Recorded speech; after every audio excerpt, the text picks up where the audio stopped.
And ahoy once again, everyone, it's your friend streamer, occasional lover, Sabaton Liam here, once again, with another fantastic episode of D&D. And joining me on this fantastic mission, we have Papa Agron as a special guest. And he's also streaming this today, so make sure you go to his channel and sub. And Shorty TK, how are you going, my friend? Welcome to the stream. Pardon me. Now, since this is a live D&D sesh, I won't actually talk to you guys. I'll be typing out my responses because I don't want to interrupt the DM.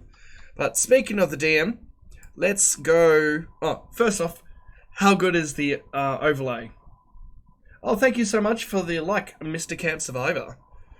How good is the overlay? The DM made it the other day, and with all our little characters too, I am pretty damn impressed by it. I quite like it.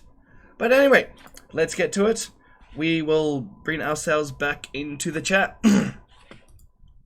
the one player survive and kill the NPCs. Oh my, what have I come into? Oh, we were just discussing We were just discussing Call of Cthulhu, but this The is best way to do a D&D. massacre. Let someone live. Yes. No. Never. Never. Never. Never. Okay. That's why we don't leave you in charge of war crimes. So you are currently in the town/giant farm of Golden Fields, which you have recently defended from hill giants. Giants are ravaging across the Sword Coast, seemingly determined to lay waste to everything in their path. And our party, the Steel Fellowship, has taken it upon themselves to discover the cause of this disturbance and possibly bring an end to it. Which makes me think of a question. Why are you trying to stop the Giants? Look, I'm not gonna lie. I'm kind of basically taking a sort of journeyman's approach to wizardry, and I've just sort of been swept up in all this, and it's, Expanding your horizons. yes. And I Look, suspect the others are probably trying their best to do a little bit of good, because technically there's nothing stopping you from just going back to Phandalin and running your mine, but Yeah, look, here we are, halfway across the no. continent. All Look, giants this must whole- die now. All giants must die. They tried to kill me. Oh, you poor thing! They tried to kill you. So I you- feel like Bartleby has the biggest stake in that whole "they tried to kill me" bit. Yeah. That is true. So how's that woman he Yeah, put they to actually sleep? killed me.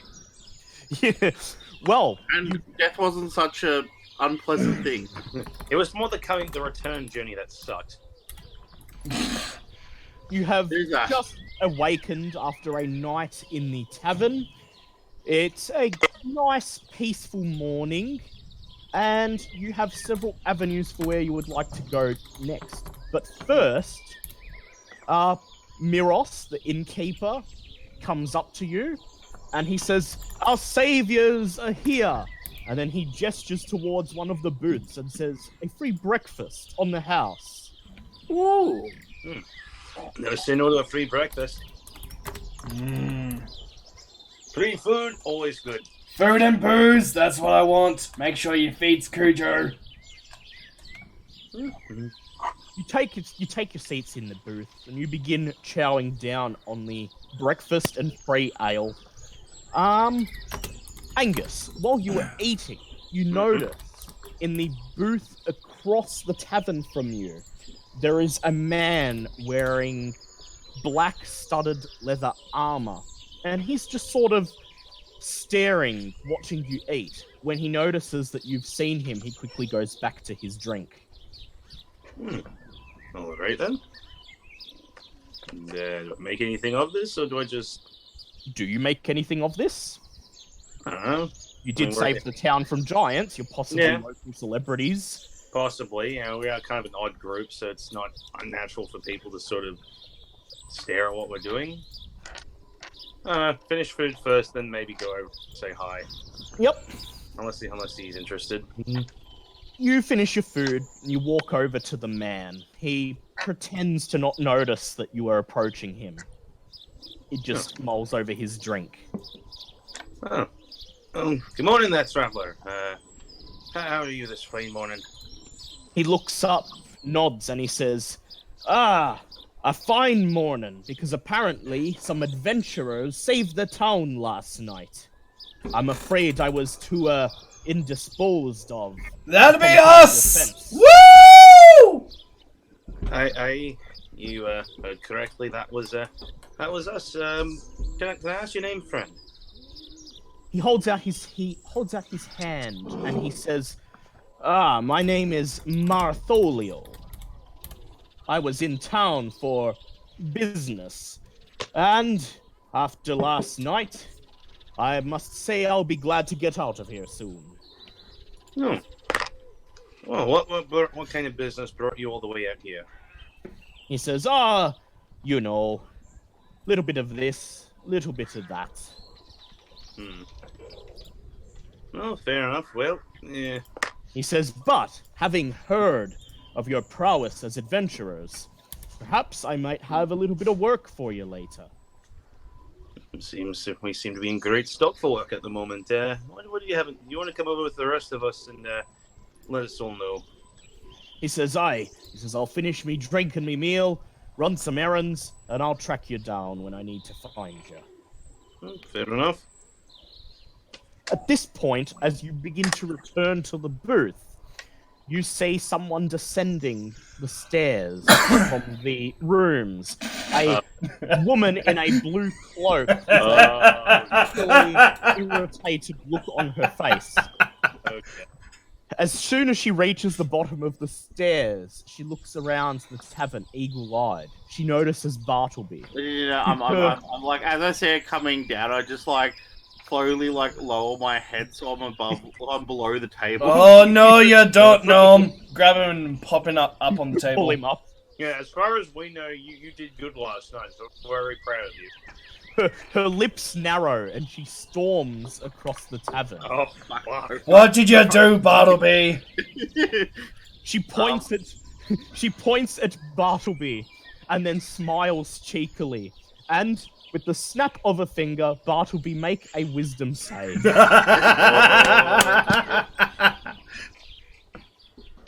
Diddly diddly dee. Back to the general chat we go. Yeah, general. No.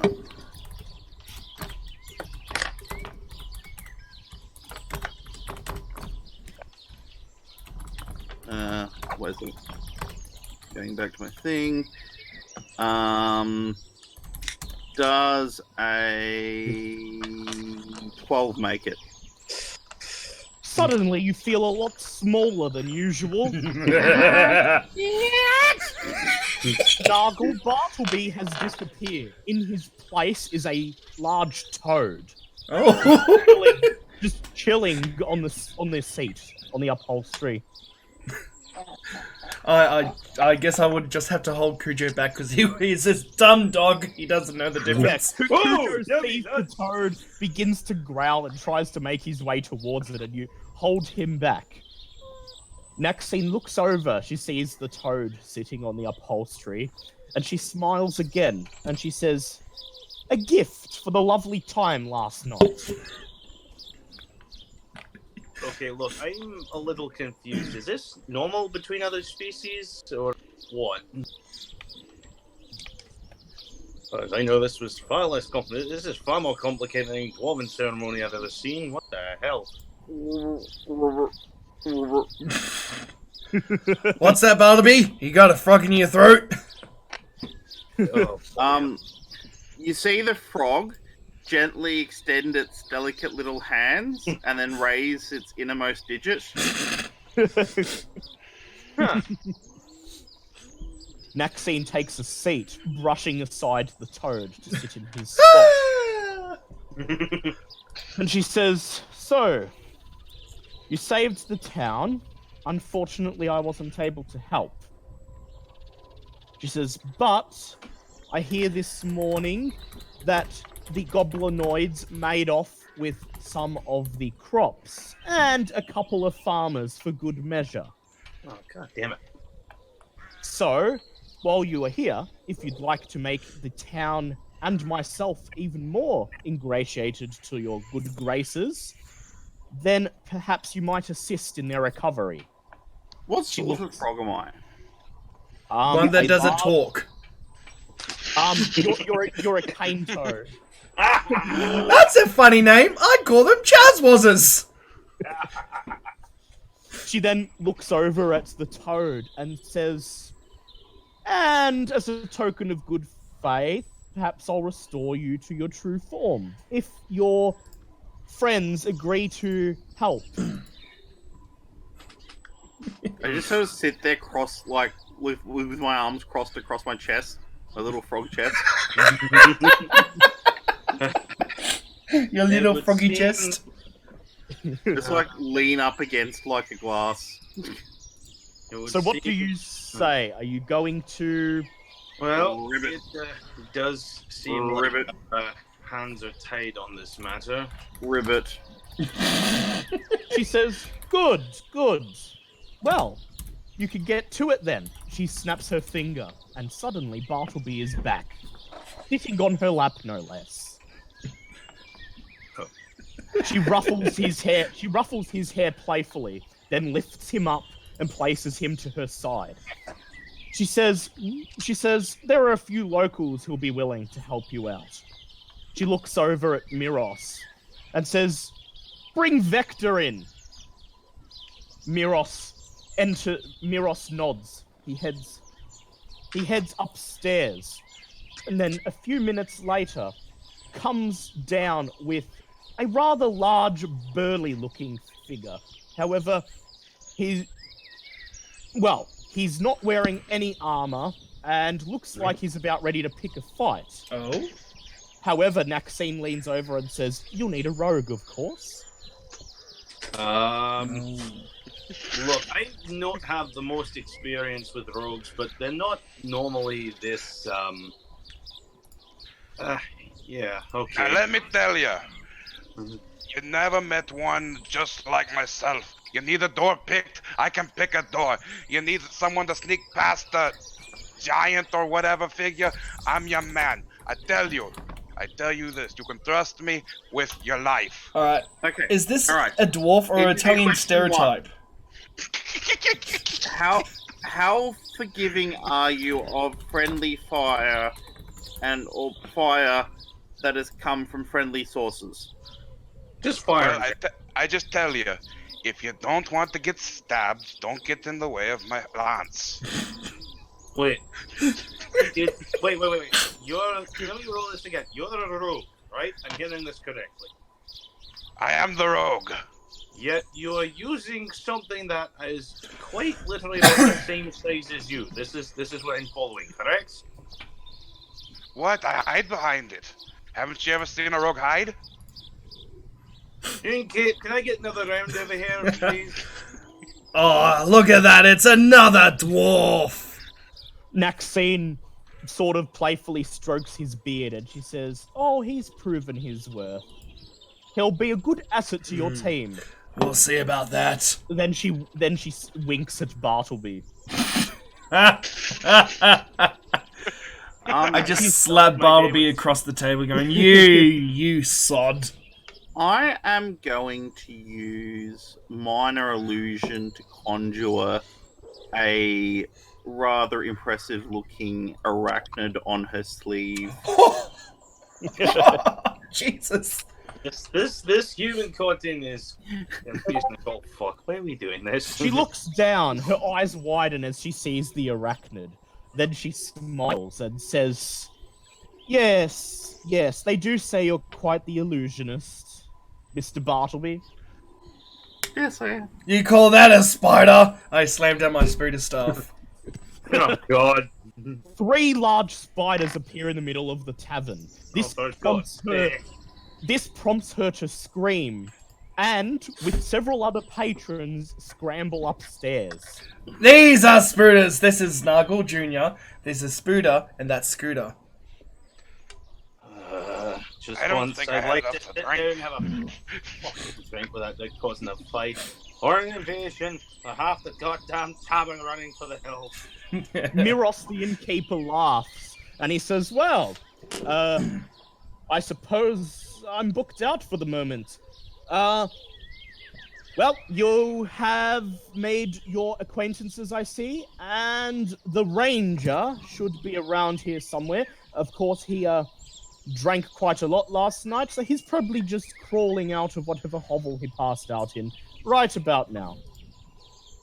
With this, the door to the tavern opens, and you see the inebriated halfling from the previous night. Except now he looks rather different.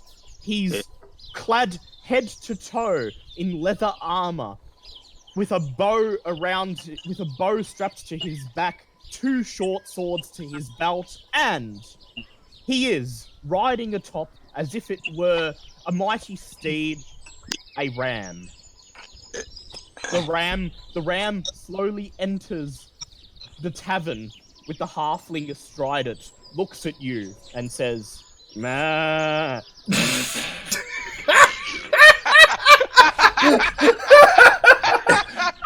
Come on, you got to put some more info into it. Damn! Oh, it's another little short guy I can throw! Why is this? What is this? Oh. Warden, give me strength. Sorry, I just got And we've already killed the ranger. Oh yeah, no, he was messaging me while all this was going on saying, I'm just muted at the moment because I'm losing my fucking mind. This is where we're at the moment.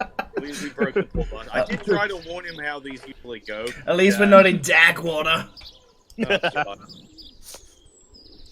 The ranger takes a moment to compose himself as he is clearly suffering the after effects of a large hangover. And then he introduces himself. sorry. Ranger? I am Milo Otiri, and are you the Fellowship of Steel? Aye, that's us. I hear you be hunting giants. We, Giants! it's a recent addition to our repertoire, but yes, we seem to be on their path.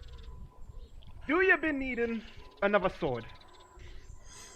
Look, at this point, I'll take whatever divine intervention I can get my hands on. Sure, away the. Yeah, look. Warm bodies that can get between me and giant feet are always welcome. Well, you'll find no better two warm bodies than us two. Me and Rammstein here.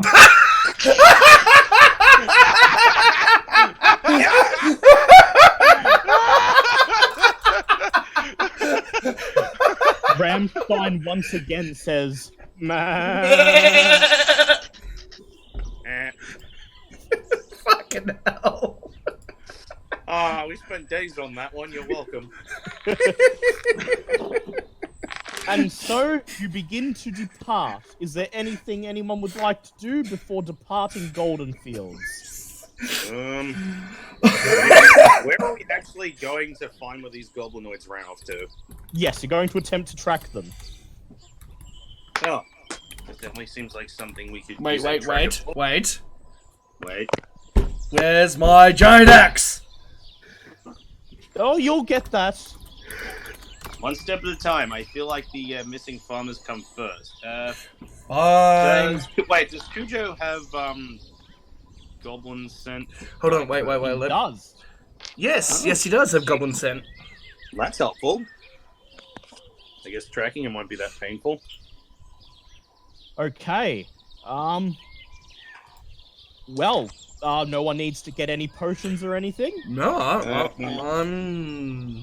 I've still got. I four. still have 6 potions.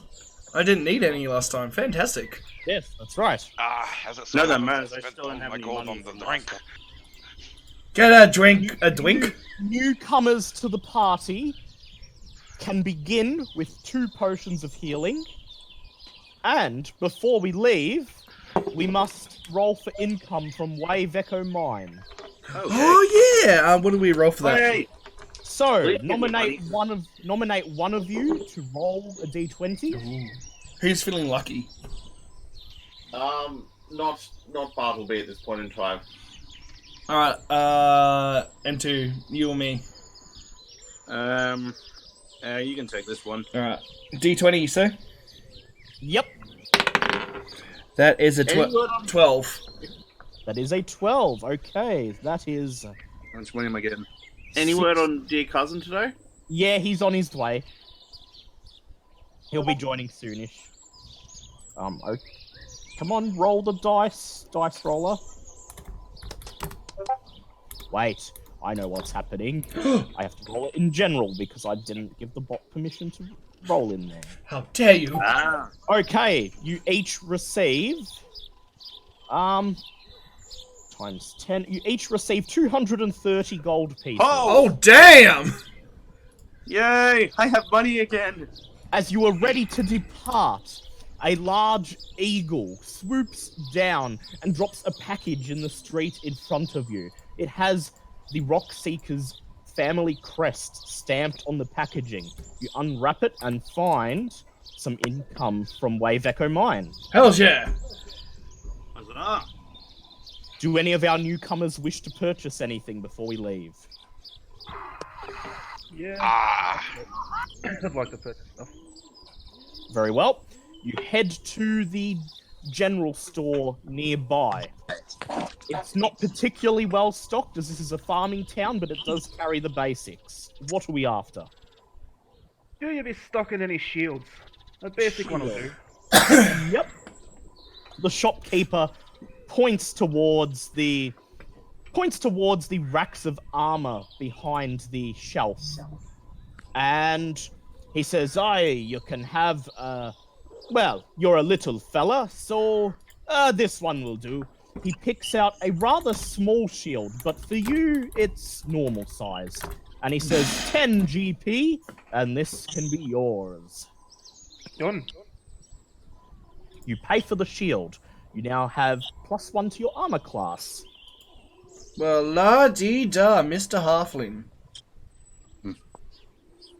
I do not believe our rogue needs any armor. He seems to be good to go, even though he's bare-chested. Oh, God moment. damn, yeah, he's good. I'm just saying. The armor gets in the way of the sneaking. Yeah, full you know what? plate rogue dwarf. Yeah, he's a dwarf. And yeah, he's a dwarf. We now have, you're a party of little folk. Except me! I'm Except just you. sitting here at this point going, you know what? Yeah, we have a rogue who looks as far from a rogue as possible, and a halfling riding a very angry-looking ram. You know what? This is the today. Okay, you begin to depart the town. Angus, perform a perception check. Gotcha.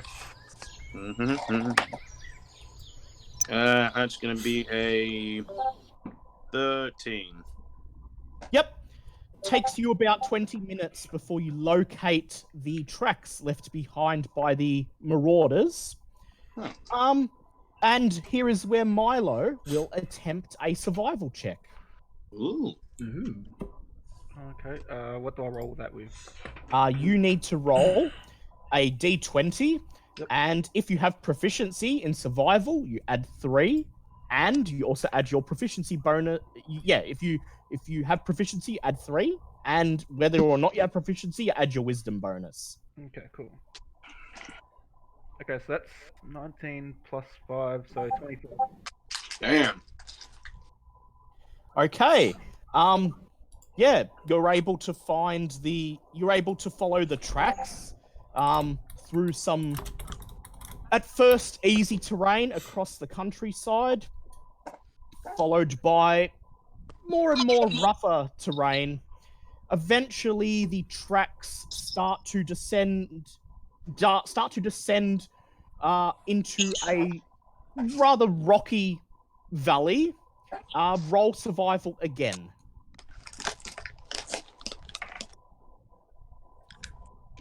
22. 22. Ah, Without missing a thing, you continue to follow the tracks. This ranger is indeed good at what he does. When he's not completely shit-faced. Yes. Dying from laughing. Perhaps he's one of those rangers that are better when they're shit-faced. He Ah. could be. You spend about half the day following the ranger as he tracks your quarry. Still astride Ramstein the Ram. And just before sunset, you find yourselves cresting a hill overlooking an abandoned gold mine at the foot of the Sword Mountains. I will now bring up the map. Yay! Yep. And out.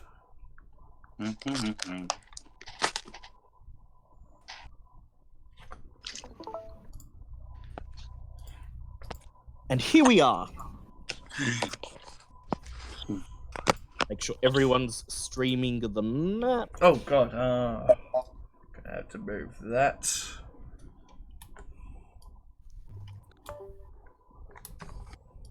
We go. Got it, Liam? Yeah, just need, because, yeah, that's appearing so much different than last time.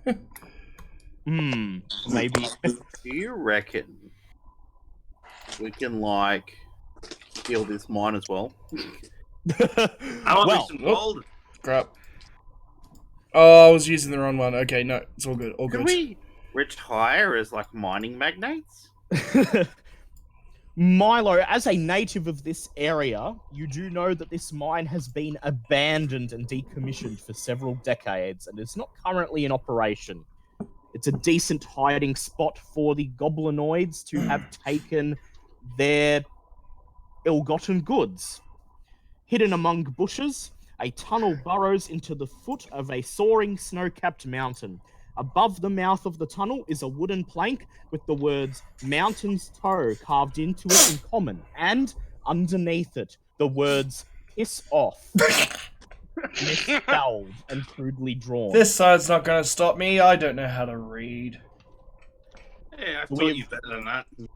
The party is currently at the west entrance, though it is possible that someone might be able to scout around the foot of the mountain and determine if there is anything else of note. Cujo, go do your thing. Go scout for your master. I was gonna say the owl. I'll but that send. won't I'll send my owl out overhead as well to get an aerial. Yep. Yeah, and Okay. Cujo goes around the mine. Okay, in that case, Bartleby, do an investigation check and you get advantage from both Cujo and the owl assisting you. Yay! do. Right. Yay! I'm not General? having a good time. Not.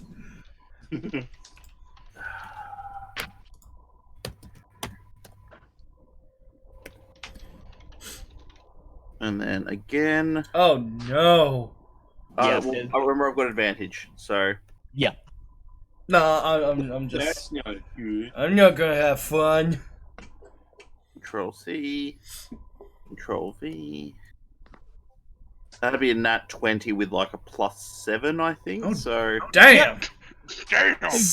Wow. Your owl, assisted by Cujo, slowly takes stock of the parameter. You discover a secondary entrance, digging its way into the tunnel, and also Did someone say a diggy back hole? Yep. Oh, The Wait east a en- second. Yeah. Hey guys, idea. Yes. Why don't we just fucking make our own entrance? You Dear let the God. Bartleby Express a half day away. You can go back and get it if you want. Yeah. Oh, but And you could, and remember, you're being tasked with recovering the prisoners and the stolen goods. You Yeah. don't want to damage them. yeah, we don't yeah. want to damage the goods, and more importantly, if we take a full half day to get back and get the tank, there's a good chance they'll be probably killed off by then. Yeah. I like Next the idea, time. though. But Yeah. Next time you can diggy hole. Next The time. east Yep. entrance appears to be a back entrance of sort. You suspect Eh. it may be less heavily guarded than the west entrance. The Also, third- Yep. dear Game Master, how well does the Bartleby Express cope with water?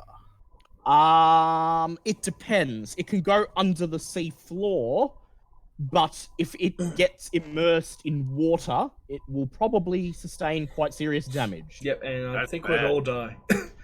Yeah. The east entrance is a back entrance. The third entrance is not like the other two. It appears to be a hole that's been dug into the mountainside by some sort of wildlife. Additionally, there is a hill giant Motherfucker. currently sleeping, a male hill giant Oof. currently sleeping in a grove of trees at the back of the mountain. Did someone say rogue sneak attack kill? Haha! Yes, I can do this one thing for you. I can sneak and kill. And now you just sound... You're going from Italian stereotype to Godfather. I had a cigarette in my mouth. Calm the fuck down, son. I'm bigger than you, I can toss you straight into that giant. Sneaky time. So we're going to sneak around very well. No, I think we sneak kill the giant.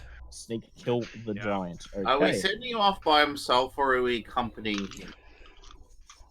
What do you think, guys? Trial by fire? This can be his interview process. Yes. I mean, we should probably follow him for a little bit, but definitely send him up close by himself. Yes. I will monitor the situation. Consider this your casting couch.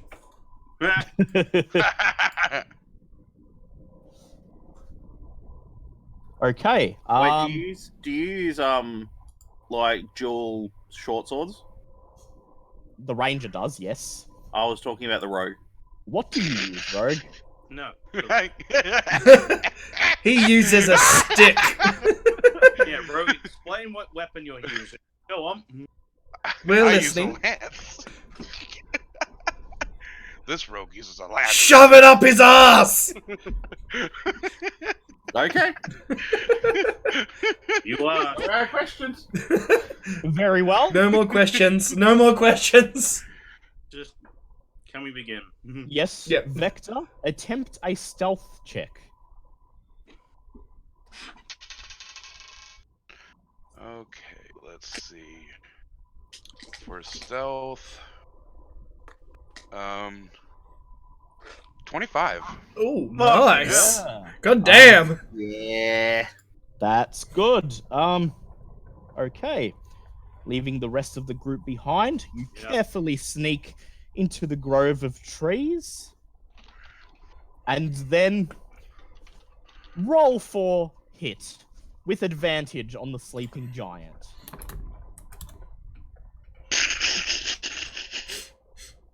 Roll him for attack. Do it. Dither. I believe if it's sleeping, he gets an automatic. Oh, yes, he does. Yes. Yeah. He gets an automatic crit. Oh, if He hits. all right. Well, that would be a 23 to hit. Yep, that's a hit. Roll for damage, and remember it's critical, so double your damage. Let's see,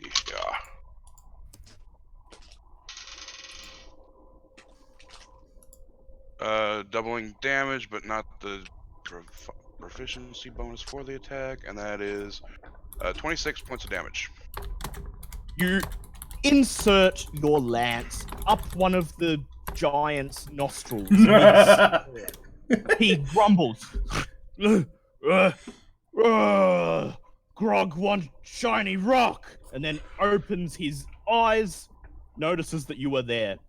With an angry look on his face, he pulls the lance out of his nostril and tosses it in your direction. Oh dear. Then he climbs to his feet and says, "Why Grog get woken up?" Roll for initiative, guys. That's my lance! Rage. Wait, what? Oh, of course. That is a 15. That's a good point. That's 15 from Nargle. Okay. 19 on initiative for me. My 9 from me. Yep. 19. Do I? You have to roll. You and Papa roll again. Did you roll a 9 or a 19? 19. Okay, Is that just double adding checking. initiative or on your sheet or?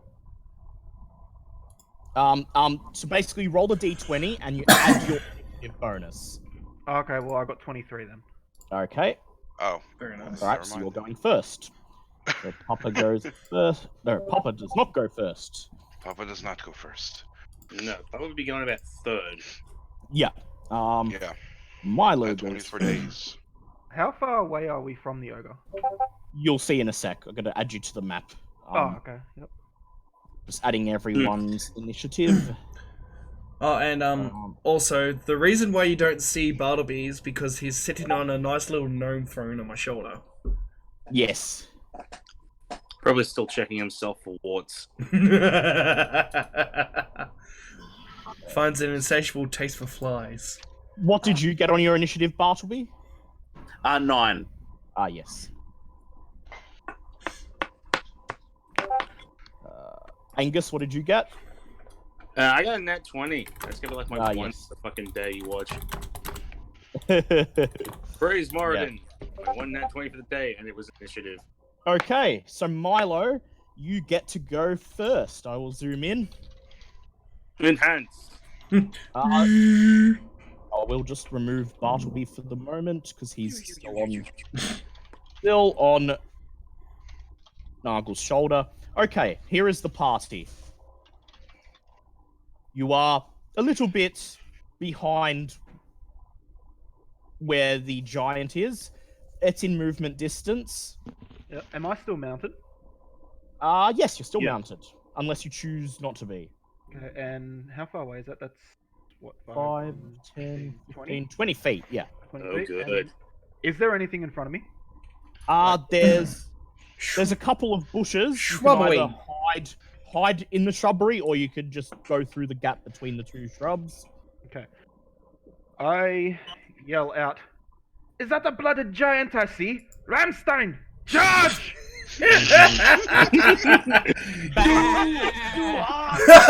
Do horse smash!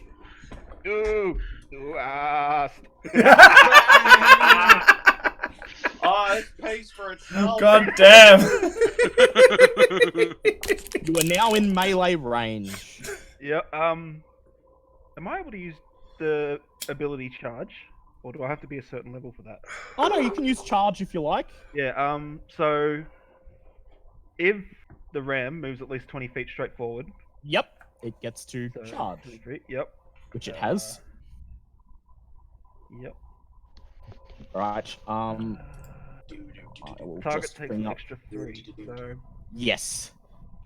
I'm just looking up the boar's stats. yeah. Because we use the boar stats. Yes. even Yes. though- Yes. Yeah. Just replace tusks with horns. It's all good. Yep. He's all Okay. good. Okay, so roll to hit using Ramstein. That's a +3 to hit for him. Yep.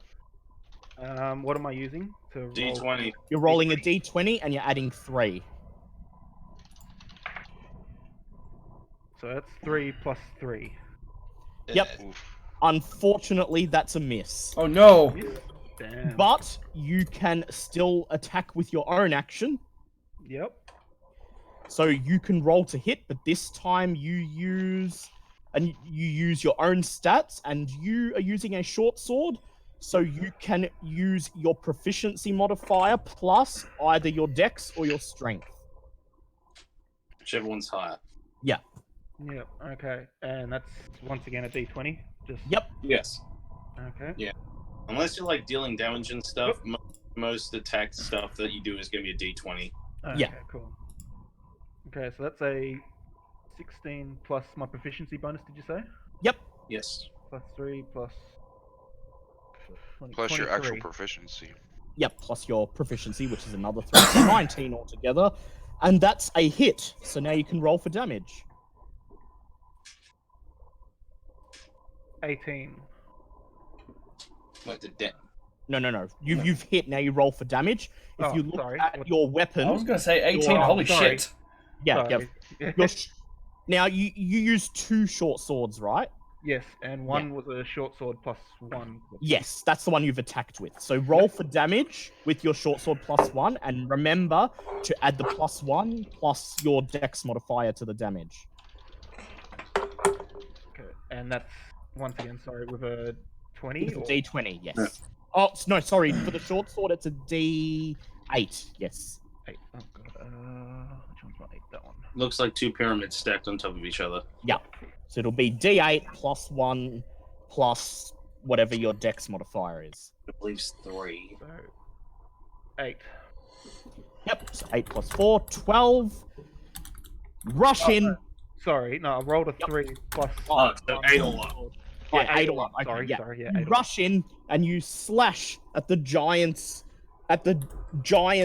ankle with your sword, making a small cut, making him shriek in pain.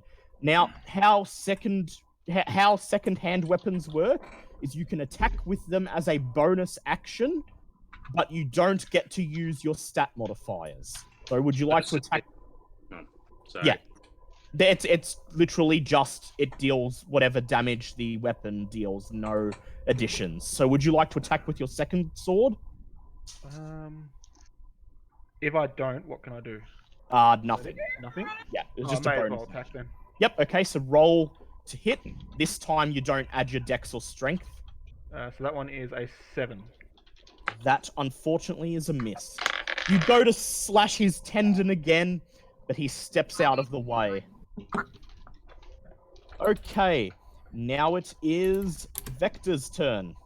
Hang on, I rolled higher than him. Angus. Oh yeah, Angus' turn. Then me. Yeah, then... Yeah. No, I Alright. beat Nargle.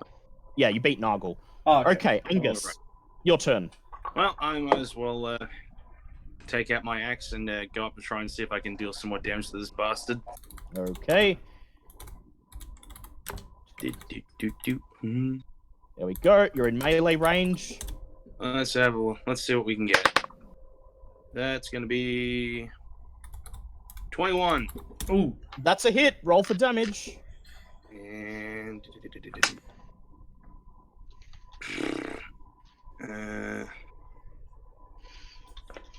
4. 4. Okay. Yeah. You see the cut that Milo made, and you think it'll be a good target for your axe. So you swing, intending to shatter his tendon bone, but accidentally chip the edge of his toenail. He starts hopping around on one foot, going, "Oh!" Well, at least he's not enjoying himself. Okay, Nargle, your turn. Well, I think we all know what I'm going to do now. I thought I'd go Yep, next. Oh yeah, that's right. Yeah, Vector's first. Oh, yes, you did. Yes, Vector goes first. I was about to get the spider token. Oh. Okay.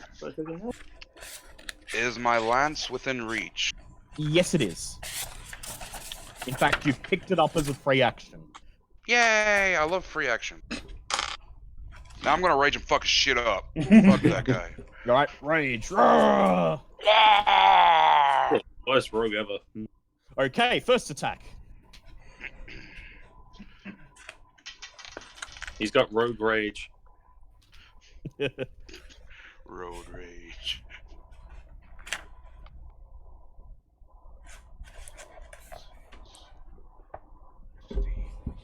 Uh, 21 to hit. Yep, that's a hit. Roll for damage.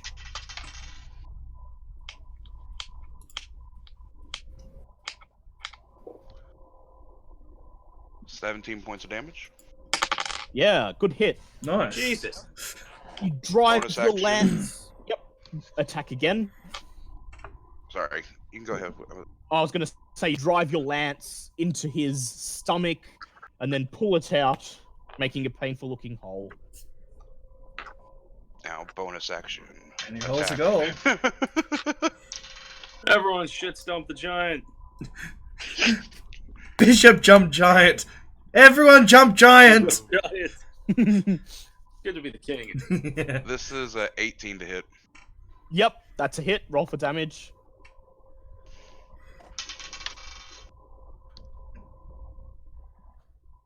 Uh, 14 points of damage. Yep.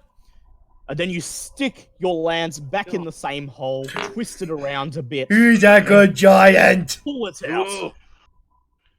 Now I get Nargle. my Yep, Well, now you hold get on. your... Yep, you got your second action. I forgot. second action. Oh my which is God. second I thought attack. that was his second action. Yeah, No, you got that's his... rage. Yeah, What, he gets 2 actions? everyone Level 5 gets... barbarian, bro. Yeah. No, everybody gets one action. Well, yeah, one action, but he's... But certain classes Yeah, make 2 attacks for that action. yeah, which is what he's doing.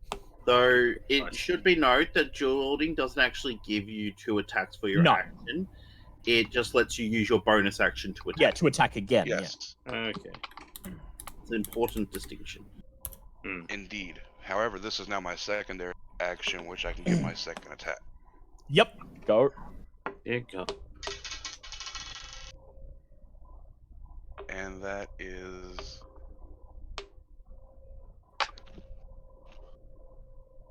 $17 to hit. That's a hit. Roll for damage.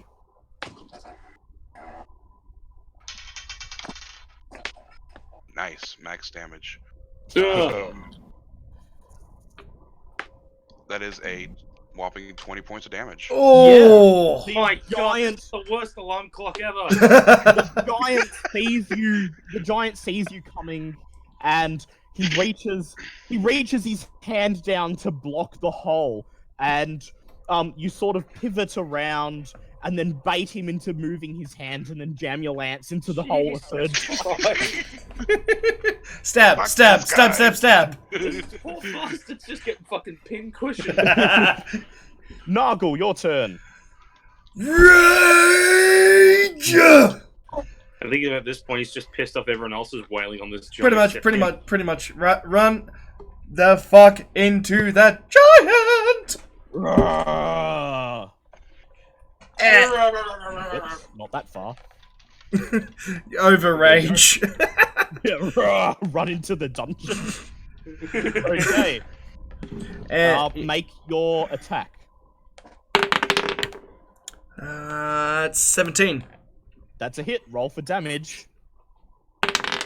It's 1, 3,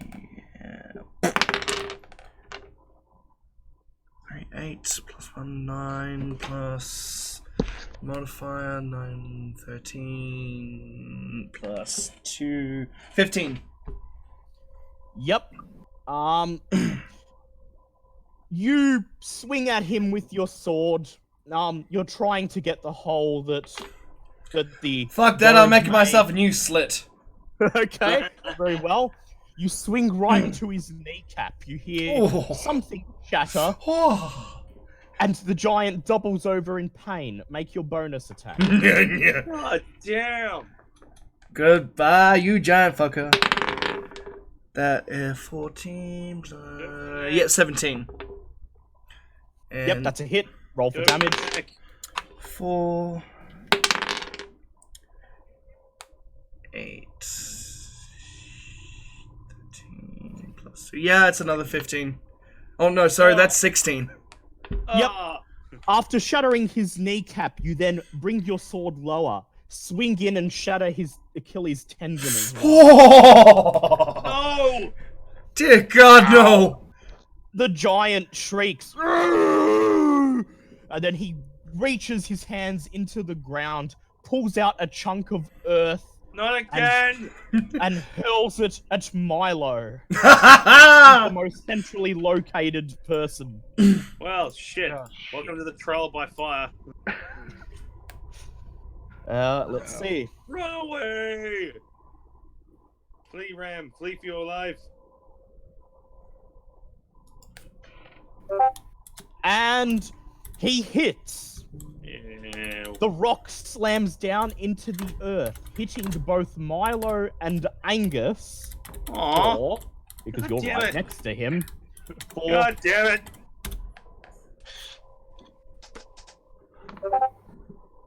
For 14 points of damage. Ooh. That's just dandy. A chunk of rock breaks off and flies towards Vector, and then it bounces harmlessly off his bare chest. Meanwhile, the two I little flex guys my just chest lying menacingly. Well, it looks like I'm not the only one who flexes now. lying on this, a massive clump of dirt just here. Fucking giants. Bartleby, your turn. I will cast this. Actually, I'm going to cast Mage Armor upon myself. Yep. Using my AC, and that will be my turn. Okay.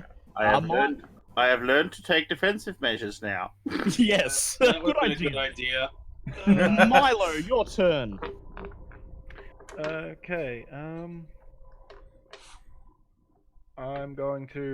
still standing next to him. Yep.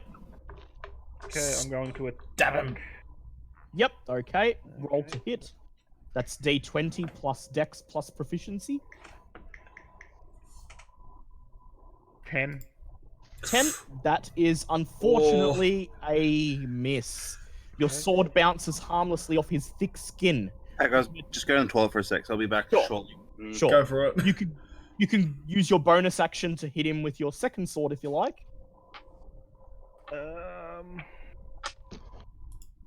If I do that, sorry, do I give up on where is it? The extra attack that I skill?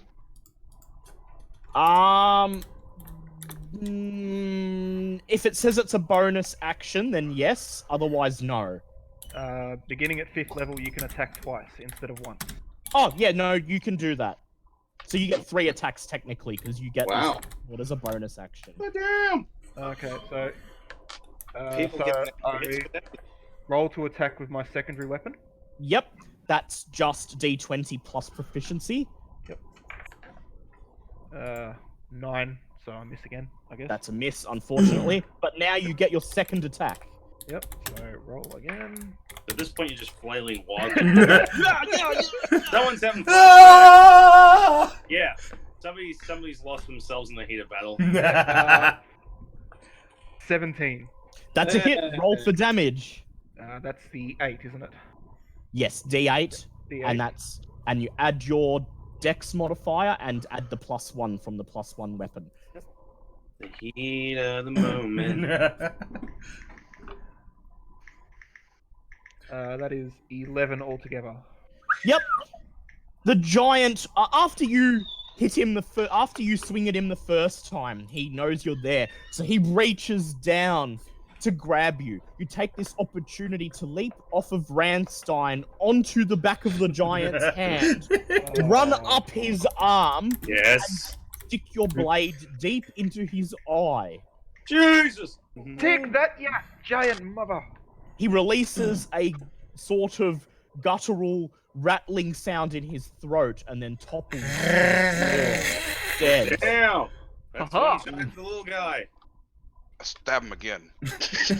Jab, jab, double tap! Just to be safe. Bam. You halfling, you take our kill. But you do good work. We'll keep you around. So you basically just set upon that giant like, prison inmates shanking someone. And after our last couple of run-ins with giants, we felt that just killing it off would be the nicest thing to do. Yep. If he's gonna Okay. live, it's not gonna be a good life. He You ain't gonna now live. have 3 possible entrances into the mine. All right, what's that? If we can take a leaf out of Bell's Wait, hold on. What's the area that we're around that looks like graves? That is a graveyard. Would you like to examine it? I would like to examine the graveyard. Don't be disrespecting the dead boy. Hey, I'm not the bard. I don't care. I'm saying it anyway. This field contains a ring of earthen graves with pickaxes sticking out of the ground where headstones ought to be. Buried here are apparently 10 miners who once worked in this mine. There doesn't appear to be anything else noteworthy about the graves. You can dig them up if you wish, but I assume Angus will not take kindly to that. And Damn right, I'll take it, man. and I'm not the bard, so. I think we should take the least guarded entrance. Which would be M11. Wait, what? No, the one on the lower the east entrance. Yep. Was it that one, the least guarded one, the secret one? Well, the secret one you're standing is M11, but it appears to be. It doesn't appear to be an entrance so much as a tunnel dug by a large insect into the mountain. Okay, then let's just go to the secret entrance. All right, so east entrance. How's everyone for health? Well, basically, I'm just asking myself and Milo. How's Milo doing? All right. So, Ah, above half. I think I'll be okay. fair enough. That's alright. I check. It's my job to check. Angus, Yo. you see stretched across the bottom of the tunnel, perhaps to deter any intruders, a length of tripwire. Ah. Well, this probably seems like something that a rogue of sorts should definitely try to fix. You, Godfather / Italian stereotype. Have at it. I was gonna say, otherwise we could always try to go over it without touching the wire. Also, you do have the bard with you, and he is trained in thieves' tools. Oh yeah. Sorry, it's kind of hard not to notice him being here when he's. I know. But he's not. I know, how Making good noise. is it? How good is it? Okay, well, let's use the bard's presence to just. Well, you can... You get dibs on their turn. Okay. We come across a door that's locked, you can have at it, but for tripwires, maybe not. You sort of wrap your knuckles on the back of the bard's head and point at the tripwire. He groans, leans over with his thieves' tools, and deactivates the trap. You then begin to move further into the tunnel. At this point, it's becoming constantly apparent that doing nice things is actually physically painful for the bard. Yes. Can I just clarify? I'm unmounted now, aren't I? No, you're still mounted. Mounted, even though I jumped Yeah. onto the giant's back. Well, did you wish to jump back on after you got off? Because I assumed you did. Yeah, I would have, but right now I would have wanted to unmount. Am I able to do that? Yeah, or... okay, you can unmount and leave Yeah. Ramstein outside. Yeah. As you reach the end of the tunnel, Angus, perform a perception check. So, my passive perception's not good for this? Nope. What's the point in having Alright, are we all rolling perception or just... Just, wait, who's going first? It'd be Nargle. Okay, so Nargle, you're rolling perception. That's crap. It's been a while since I've done that. That's Good lord. Wouldn't it be the bard we had going first since he's disarming traps? Well, the bard doesn't. He's like sort of in NPC mode. He doesn't. Do I add my +5 perception in wisdom? Or it's been a while since I've had to roll perception. No. What you do is you just use the perception skill. So if you have proficiency in it, add your proficiency. Okay, cool, because I do have that. Yeah. Oh, that's a nat 20. Jesus! Yeah. God damn. You feel your foot beginning to sink into the earth, so you quickly step back, and sure enough, you see what appears to be a large mat covered in rocks and dirt fall down into a deep pit. Oh god, I wouldn't need perception for that because like I have danger sense. So Yeah, I know. You would have done it with advantage. Oh, I okay. forgot to mention. Okay. Yeah, I forgot. I literally forgot about your danger sense. Okay. But either way, I can't believe nat 20. That's got to be my only nat 20. I swear to God. Yeah, between you and me, we kind of just used ours. Yep. You guys then carefully step over the trapped pit. You know, say what you want about goblins, they're good with traps, if nothing else. And you enter into room M15. My god. Yeah, oh my god, M15. Oh my God. That's like... It's like 7 M2s and then some. Oh, oh God. Or it's 15 M1s. Oh, wow. M15 is an empty room filled with all sorts of old, worn-down mining supplies, old picks, bits of rope. The only thing of note is the one ogre guard. No, 2 ogre guards. This token represents 2, standing by the door into the next room. Currently, they have not seen you. Stealth kill? Sneaky, sneaky. Roll for stealth. Where's our sneaky Sounds sneaky? like a job for the rogue. You know, the more you do things, the less I'm inclined to believe them. Yeah. Yep. Yarp. Okay. Roll stealth if you wish. Come on, Vector. Rolling for stealth. Nat fucking 20. Oh, Jesus! yes! Okay. You managed to sneak Dude is up. somehow doing like backflips and doing things. A dwarf doing backflips. Sneaking! Sneaking! You manage to sneak up behind the two ogres as they arm wrestle with each other. Roll to hit one of them. Jesus. Just a Let's go fucking for the one 20 on the left.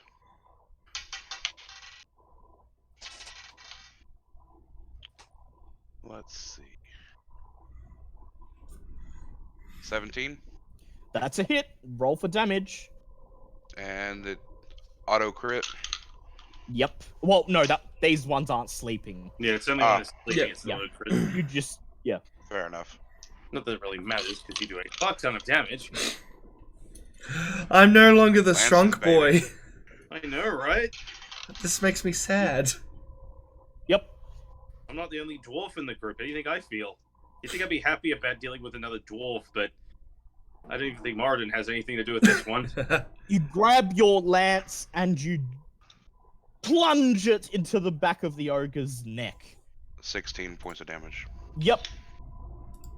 He grunts in pain and then you pull the lance out. The two ogres turn around. One of them points at you and shouts, I'm sorry. Come again? Roll for initiative. Hooray! Oh, I thought I spoke Well- giant. My bad. It's That's 12. 16.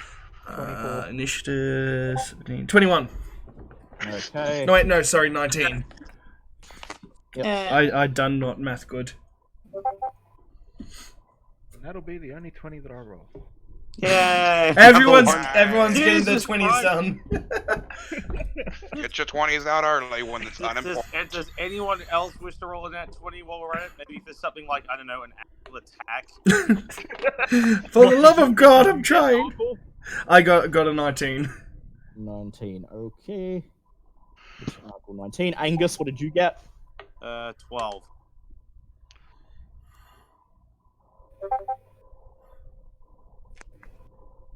Roll for the enemy.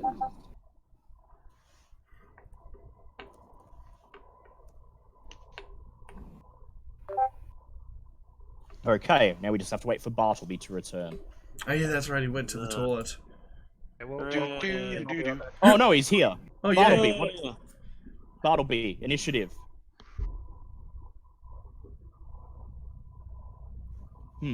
Okay, he's not here. We just okay, thought I'll be he right was. back then. Lies! We lied!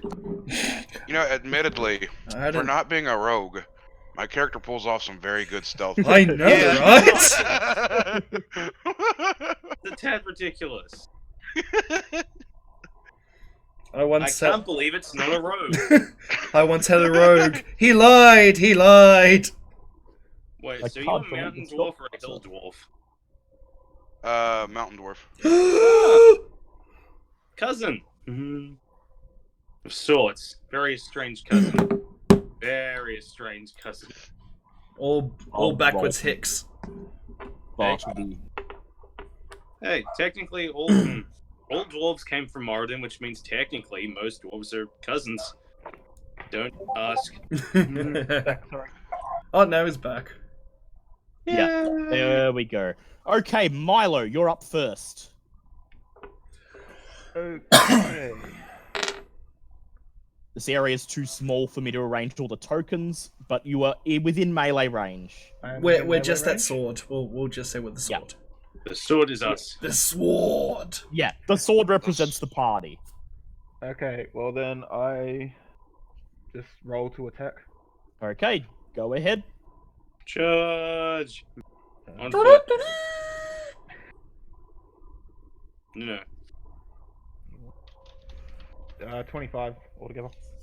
Yep, that's a hit. Roll for damage. God damn! D8.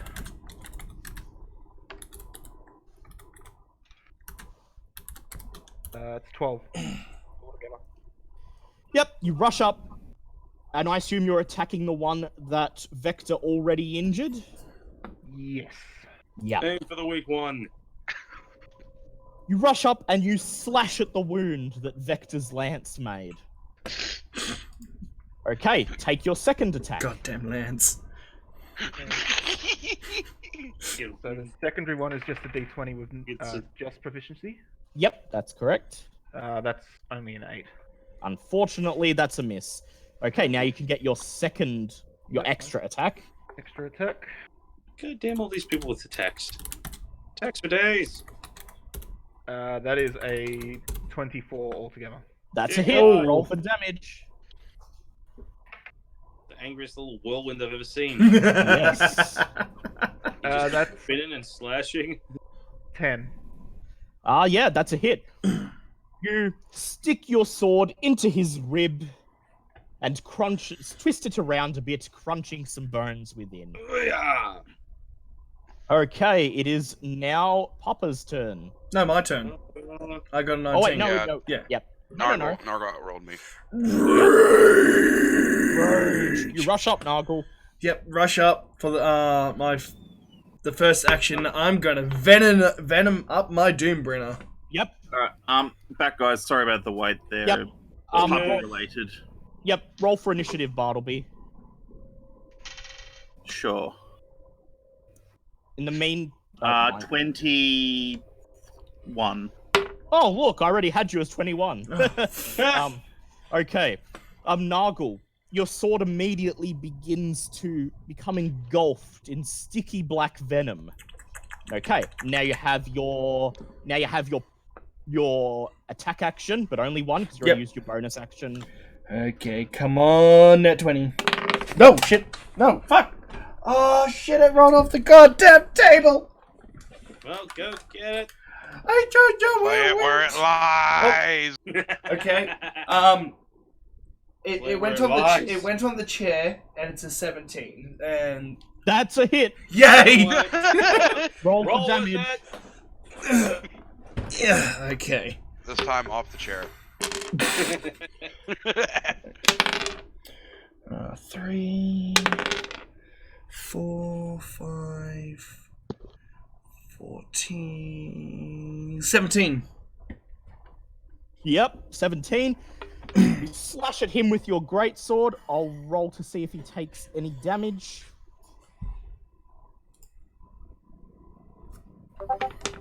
And he takes he becomes poisoned. Immediately, what little color is in the ogre's face drains away. Good, good. Hopper's turn. I stabbed that ugly colorless face. And a stab, and I keep stabbing, and I keep stabbing. I will Lancelot.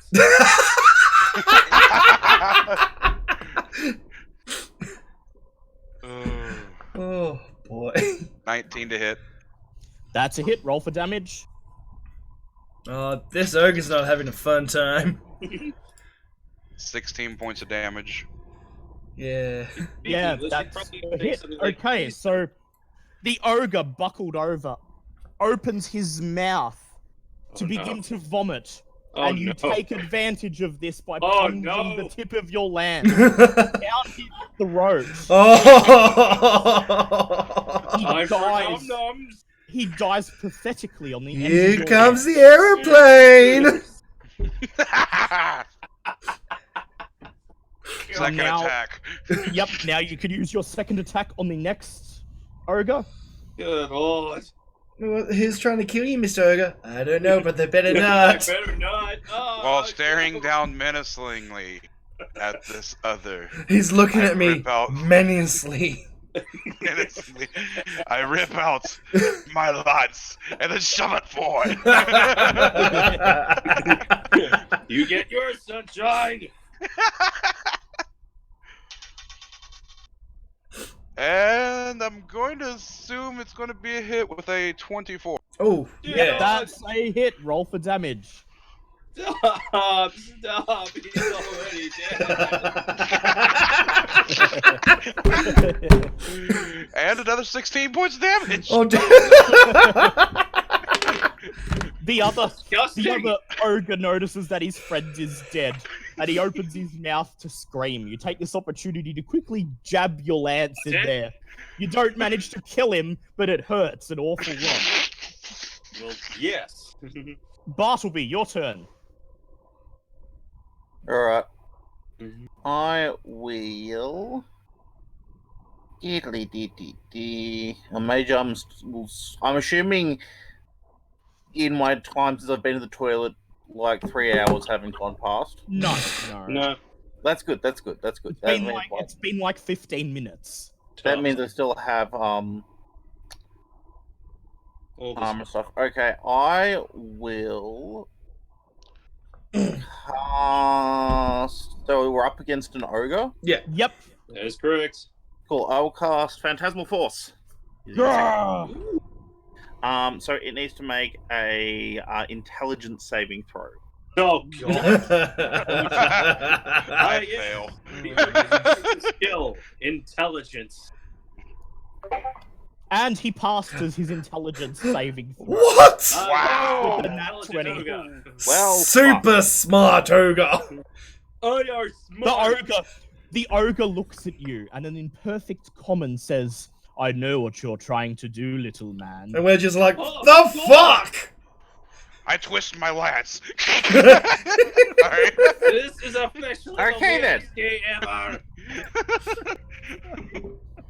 well, that's my turn. Yep, okay. It's- Weirdo.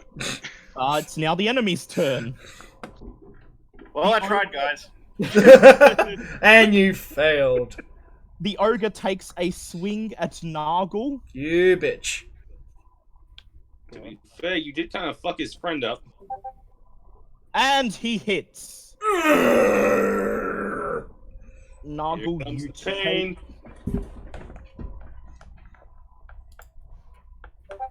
Nargle, you take 15 points of damage. Motherfucker. Damn, son. Then Ow. with the backswing Wouldn't of that be the- lessened? Wouldn't that be lessened because he was raised? yeah, bludgeoning damage. Oh yeah. Oh yeah, bludgeoning damage I take less. Yes, You're welcome. you actually take 7 damage. What can I say except you're welcome? With his backswing, he tries to hit Bartleby off Nargle's shoulder, Oh shit! and it's a nat 20. Oh! He somehow goes through the rocket out the side of the fucking. Hey, look, a new entrance. Bartleby, you take 20 points of damage. Looks like Bubbles Damn. off again. And you go tumbling off Nargle's shoulder. Just embedded in the side of the mountain face. Angus, your turn. Oh yay!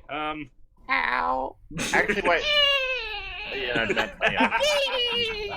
I don't think tumble was the right descriptive word there. Belt. Rocketed off. Yeah, rocketed off. You get yeeted across the room.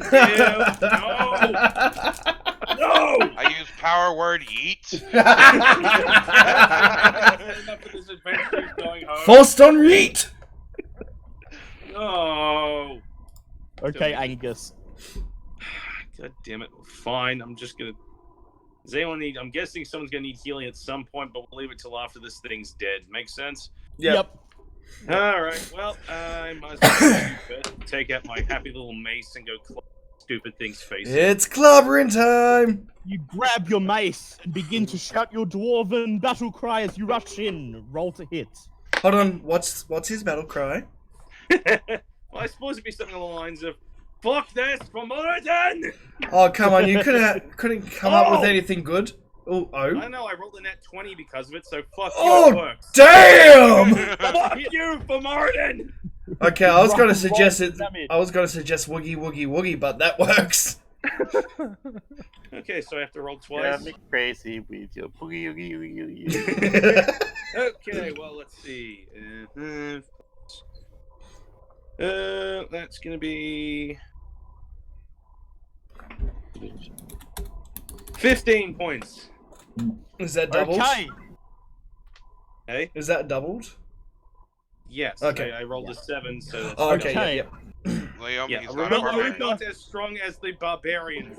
The ogre stomps over to where Bartleby lies in a heap on the floor, and he bends over to pick him up. You take this opportunity to bring your mace down on the top of the ogre's head, shattering his skull. Woo! And I stab him again just to make sure. Pokey pokey. Fuck you, I win. All these larger folk think they're better than the dwarves. Fuck off. It's the rogue thing to do. Stab him in the back. You stab in the While back. he's I dead. caved his skull in. Go me. Okay, anyone need to do anything before moving on? Does anyone Hey. need healing? I do. I have Actually- 8 less ribs than when I began this journey with. No. So Actually, lots of- wait. We might have to do Act- potions then. Yeah, I'm just gonna do potion because I'm only missing some health. Yeah. Now, I am missing 2/3 I was- health. I was Well, gonna now say- that we I was gonna think say about I it, could I could use a bite to cure eat. wounds. So I'll use cure wounds on Bartleby, and then I'll take a potion. all right. Okay. I always forget. Anyone else need? Anyone else? Or alternatively, we could take a nap. Short rest. No, that might be a bad idea. That might be a Bad bad idea. idea. I forget with potions what die for a barbarian again. 2d4. For normal potion is 2d4 plus 2, yeah. Yep, Yes. that's it. Okay. Is everyone potioning up, or what's the deal? I think Bartleby wants you to cast Cure Wounds on him. And Yes, that's a yes for cure wounds. Oh, nice. I'm at full health. Yeah. I'm eating a sandwich. Hey, A sandwich. Bartleby in the wall going. What else? Just nod if you need that. Just. I'm going to assume that was a yes. Yep. And Okay. Milo is hurt as well, but I think he How much did your cure wounds? Rolling now. That's gonna be 10. Sorry, How's how that much? working? Hey, How much did you say? 14. 14. 14. Woo! better than nothing. Yep, Okay, that was pretty solid. I'll take a healing that is potion. pretty good. Yep. You are a wonderful cleric. I do my best. Can I cast Cure Wounds on myself? Yes, you Yeah, can. you Like 5. Okay, so Milo, are you casting it at first or second level? First level. Okay, so you gain 1d8 plus your wisdom modifier in hit points. Okay, so roll the d8. Yeah, meaning of life, 22.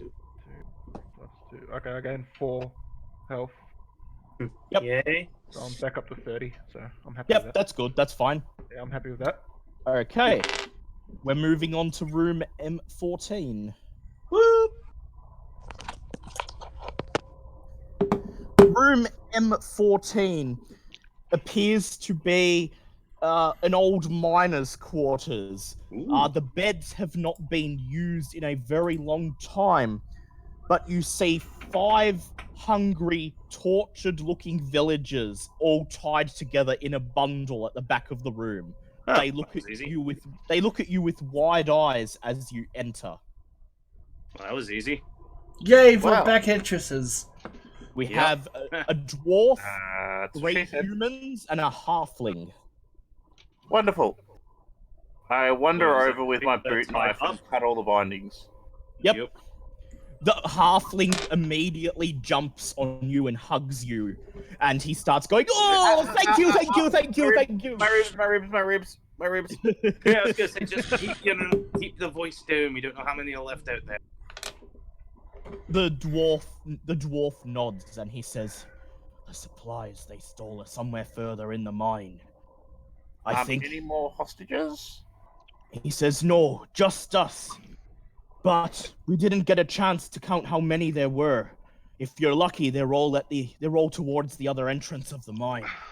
Fair enough. Can you get yourselves out of here and wait somewhere quietly while we deal with the rest of them? The dwarf nods at the direction you came, and he says, "Is that way clear?" Aye, that it is. There's only the one Yes. out there. He says, "Fine, I'll take the others, and we'll wait outside." If you see a ram right by him and just say "do," and he'll look after you. Oh god. Stay with the ram. The dwarf looks up, and then the halfling says, "Oh, Milo! Oh, you came to rescue us! Aye, well, I'm sure Ramstein will take care of us then." With that, he begins to lead the other prisoners out of the mine. Good times. Good. Oh, Rosie. Very classic hits. Roll 104. You give the room a quick once over and find nothing of use amongst the wreckage. Fair enough. Okay, we have 2 doors we can open here, a northern one and a southern one. Let's split up, gang. Why? No. Because we're Mystery Incorporated. No. Let's go to the one closer to M13. Do you guys agree with that? Yeah, North top door. Yeah. Okay, you open north door. Angus, as soon as you step through the door, you Shit. hear, coming from the direction of M13, the pitter-patter of hundreds of tiny legs. That can't be good. We should probably double back and check the other room just to be safe before we go further. That You sounds guys- like a lot of trouble. Okay, so you go back in and shut the door behind you. It's a lot of legs. What the hell could have hundreds of small legs A like that? centipede. You Or- wait for... Centipedes. Or 100 goblins. Or 100 spiders. Mm. I mean, for hundreds of legs, technically, you'd only need, like, 20 spiders. Either way, You Well, wait something had to for... dig the hole. Hey? You wait for a moment, and soon you see dozens of little shadows under the crack of the door, and you hear a loud rodent-like squeaking. rats. Ooh, wow. There it is. Well, at least we knew what was making that noise now. Yep. You have Oh, determined... Okay, wait a second. I am going to crouch at the sort of door, slit, and I'm going to attempt to communicate with the rats. Oh, this will be fun. Oh, this has to be good. Oh, yeah, that's right. I could do that too. Because I Yay. can talk to small animals. So can I! So can I. Well, I'll just go sit and, I don't know, look at my armor and stuff while you guys will have your fun talk. Okay. Please tell me, are they Cockney again? I'm just adding the rat swarm to the map. Oh, no. There we go. Just in case. I don't like Okay. that word. Okay. Swarm. All right. I'd like to. Wait. Do I have You're to? also- Do I have to transform into a rat to understand? All... You could just cast talk to animals. Okay, if you yeah, I'll want. do that too. Don't have to. I'd like to Okay, so understand. you're both able to talk. Yep. Bartleby can be the voice of reason. You can play good cop, bad cop. I crouch down and I'm like, "Hello, little friends." The squeaking subsides, and then you hear hundreds of little voices saying, "Oi, what's that? Is someone on the other side of the door, innit? Can you hear us, Cops? Can you hear us?" Yes. Oh no. I'm like, "Yes, we're on the other side of the door, but we're friendly." Fucking. You hear the rats debating amongst themselves, and then one of them shouts out, "Yeah, but like we're all fucking hungry, innit?" Well, I've got a whole dead ogre. We've got 2 dead ogres. We've got 2 dead ogres, And a giant. and there's a giant outside as well. The rats communicate amongst themselves, and then one of them says, "Yeah, but you're a bit more tender, innit? We want a bit Yes, more but of a we tender all- meal." But we also fight back, and we don't fight nicely or fairly. Do a persuade check. Sure. Not wrong.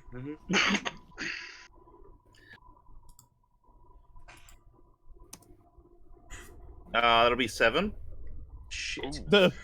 Oh, One of the rats begins to talk, and he says, "Yeah, okay, whatever you say, Gov." But then he's immediately cut off by a cacophony of other rats who begin Fuck him. shouting, saying, "Yeah, we want fucking, we want food. You let us Alright. come, we'll fucking eat you." all right. Can I I- roll for intimidation?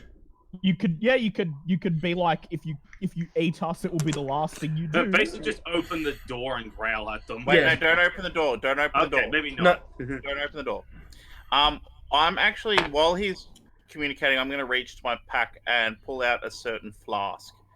No, Yep. no. I want to do mine certain- before you continue your thing. I want to see if before you use an Yeah, item. that's what I'm saying. While you're doing Okay. while you're doing your thing, I'm preparing mine. Whoa, shit. Good plan. Okay, come on, spooky helm. That's 13. Crap, where's my thing? Well, they can't see your helm, but they can hear Cujo. But Oh, yeah. growling together. I forget what do I add to it? My concentration yet? So No. just your intimidation skill, so proficiency if you've got it. Proficiency is Otherwise- +6. That is a 19. Yay, Yep. proficiency! You growl in your deepest voice. Look, if you try to eat us, you won't be able to eat anything ever again. Get what I mean? The rats are silent for a moment, and then one of them says, "Oh yeah, all right, we get it. We won't eat yous." Michael, what did you get me into? The best thing ever. Yeah, I was gonna say it's a little bit different trying to see it in person, isn't it? And it's Alright, like, so- right, look, you little shits. You're either gonna help us, and we'll pay you back with 2 tasty orcs I can tenderize myself, or I'm gonna step on every single one of you fuckers. Yeah, all right. We don't want to fuck with you, Guff. All right. Yeah. We'll eat the dead ogres, right? In it, right, guys. The rest of the rats chorus in agreement.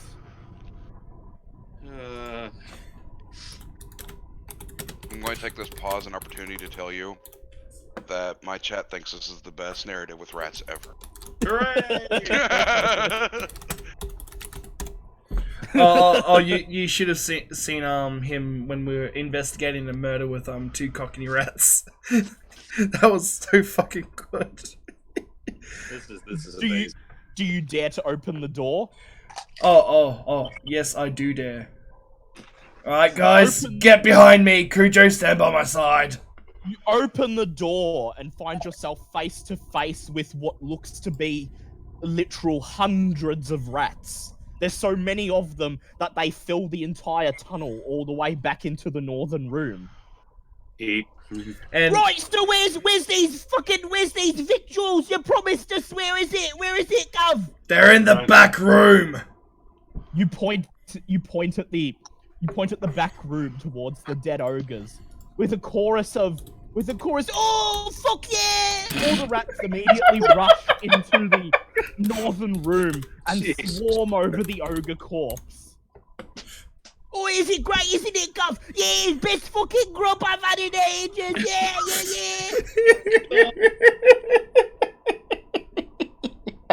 You watch as they devour the corpses in a matter of minutes. Then they all turn towards you, raise their front paws. One of them says, "Oi, thanks for the grub, mate!" And then they all disappear, rushing off into cracks in the wall. I slow clap. Just. God. Sometimes diplomacy works. I look at you guys wondering what the heck Diplomacy, more like spoopy as fuck. I was gonna say, I just sort of just put my hand on the halfling's shoulder and go, "I know this sounds odd, but you will eventually get used to it." The rat Rats whisperer. only talk to me when I drink. God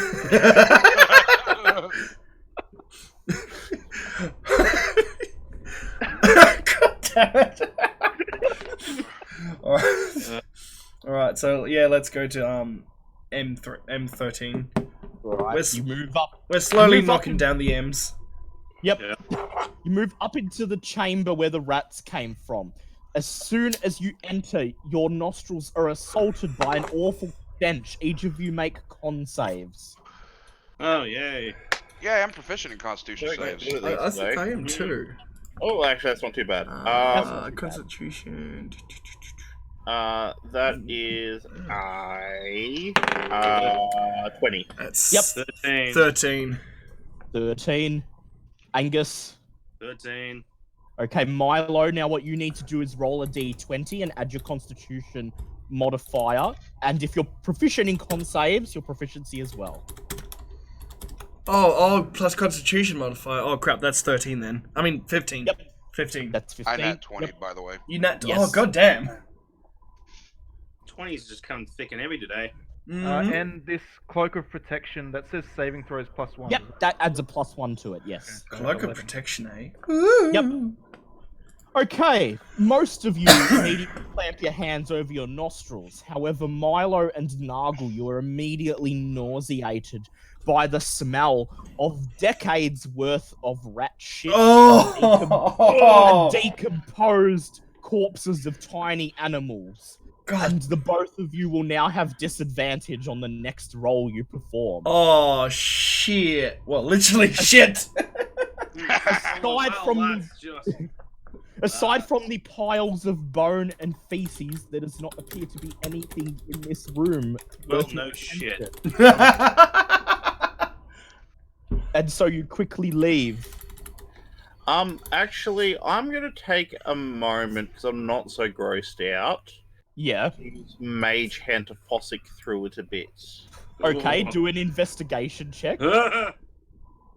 Sorry, just had the mental image in my head there. M1's about an hour away, by the way. That'll be I don't 20. care.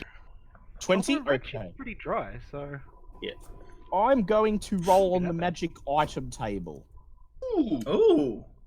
I was gonna roll for There was perception. actually a thing in this shit? Yeah, there's a thing of Whatever shit. this is, someone's gonna have to clean it off. But, yeah, Hey, I rolled a nat 20 on Constitution. I am not phased. you just look and go, I've smelled worse. Okay. It smells like me in the shower. Rank worse. In amongst all of the literal shit bones, old rat corpses, and other detritus, you pull out what appears to be a small brown leather bag. Cool. First things first, I'm going to cast Prestidigitation to Clean it. to unsoil it. Yep. Nice. And you find yourself holding, in pristine condition, a bag that looks extremely similar to Nargle's. Oh. Cannon. Ho ho ho. Another bag of holding? I open it up and I like drop a coin in it. You open it up and you drop a coin in. You hear nothing for several moments. Yeah. Then you hear the sound of metal falling on stone. And then you hear a voice inside. Oh. Oi! Can anyone fucking hear me? Alright, I turn it inside out. You turn it inside out. As a lone rat falls at your feet, he immediately begins gasping for air. And he says, "Oh, thank God, mate! I thought there was gonna be grub in there!" Well, thankfully, he didn't suffocate. I rip off a bit of my rations and I offer it to him. He goes, "Oh yeah, grouse meat!" And he begins nibbling on it. He says, "This is the greatest grub I've ever eaten. It's like the good rats and food done from heaven in it." Well, if you're interested, there's more of this. In fact, I have a fair amount of it. If you would be interested in maybe doing your job for every now and then, scampering into places I can't reach. He says, "Oh, more food, say no more, mate. I'll do whatever you want in it." Are we getting a Cockney rat companion? Wonderful. I cast Prestidigitation on him. Again, clean him. His fur goes from looking bedraggled and dirty to clean like a pet rat. And he also is considerably less smelly. So we now have, let me just see if I got the numbers right here. An owl, a dog, a ram, and a rat. Yes. Counting this up right. Well, in all Good fairness, the owl's my familiar, so he doesn't count. Okay. And another bag of holding. Another bag of That's holding. We're not filling this one with animals. No. That can be the Who's regular on this bag? bag of holding. My bag of holding is my creature cannon. I will hold on to it to make sure it stays that way. I mean, Make sure its powers aren't used for evil. I mean, guys in chat, my bag of holding contains 3 gelatinous cubes. Yeah, it's not Yeah, he used literally to just put shoves- items in. Yeah. But at this point, you hold out your hand, and the rat runs up your arm, perches on the shoulder, and then smugly crosses his paws, and he says, "Gaius Raticus at your service, mate." So Raticus. Hey, Is his name Redicus? I just had an idea, guys. Yeah. What if I get a tiny little chair made for my shoulder?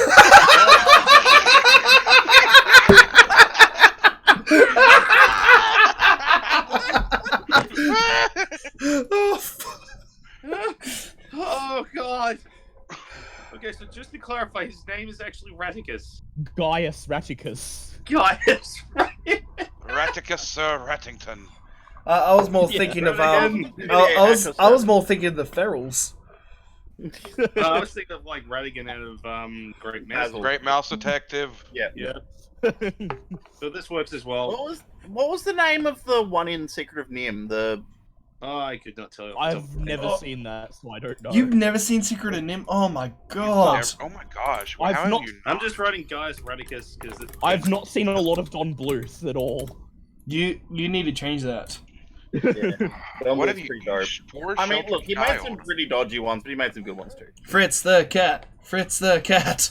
Nah, that's Ralph Bakshi. Oh, Yeah. I thought he was involved in it.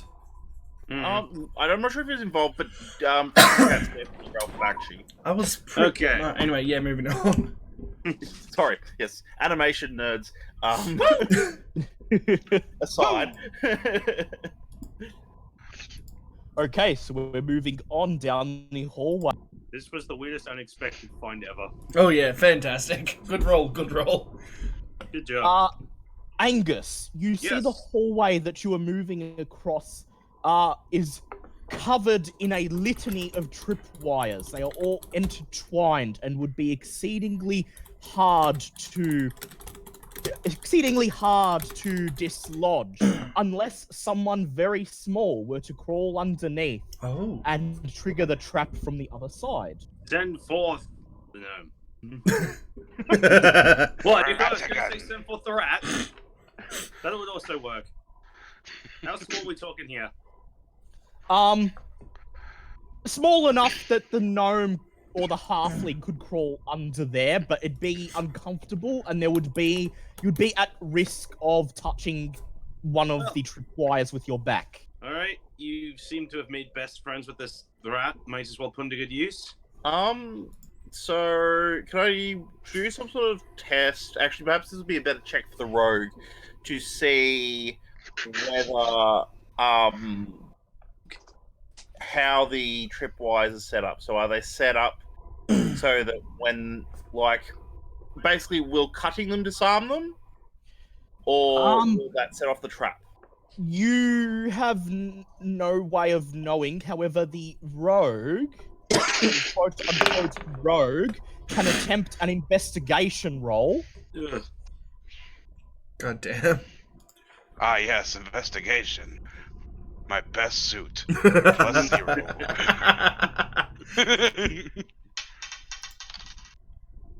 Alright.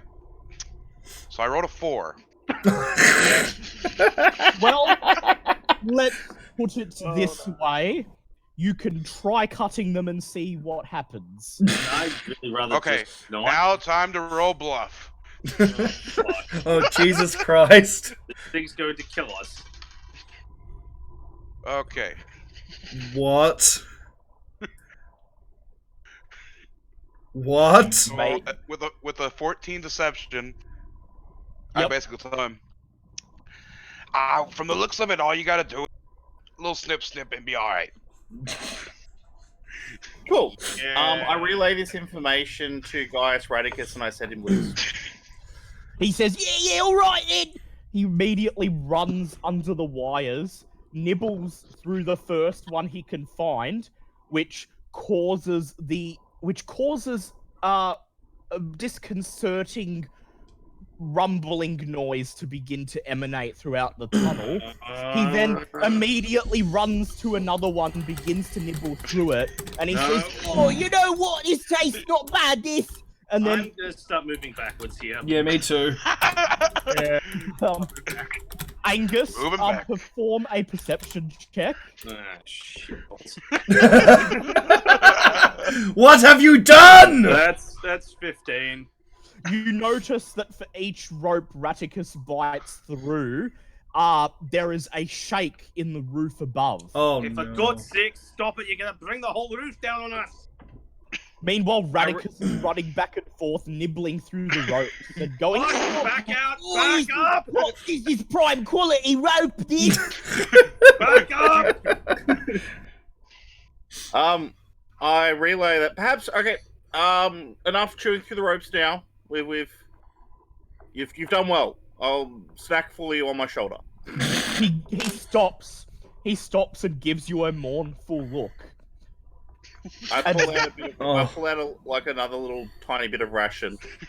He immediately says, "Oh yeah!" and runs as fast as you've ever seen a rat run out from under the tripwires.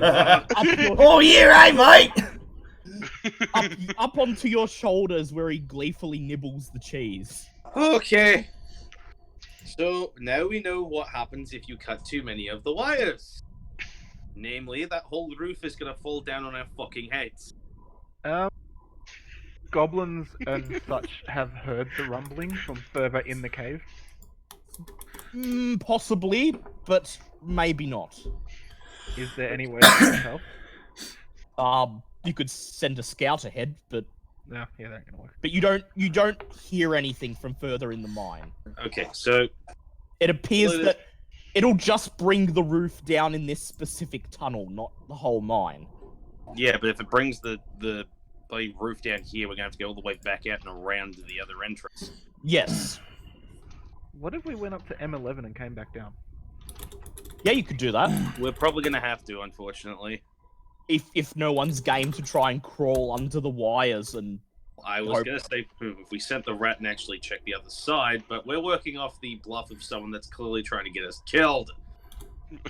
I know what I know. That's all I know. You don't know that he's the goddamn thing. more competent than he perhaps is. I don't know what the word competent means, so I agree. We're competent professionals. Before we do anything, with all the ropes that the rat has chewed through, were they the ones closest to the ground, or just? Oh, they were just in random spots. He's just picked random ropes and bitten through. You've seen enough that you can reasonably deduce that the ropes being broken is the point of the trap, and that when enough of them have been broken, the trap will be triggered. Yeah. They're basically banking on someone coming along thinking, oh, they're just tripwires and snipping them. Actually, how much clearance is there? Like, are they just across the I'll be floor, back in or a are they second. all I'm just across getting the drink. area? Some of them are fairly high up, but the majority of them are about a foot above the ground. So if someone could just get over that, then they'd be able to get across with no problem then? Yes. Alright, I mutter an incantation and start moving my hands around. And I touch Angus. Okay. You have a fly speed of 60 feet. Yeah, you can fly. Holy. Well, isn't this a fun day? Okay, I suppose I'll go across and see if I can find a way to turn this trap off without killing everyone. Yep. You fly carefully over the ropes and land on the other side. How long does this last for? Until I can up to 10 minutes or until I forget. Ah. Well, I'll still enjoy this while I have it. Do a perception check. Me or You, yes. Angus? Oh, me? Angus. Oh no, Angus. Okay. And I'm back. Hold on. Okay, that's gonna be a 10. Alright, one I You miss. see, I can fly now for 10 minutes. What the? What? you see a So small. don't go too high, because if I forget to Yeah, I'll be maintain doing it, then you don't fly anymore. You And you don't see- gracefully float down the floor either. No. Yeah. You see a small pressure plate recessed into the stone wall. Somebody has engraved the word safe on it, but they have spelled it SAYFM. See? You know what? I really don't like goblins, and yeah, just push the thing. You push in the pressure plate. There's a rumbling sound, and then a Uh-oh. click. You look up as large planks of wood emerge from the stone walls and crisscross the roof to prevent it from falling. Oh, whew. Just as planned. You shut your bloody mouth! I like this new dwarf. And then you move. The Cousins. rest of you move through the tunnel. He still beats Yeah, the bard. Well, look, basically Satan beats the bard. That's not hard. M12. M12, into M12 we go. The door to M12 appears to be locked. My specialty. Like traps Oh, for your yeah, you specialty? That's stop me if you've heard that one before.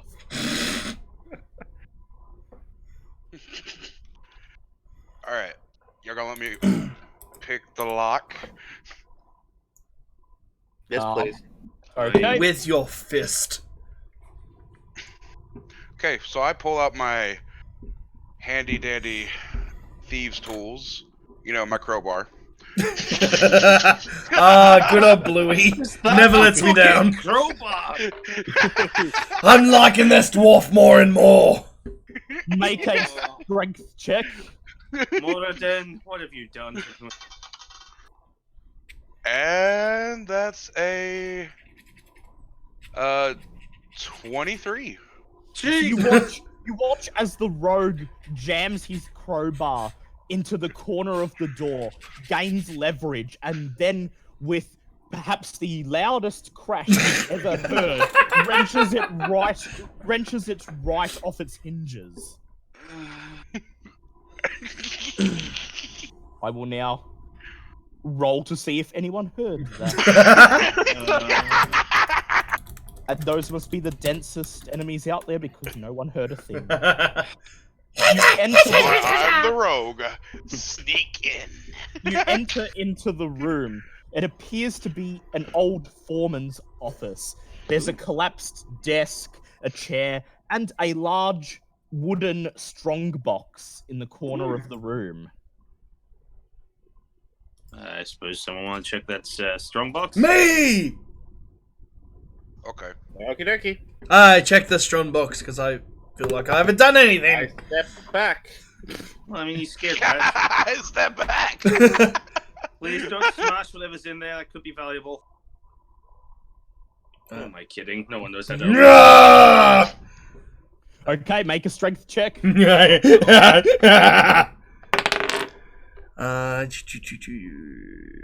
Plus strength is 21.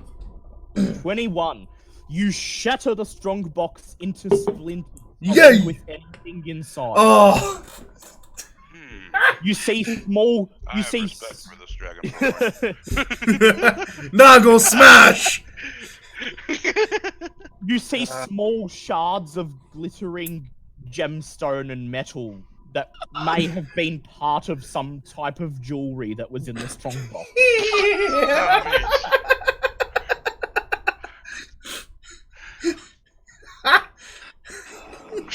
Lex, muscles tight, made of steel. Whatever the magical item was, it is destroyed. But the small shards of precious metal and gemstones might fetch about 100 take GP. I'll take those. Why didn't anyone stop me? Because you don't listen! You said you had it. So We're there's in the- nothing with like the desk or nothing like that. We're in the foreman's office, right? Yep. Can I do a perception check to see if there's any keys hidden? Yes, you can. Go ahead and do a perception check. No, we don't need keys. We Is have there people literally able any- to rip doors off hinges. How do I do a perception check? Sorry. Okay, so D20. you roll the D20, Yep. and if you have proficiency in perception, you add 3. And if you don't have proficiency, you don't add 3, but either way, you add your wisdom modifier. So this is the foreman's office. I would like to look for paperwork. Okay, you also do an investigation check. I'm just going to look over Okay, the well- shadow. What could have been something useful? I got a nat 20 plus 5. Oh, damn. perception. Jesus! Yep. Nat You- 1, but it came up to... But that still brings it up to 8. Okay, you don't find any paperwork that's still readable. Meanwhile, what you find, Remy, is you search the room, and hidden behind a thick layer of dust so that it's barely visible, you see a rack with a ring of keys. Can I take the keys, please? Yes, you take the keys. Before I put them in my pocket, can I show them to Nagel and say, let me handle safes from now on?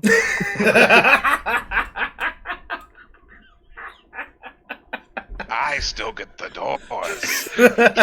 Leave the doors to the dwarf. Fine, the dwarf can have the bloody doors, but if we find any fucking safes, I'm the one to open them.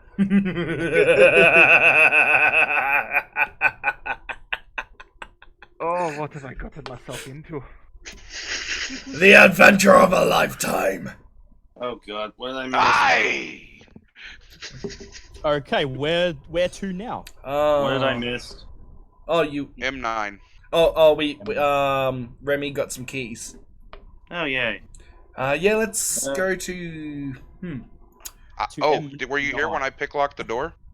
Yeah, no, I was here when you picklocked the door. No, you ripped Yeah. the door off the hinges, Liam smashed what could have been possibly valuable stuff. Into And then I found the keys. Yeah, I missed the keys. Yeah, let's go to M1. I mean M9. M9. M9. Okay, you move into M9. You find yourself face to face with a dead end created by some sort of rock fall. Wedged right at the end of the passage is a wooden treasure chest with a sign hanging above it where the word treasure is written, but it's spelled CHRSSURR. Rogue, do you want to Okay, do you want to no, poke it with your lance? No. No. Can I roll a perception check to make sure it's not a trap? Actually, and Yeah, go and can I ahead. roll detect magic to make sure like it's not a mimic or anything? Yes, you can cast detect magic. That's 18. I'm going to. There is no magic in the area. Okay. I'm going to attempt to read. Joke's on y'all, I can't. Stupid sign. I can't read. I got 22 for my perception. Yep. So you notice just in front of you there is a small grate on the floor where it looks like something will shoot out, and right in front of the treasure chest, a large plate appears to be buried in the dirt. So this whole thing is rigged. Yep. Oh, Okay. also, do I still have disadvantage on my rolls now? Or was that just on the attacking rolls because of That's the rat just poop on room? attack. That's just on attacking rolls. Okay. And that only happens once, correct? Yeah. Yes. Okay, cool. Okay then. Can we get someone, preferably not the one, the rogue? Can the rogue stand on the pressure plate, please? Sure. Actually, no, wait, I can- don't can need we the do- rogue there? stand on the pressure No. plate. I'll walk wait, over there and grab the chest, I'll wait. Can we get the rogue to push his lance down on the pressure plate? Oh, I'll take away all my fun. Wait, I like the way you think, but yeah, no, I'm gonna have to go with the lens option. Okay. You reach out with your lance and you press it into the pressure plate. Immediately there is a loud click and the grating in front of you opens up. A wall of bars shoots up, blocking off whoever would be standing in front of the chest from the rest of the party. Can I roll strength to break the bars? Yeah, you can try. help? Yep. So you do it with advantage then. Okay, so I'll just do a reroll then. 30 plus strengthy poo-poos. That is not... Yeah, 19. You grab the bars, and with a concerted effort, the two of you manage to wrench them apart, leaving a small enough gap for someone to pass through. Was the treasure chest locked? It didn't open. You don't know if it's locked. No one's actually Okay. checked it. Should I go through with the keys and try to open it? Yes, yes, you If should. you wish. Yes, please, please, please. Okay. I try to open the chest without the keys first. Try to lift the lid. The chest opens. Make a dexterity save. Oh. God damn it. Oh, thank God it's dexterity. Okay, so 17 plus 7. That's Yep. 24. Yeah, that's you passed. As you begin to open the chest, you hear a clicking sound. You immediately hit the dirt. An acid dart flies out of the chest, burying itself in the roof. You then peer inside the chest. Aside from the contraption that shoots the acid dart, there is nothing but a shred of paper upon which is written, "Ha ha, no clicky, ha ha, no clicky number rock for you." Rightio, all the bloody goblins are dying now. I'm not leaving until they're dead. Yep, I second that. I'm still trying to figure out what it says. The box, don't worry about it. You're reading it upside down, damn it!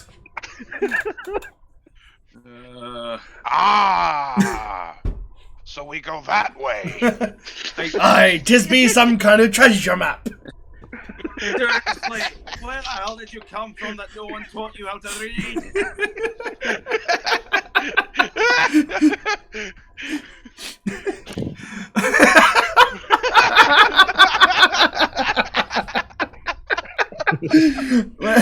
Okay, let's go to M8. Okay, we heading up to M8 or to M10? I think. I think. M8? I vote M8. Yeah, I think. Alright. Yeah. Yeah, we do a little course all the way to M3, I think, then Yep. move up to M10. Sure, why not? Alright, so you're going through M8 and then you can do a course around to M10. Okay, M8. No, after we This get to appears- M3, we'll do a course round to M10. Yeah. This appears to be an old equipment storage room. There are picks, shovels, and wheelbarrows. One of the wheelbarrows has been overturned, and there are a party of hobgoblins and goblins playing some sort of dice game. Oh, I- Papa likes. I do.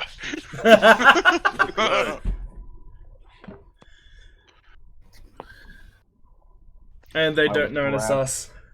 I will grab the... Yep, they don't know you're there yet, so we have a party of... Holy crap! Holy crap! A What? party... Sorry, I'm getting a pud raid. Oh, No. yay. So there is a party of 4 hobgoblins. And, if I can find the bloody goblin token... Where are you, goblin token? Where are you? Silly goblin tokens. Okay, there we go.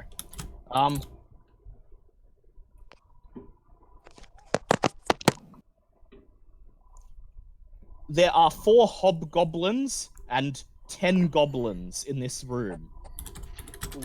Some be of really them useful.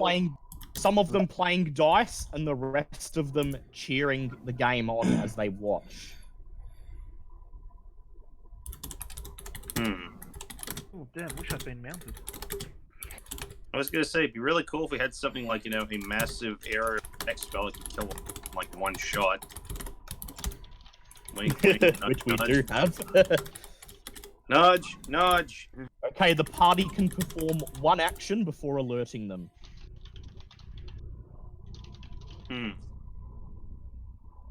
Now, I get my gaming dice.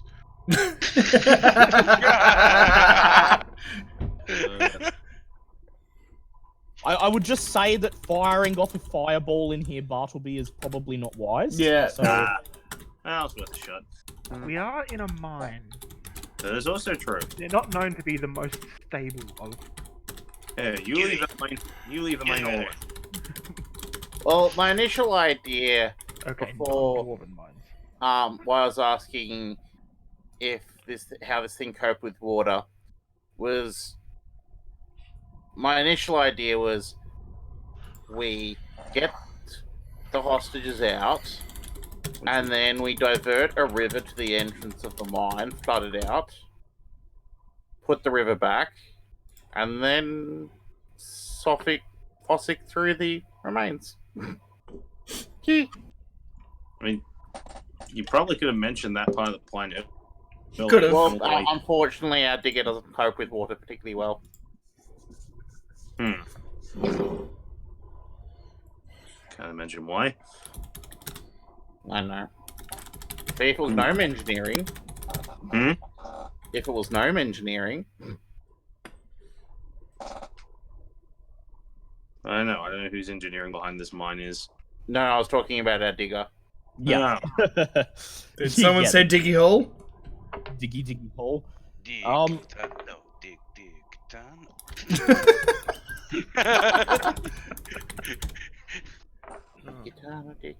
tunnel. So what do you wish to do?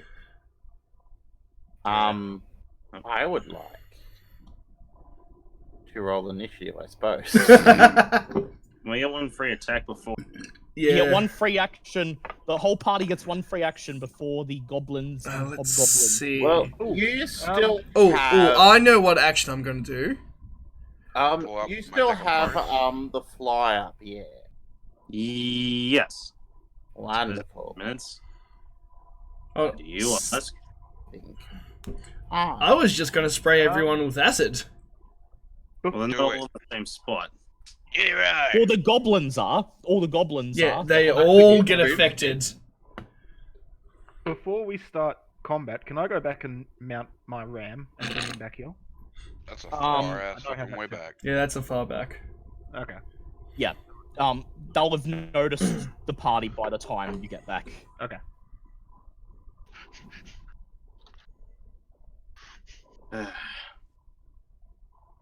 Should we spray the goblins or the hobgoblins?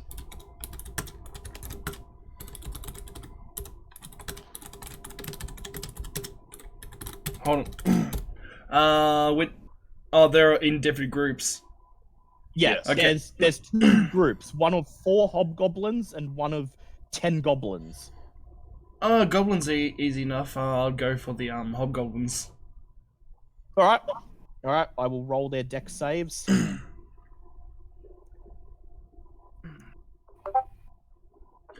Okay, 2 pass, 2 don't. Yeah, that works. Roll your damage. Crap. What's that again? For do breath weapon. PHP. Oh, player's handbook. Crap. Where is it? Hey. Oh, god damn it. Races. Dragon Ball. I think it's like 1d6 plus your charisma. No. God damn it. I've lost the... I bookmarked the page. I picked up the book, then the bookmark fell out. course. Dragonborn 32.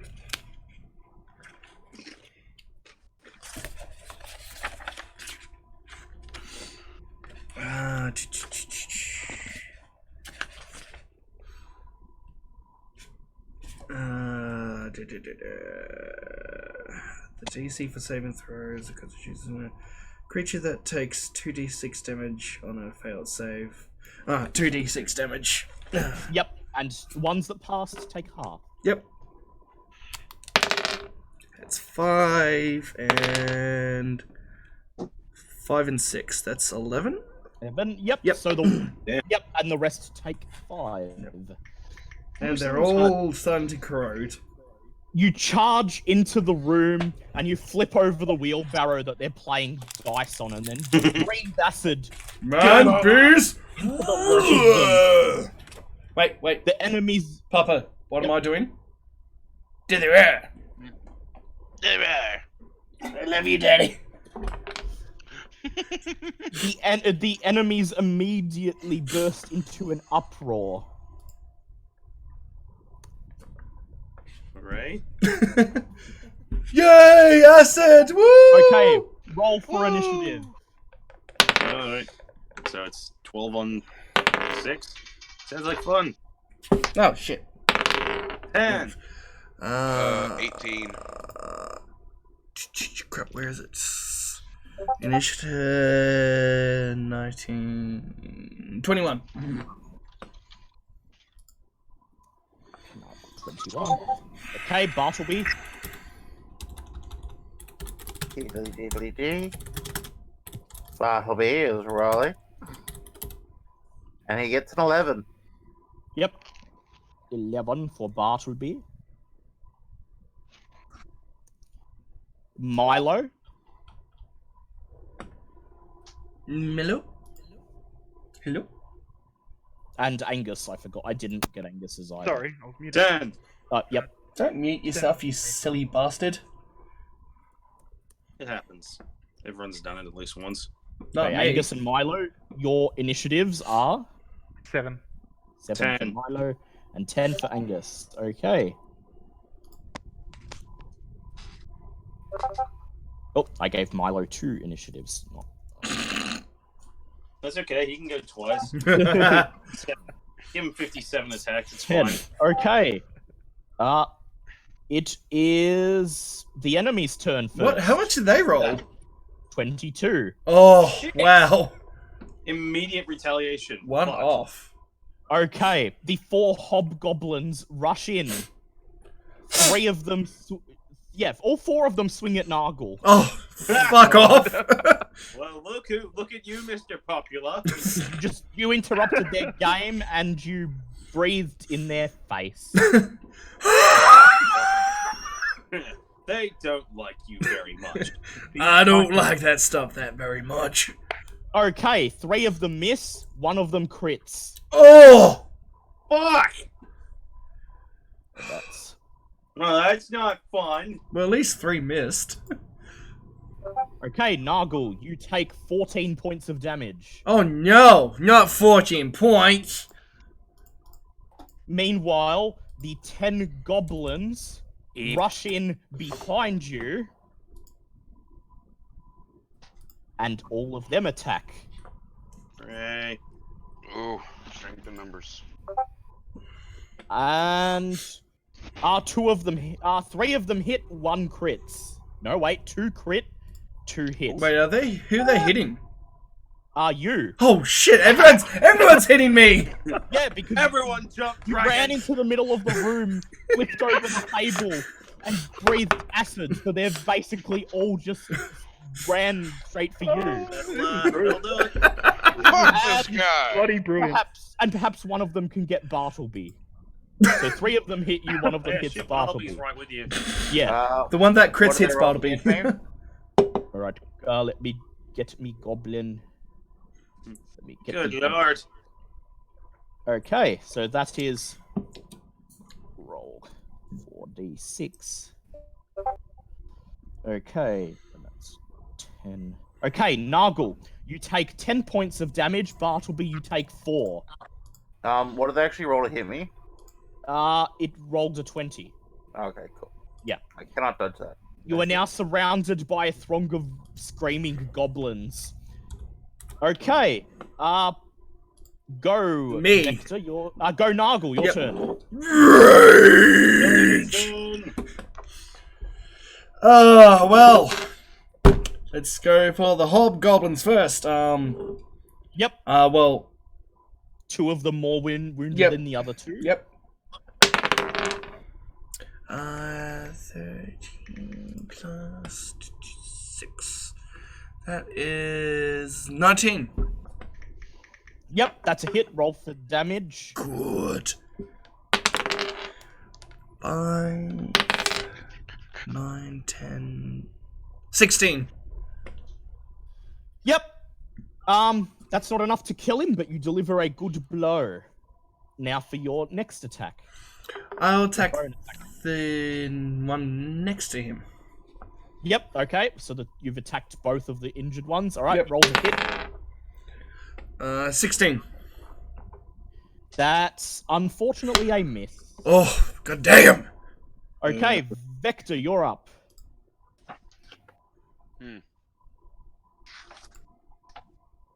One sec.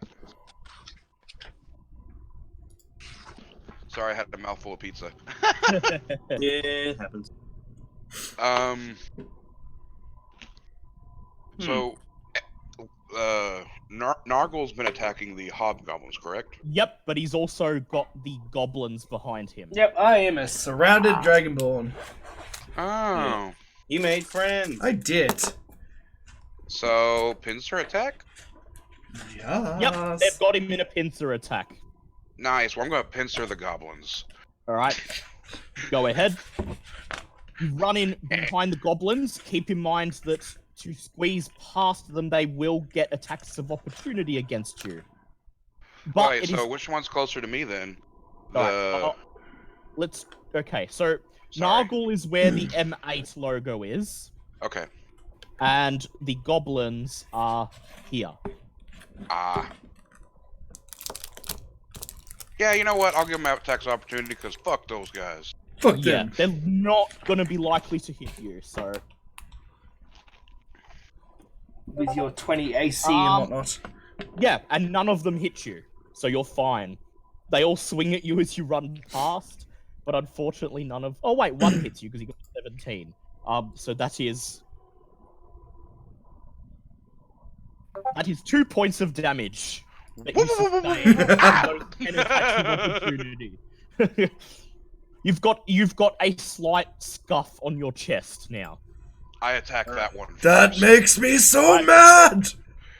Roll to hit. You are making me so mad. You attack my beautiful flesh! Weirdest dwarf I've ever met. I gotta fuck that dude up first. I'm assuming, and this is a big assumption here, but I'm assuming a 27 hits. Yes, it definitely Okay. does. 27 doesn't hit. Roll for damage. Ancient dragons. Yeah, well, we're not there yet. Thank God. That is 11 points of damage. Yeah, that kills him. Yay! Fuck that guy. Okay. I'm gonna attack another one. Yep. Roll to hit. Another 27. That's a hit. And this one does 15 points of damage. You skewer the goblin who hit you on the end of your spear, and then as his friend rushes towards you, you pull the lance back, stab it out, and you have 2 skewered goblins on the end of your lance. Fuck's sake, mate. I'm gonna Anyone, try to see how many I can get. anyone order kebab? Goblin kebabs for days. Bartleby, you're up. Alrighty, I am going. You're going. I'm going. Yes. To pull out my broomstick yet? Actually, I think I'm just going to cast a first level magic missile targeting the armed hobgoblin. Okay, go ahead. Make your rolls. That will most likely kill him. Yeah, it's most likely going to kill him. But you never know. Yep. 3d4 plus 3 is 14 points of damage. Yep, Oof. your missiles hit him one after the other, and then he falls over dead, scattering all of the dice on the table. The dice begin to roll across the room, and you see the goblin's eyes dart towards them. One of them whispers, clicky, clicky, number rocks. Okay, it is now Angus's turn. Oh, lovely. I suppose I'll go and take my mace out and go after one of the hobgoblins. Yep, there's 3 left. There's one of them that's more wounded than the other, so... Always aim for the wounded. Yep, alright, roll to hit. Words to live by. Yep. crap, that's a 1. Oh no! Oh. Okay. Roll a d20. Oh shit. That's a 9. All right, let me consult the table and see what that is going to cause to happen. That's a 9. No. Butterflies. Okay. Make a Constitution check. Oh, Okay, that's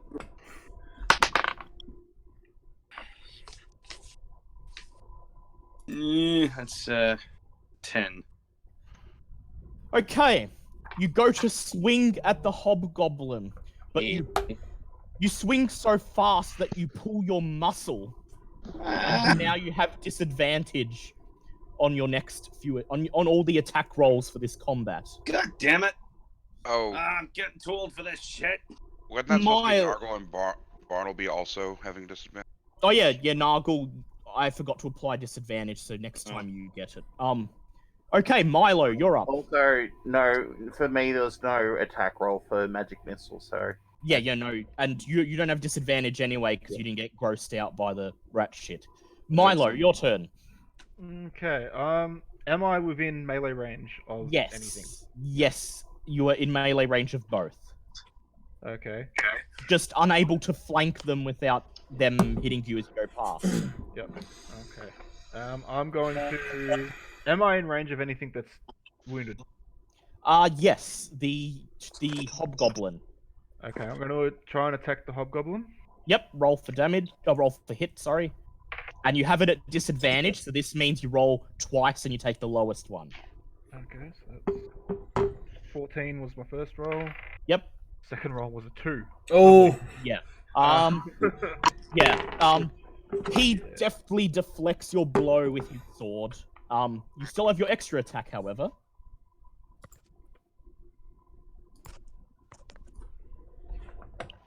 Okay, so I attack with my secondary weapon. Was that it? Yep. Hold on. 14 plus. With the proficiency, was it? Yep. Proficiency. So 17. That is also a miss, unfortunately. Okay. He parries 2 of your blows, 2 for 2. You have your extra attack remaining. Yep. I would like to try and attack again. Yep. And that's with my proficiency and And your dex. Yep. And the plus 1. 19. That's a hit. Roll for damage. Yay, damage. 8. Yep. D8 plus 1 plus your dex. 9 damage. After he deflects your first 2 blows, you swear, fuck this, and then you just stab up with your sword, putting it straight through the base of his neck. Oh, He gurgles once and then falls limp. It's the enemy's turn. Okay, the 2 remaining hobgoblins swing at the one who killed their friends, Milo. oh, bugger. oh, bugger indeed. You jump out of the way of one and then laugh as the second one takes a swing at you but loses his footing and falls to the floor.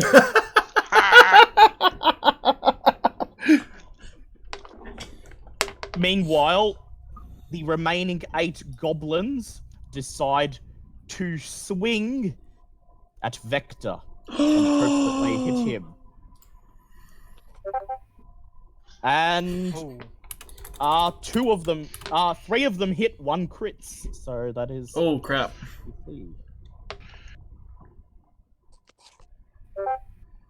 Okay, you take 10. You take 13 points of damage. Oof. Ouch. And now it is Nargle's turn. Oh, Daddy's gonna serve me up some hobgoblin fuckery! Hi, yeah! That is a 22. That's a hit. Roll for damage. Eat a dick! 6. Oh, so when I say fuck this, it's bad, but you can say eat a dick. No one... 6 and 4, that's 10, plus, crap, Plus my strength, it's 19. Oh, that's 22 damage. Yeah, that'll kill him. You deftly lop off his head. Nargle the Beheader is back! His head flies across the room, lands next to the dice. One of the goblin looks at it and says, "Ooh, not clicky clicky number rock." Dying words. And now for the second fucker. Yep, That is 17. that's a miss, unfortunately. Damn it! The hobgoblin rolls out of the way, and he points at you, and he says, "How dare you scatter clicky number rocks?" Oh, clicky number rocks. I like the clicky clack. Clickety clack clack. Okay, Vector, your turn. All right, how many goblins are left? 8 are left. Hobgoblin, Alright, hobgoblin, And one hobgoblin. lone hobgoblin. Oh yeah, I can help them. I can't reach the hobgoblin, can I? You can, but you'll get attack of opportunity from the goblins again. This isn't so bad. Yeah, that's not so bad. These guys are weak. Yeah, they are. Alright, so... Good damn pussies. What I'm gonna do though is I'm gonna see Yep. how many goblins I can fit on my Yeah, lance. with your lance. Okay, go ahead and try. All right, so I'm now going to try to stab more onto the lance. Keep stabbing it, keep stabbing. And that's wow. That is another 27. God Yeah, damn, that's a- son. That's another goblin skewered on the lance. Damage wise, we're looking at 11 points. Yep, you now have 3 goblins on the lance. God damn, he's just Just stacking racking them up. Let's go for 4. Do I hear 4? Let's see. 19. Yep, that's a hit. God damn it, son. Ooh, this is big damage. 14. Yeah, that makes 4 goblins skewered on the lance. I am Vector, the Impaler. Back to the Oh, one second, guys. I'm gonna mute my mic for a second. Yeah, Anyone got a large barbecue? he's just muting his We're making microphone. some goddamn shish kebab. He's muting his mic because he's getting raided. Oh, right. Yep. This is where Bartleby can create a large illusionary barbecue for him to hold the... Anyone want goblin s'mores?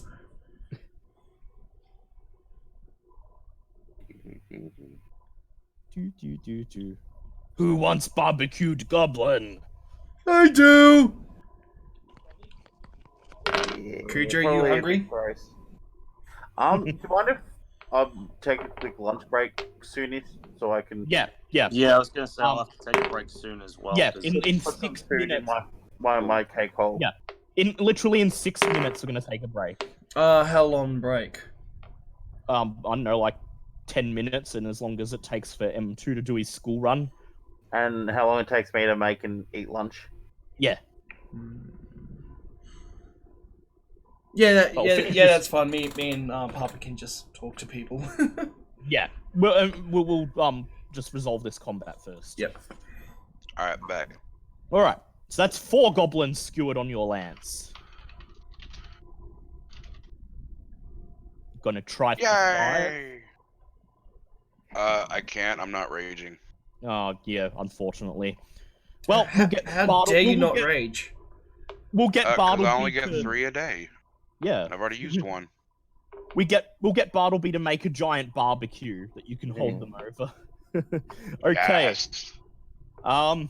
It is now Bartleby's turn. Alright, Bartleby is going to cast some magic. I might at this point just use my firebolt. I'm back. Yep. Nope. On the hobgoblin or on goblin? On Goblin. Okay, go ahead. 1d20.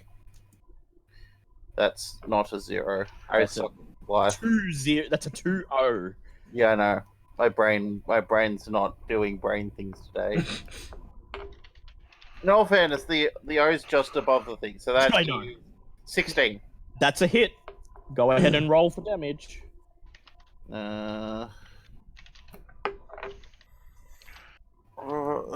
2 L's and roll. 2d10. That'll be 17 points of damage. Okay, this goblin comes pre-grilled.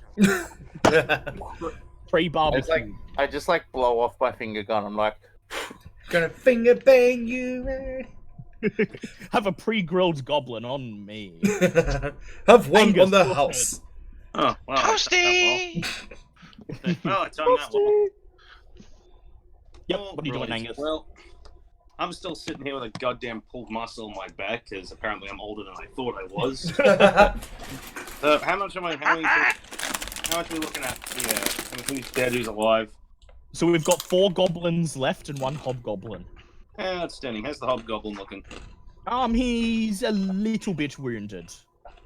Okay, well, let's see if we can Fuck head on up to his that. day. I was going to say, I don't take any disadvantages if I go for spells, do I? That's correct. You can Well, cast that's the spell. good. Well, in that case, it's time for a good old guiding bolt. Yay! Let's see if we can make this bad boy work. Well, that's a nat fucking 20. Oh, Guessing- hell yeah. Yeah, Let's fucking go. that's a hit. 4d6. Let's go. I was gonna say, I know spells don't crit, which is always a shame, but it is what it is.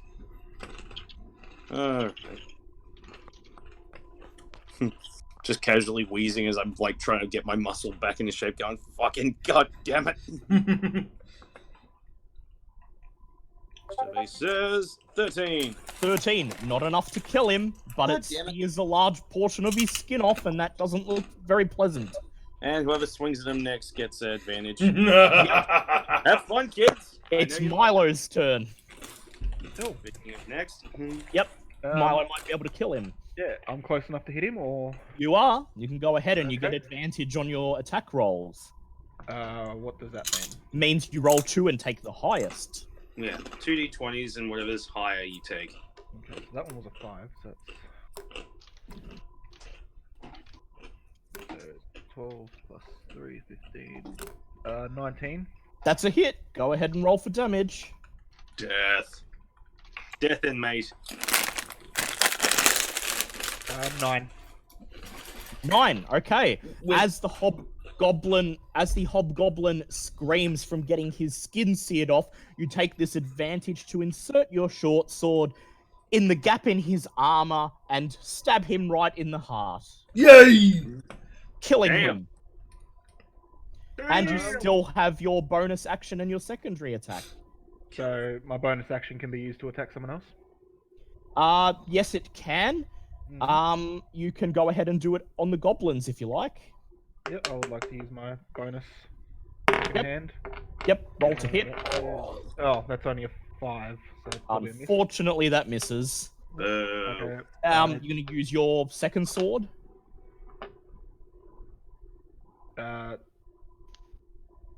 Yep. Yep, go ahead, roll. Is this a one where I use? This is the one where you don't use your dex, yeah. Okay. Yep. So that's 16. That's a hit, roll for damage. 5. Yeah, that's gonna kill the goblin. Yeah, Then boy. reach over and cut off the goblin's head. This leaves only Yay, 5 decapitated. goblins. The 5 goblins run at you. Everyone, dog pile. Only one of them hits. Yep. And he hits you for 2 points of damage. Oh no. And they each provoke attacks of opportunity from Vector as they run past him to get to him. Oh boy. Oh no! It's skewer time. Can he just stand in front of them and hold his feet out? Just line up. Line up. Just holds it out and they impale themselves. There you go, Vector. Roll to hit 4 times. Or 5 times, sorry.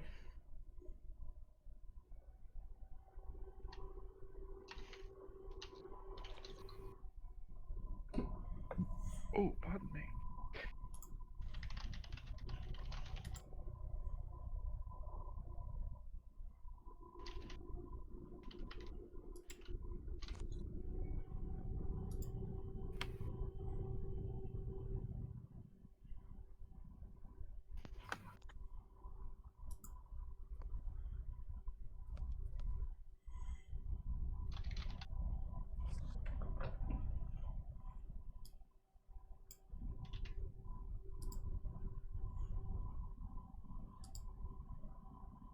Everything's just gone quiet. Yep, because we're seeing how many goblins he skewers. Oh, okay. Oh, sorry, deadass. I thought my mic was going. It was not. Oh. Whoopsies. Yep. Okay, Yep. so Roll to... Yep. like I was saying, it was a 21 hit, Yep. and damage-wise was 14. That adds the 5th goblin to your... Next. God damn. Next, we rolled a 23 That hit. was Oh. definitely a hit. God damn. This is and a 12 monstrous. points of damage. Yep. no. So now we have 6. Are there any left? Yeah, just one more. And you have to roll to hit him. Oh god. Oh.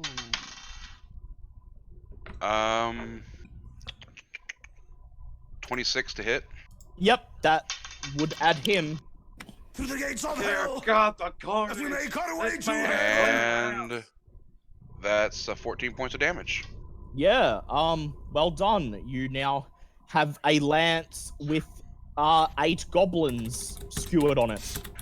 Oh, Hell yeah. God, they had families. And all the goblins are gone. Yeah, their families are skewered too. Not the younglings! Stays Inject together, yourself, be gets together. lanced together.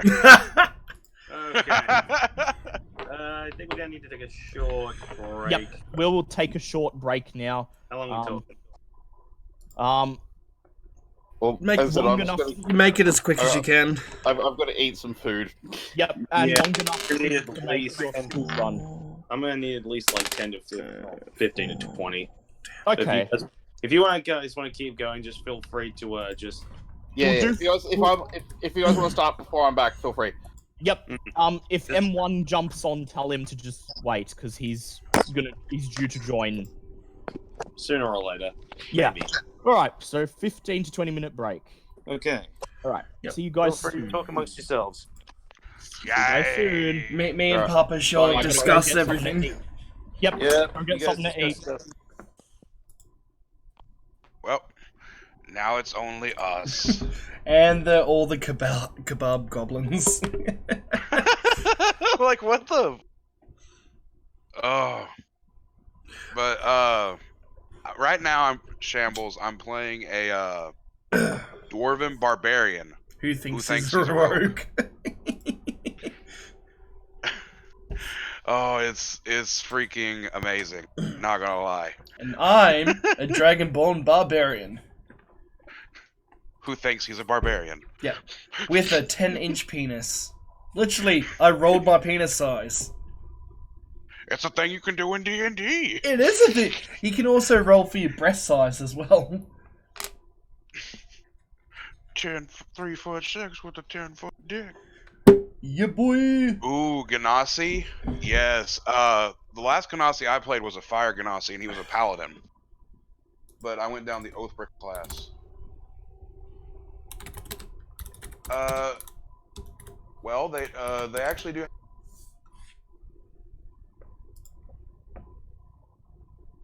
Oh, I can't hear you anymore, Papa. Oh, there we go. Can you hear me now? Yep. Alright, Okay. I was about to say, for shits and giggles, Papa, let's roll for your penis size. Roll a D100. Rolling for penis. And tell me what you size. get. Fuck it.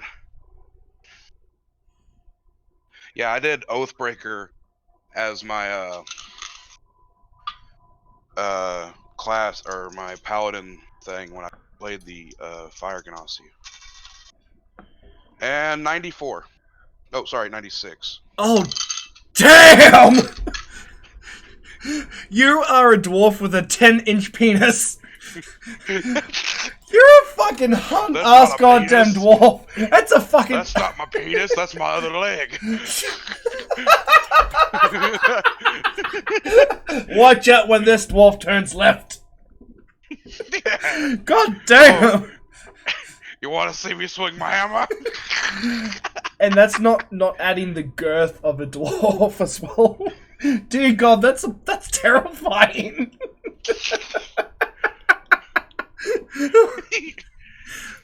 Hey, how do you think I get out of bed in the morning? It's a kickstand joke, you get it? It's like a baby's arm holding an apple. God, I love that you remember my metaphor.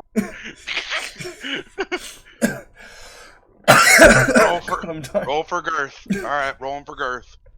Another D100 for girth? No, you don't do girth. You just do roll for size. But it's a dwarf, so you assume there's a lot of girth there. So I am kind of girthy. In the dwarven world, you'd be pretty much a porn star.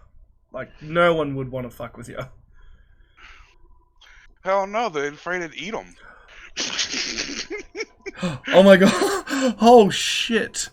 You get a modifier. I get a modifier? Oh no, sorry, that's for breast size. Okay. Okay. Whew. I was gonna say, you don't need an 11-inch penis. Yo, have a good one, Pokemon Trainer 457. Bye, Pokemon Trainer! It's a kickstand joke, you get it? Yeah, you got it. I wouldn't say it's not a baby's arm holding an apple, it's the whole goddamn baby.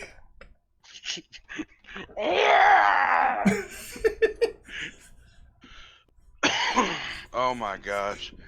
Yo, Molten, coming in with that Lazified raid. We got Fahad, Brenda, Michael Redders. Yo, Rega. Okay, Michael, calm down with the raids. How you guys doing? We're doing some D&D. Right now we're on a little bit of a break. Michael, Yo, geez. have a good one, Shambles. We get it. But, yo, Lazified, my dude, thank you for coming on in, brother. Damn, that was powerful, buddy. Yo, PK, Rice Beer. Guys, could one of my mods grab Lazified's link, put it in the chat? Which one's... Like, deadass, this dude's close to that 1K. Make sure we go help him get him there. Like, he came in and raided us. The least we can do is go ahead and support him. For those of you that are new, well, my name's Papa Agron, and welcome, my dudes, to Papa's house. Yo, what up, DJ Squirtle? How you doing, buddy? It's all good, Michael. But, we play video games, like, variety of stuff. Like, tonight we're doing D&D. Yeah, boy. Probably gonna be a weekly thing, actually. Yeah, it will. I also do Pokemon. I do Zelda. I do Mario. RPGs like Dragon Quest, Final Fantasy, Legend of Dragoon, you name it. And on the weekends, Pornhub. I got you, Molten. You can call me Papa all you want. Just don't But y'all just make sure, if y'all new, y'all leave that a like and y'all drop a sub. Because everybody's welcome over here at Papa's house. And we all family. Yeah, yeah. Yo, Lender of Hyrule, welcome in. Hell yeah. Let's fucking go. Yo, what were you streaming last, bro? Yeah, you finally got me back. I ain't gonna lie, you came in with that power. So much power. I already signed, Father. Appreciate you, Molten. But yeah, how was your stream? How did it go? Like, lay it on out for me. I needs to know. Tell us Yo, your Lender story. of Hyrule, thank you for that subscription. Oh, you were doing Smash? Dude, I was doing Smash earlier. I literally got Smash like yesterday. And Yeah, I was you trying did. it out. And like dead ass, I've learned two things. One, when I'm not streaming, I'm playing it. I'm really fucking good. 2, when I'm streaming, I can't play worth shit because I keep paying attention to the chat. Oh, that's always the way. That is always the way. Oh, 40 Like, it was likes? funny. Well done, buddy. Well done. Let's fucking go. Thank you guys so much. I was deadass playing against this one dude, right? And he kept fucking taunting me. And I'm like, dude, why are you fucking taunting? I'm like, you're playing against the guy who's not even looking at the game but reading the chat and he's still beating you. Why are you taunting?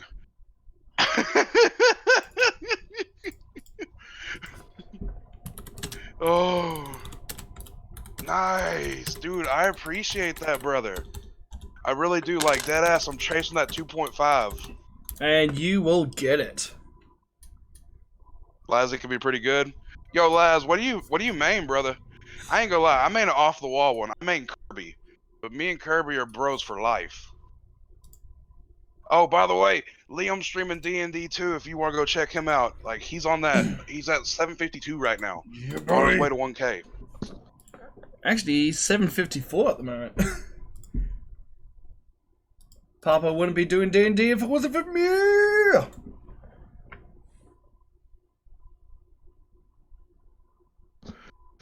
Ooh, Snake. Snake can be good. So can Mario. But when I played against a Snake earlier, he liked to camp on the side and do nothing but like shoot mortar and the missiles. I hate using Snake. And I was like, "You fucking kidding me?" So I ended up molly-whopping the fuck out of him. Cause I ain't gonna lie, I can edge guard like a motherfucker. You want to stand on that edge? I'm gonna whoop the dog shit out of you. Hey, Shoemeister, I'm gonna have a layout next week. I promise. This was a bit of an main improv thing. I just invited Papa to it today. Oh yeah, and I appreciate that, buddy. I really do. Oh, I've been wanting to do D&D with you for a while. I know, dude. I'm having a lot of fun, and like, I feel like I'm adding to the community of D&D with y'all. Yeah, you are, and you're just Like- adding more goblins. Like, here, let me pick. Oh, by the way, for those of you that don't know my character in D&D, right now he's a barbarian. He's a dwarven barbarian, but he thinks he's a rogue. So deadass, there's this locked door, and he's like, "I'm the rogue. I'll unlock this door." And they're like, "Yeah, you're the rogue. Go unlock it." I pull out a crowbar and literally just yeet that thing off its hinges. Then there was a box, and I just smashed it along with a magical item. Whoops. And- Yeah, fuck campers. I hate that shit. and you How guys, long am I going to be streaming for? probably another Probably another, what, 3 hours, give or take? Yeah, 3 or 4 hours. But when we get back into it, not on break, we won't be as talkative as I am right now. Yo, Key of Time, welcome out, brother. Thank you for coming in with that Lazified raid. Hell yeah. Yeah, you 'Cause, like- you guys missed an awesome time with the Cockney Rats. Oh my gosh, the Cockney Rats was fucking amazing. But like deadass, like whenever we're in the middle of like the actual dialogue, I won't be on mic. I'll be typing in chat because We don't. I mean, let's face it, we got 6 people playing. I don't want to be like, and I don't want to be rude and talking over them. You know what I mean? Yeah. Molten sounds good. But yeah, like I've played Gaius against so many Radicus. thousand people today. Gaius Radicus, the companion. And I can't believe we Fucking got Radigan. another bag of holding. Oh, I was dead. I was gonna search the room too because I rolled a nat 20 on that shit. Oh And damn! he's like, I checked the room. I'm like, damn, he beat me to it. Damn! I know. Are you not entertained? Are you not entertained? Mike Spike? Mike, I think so. Wait, what? Yeah, you went so high, you spiked your mic and Oh, come through. that happens. That happens. I mean, you get loud. You get loud. Yeah, I do. Yo, we hit 50 plus likes. Holy fuck. Oh fuck yeah! On a Thank you. D&D stream, nice. I know. Damn, it's power. Thank you so much again, Lazzy, for that raid. Ooh, I pushed And deadass, 26. all Fuck of- yeah! I look forward to seeing all of you guys back out in future adventures. Yo, Drago Blood Moon. You sneak about as good as my barbarian. Sneaking! Y'all always playing random games. What's good? Sneak. Deadass. I've only had good rolls in combat and when trying to sneak, and I have no idea why. Oh yeah, everyone's going fantastic today with rolls. Good lord. Hell yeah, I appreciate you. Random games, my dude. Yo, what's up, Ventus? How you doing, sweetheart? Yo, appreciate you, Michael Redders. Looking forward to seeing you tomorrow on, man. I'm doing fantastic. We're doing some D&D tonight. I'm literally going to be making this like a... Every week, y'all going to find us here. Yeah, boy! At this time, on this date kind of thing. Natural born barbarian rogue, honestly. Just imagine if I cross-class. Oh, yeah, like me. No, and I got the I went cross-class assassin, got sneak attack bonus damage. Oh, damn. Oh! Actually, let's have a quick look at the place handbook and what would be hilarious for you. That would be hilarious indeed. But yeah, I love D&D straight up. Like, I used to play it all the time with my friends, and then my work schedule changed. Couldn't meet up. Alright, Papa. Can What's you up? cross-class as a monk? You can be a barbarian dwarf that has proficiency in drunken boxing. It would depend. I know I need to have dexterity and wisdom. I just don't know how high to be. But that would be Yo, good morning, hilarious. Montezoro, my half-elf trickster rogue. Ooh, classy. I'm liking it. Because if it's 12, I got it. If it's 14, I don't. On the wisdom. Dex, I got that in spades. Oh yeah, shit. That's my deck. I'm pretty good in dex.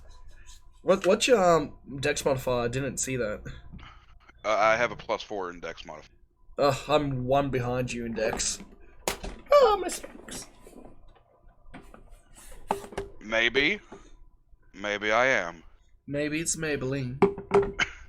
Maybe it's Maybelline.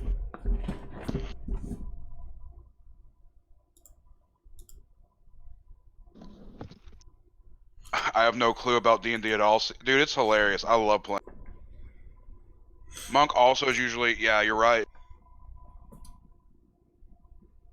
Changeling Church Road's kind of broke. It really is, honestly. My favorite class to play as is actually a bard, but We already have one of those, and he's annoying as fuck. like I don't do bards all that often. My favorite character can make it broken in a matter of seconds. I don't. How about just for shits and giggles, a necromancer? That's the only wizard class I play as. Oh, fantastic! And I don't raise dead. I use debuffs. Oh, come on! Skewer the goblins, then resurrect them. I could do that though. Yes. Maybe she's born with it. Maybe it's Photoshop. Damn soul.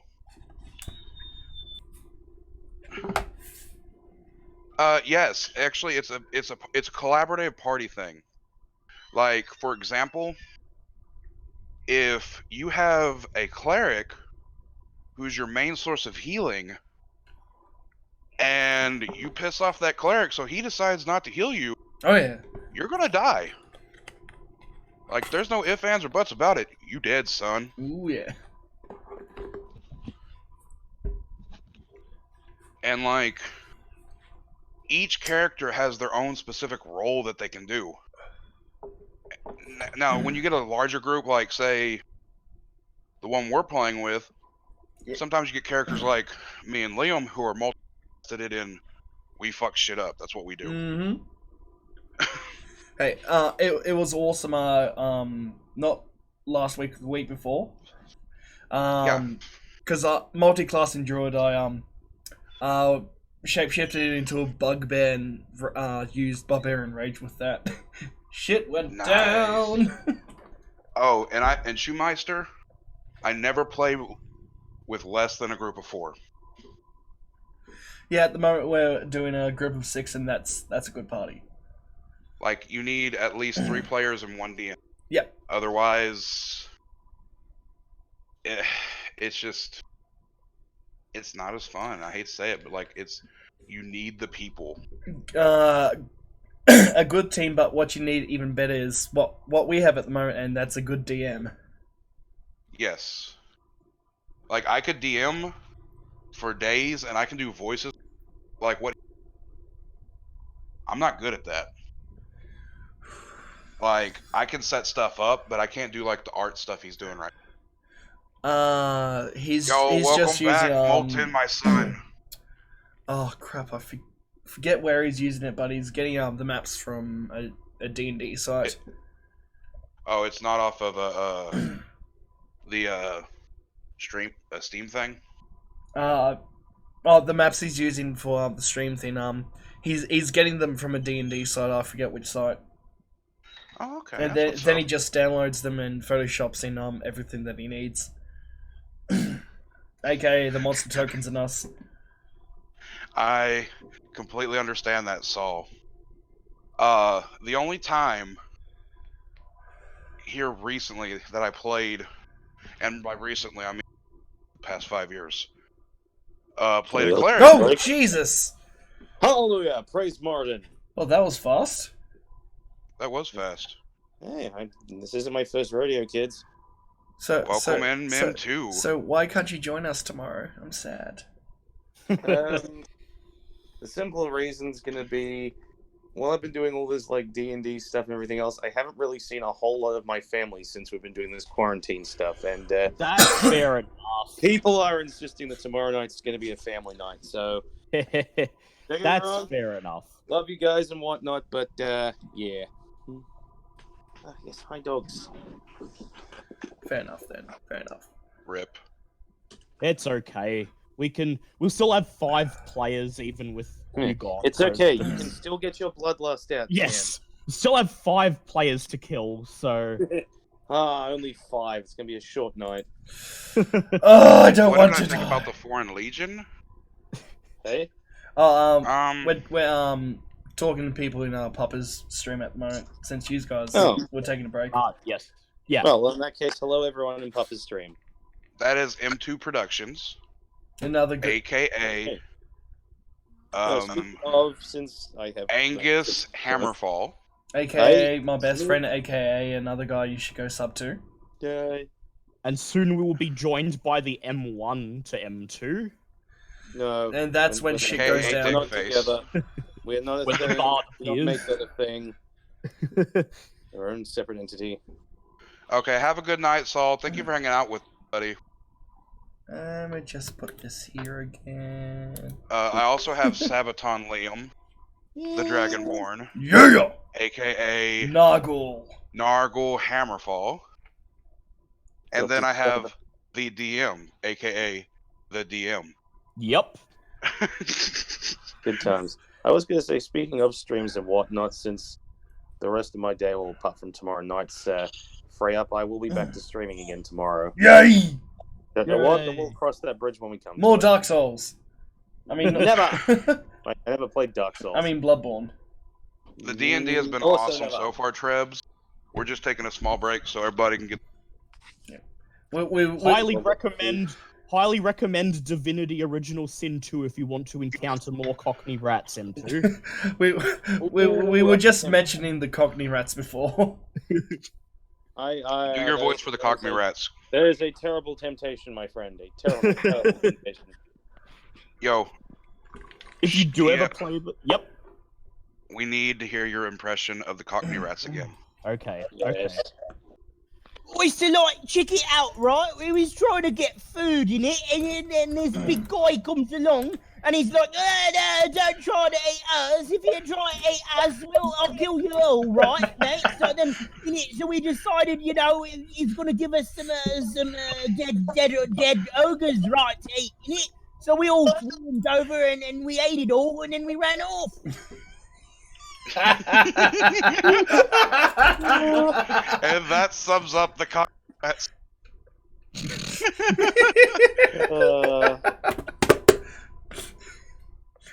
Oh, it's magic.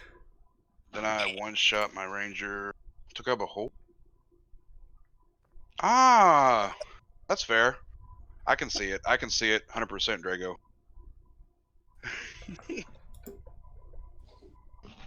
Good times. We'll give the others exactly 2 minutes, and then we will continue. Yay! Continue.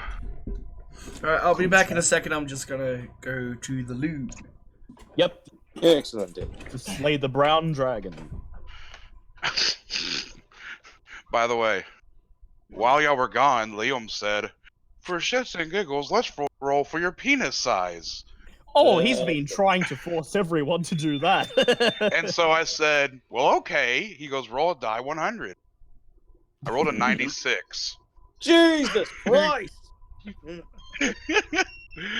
How, just out of curiosity, how much is that? 10 inches. For a Just like dwarf. his. Yep. In high school, they called me tripod. I was Yo, gonna PK say, Red, for a thank you for dwarf, that you sub. do realize that's pretty much as, like, girthy as well, so that thing's gonna be just a fucking log. Well, I told him it wasn't my dick; it was my third leg. Dude, if it's 10 inches long, it is your goddamn third leg. You're a dwarf. Essentially. Jesus Christ. It's probably longer know. than his legs. Why you think I could wear a special codpiece? That's not a codpiece, that's a prosthetic leg. He wishes to hit this. I don't know he gets multiple attacks. Yes, one for You my want me left to hit arm, you with my one for hammer? right arm, one for my middle leg. Wait, what?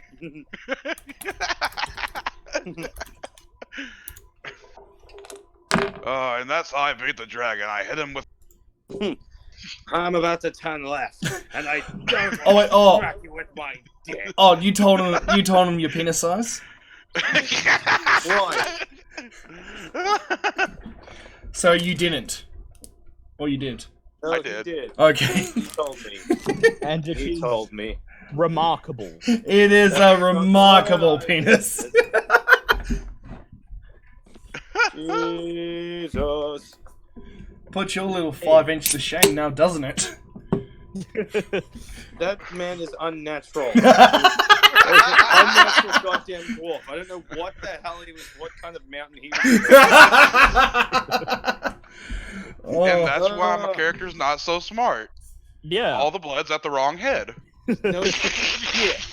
Oh, we've got the map back up. Fantastic. The wrong organ received all of the Yeah, I cells when he don't was know in the what kind of room. mountain you were under. Maybe if there was some sort of like radiation of some kind, but holy crap.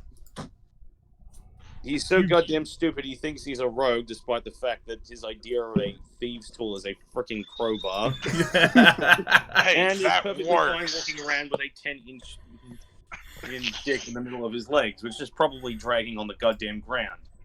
This guy's a ballsy son of a bitch. So you have It's insane, cleared. I tell you, insane! Alright, so, Papa, do you want to, enlarge the, map screen? I already have. Alright, there we go.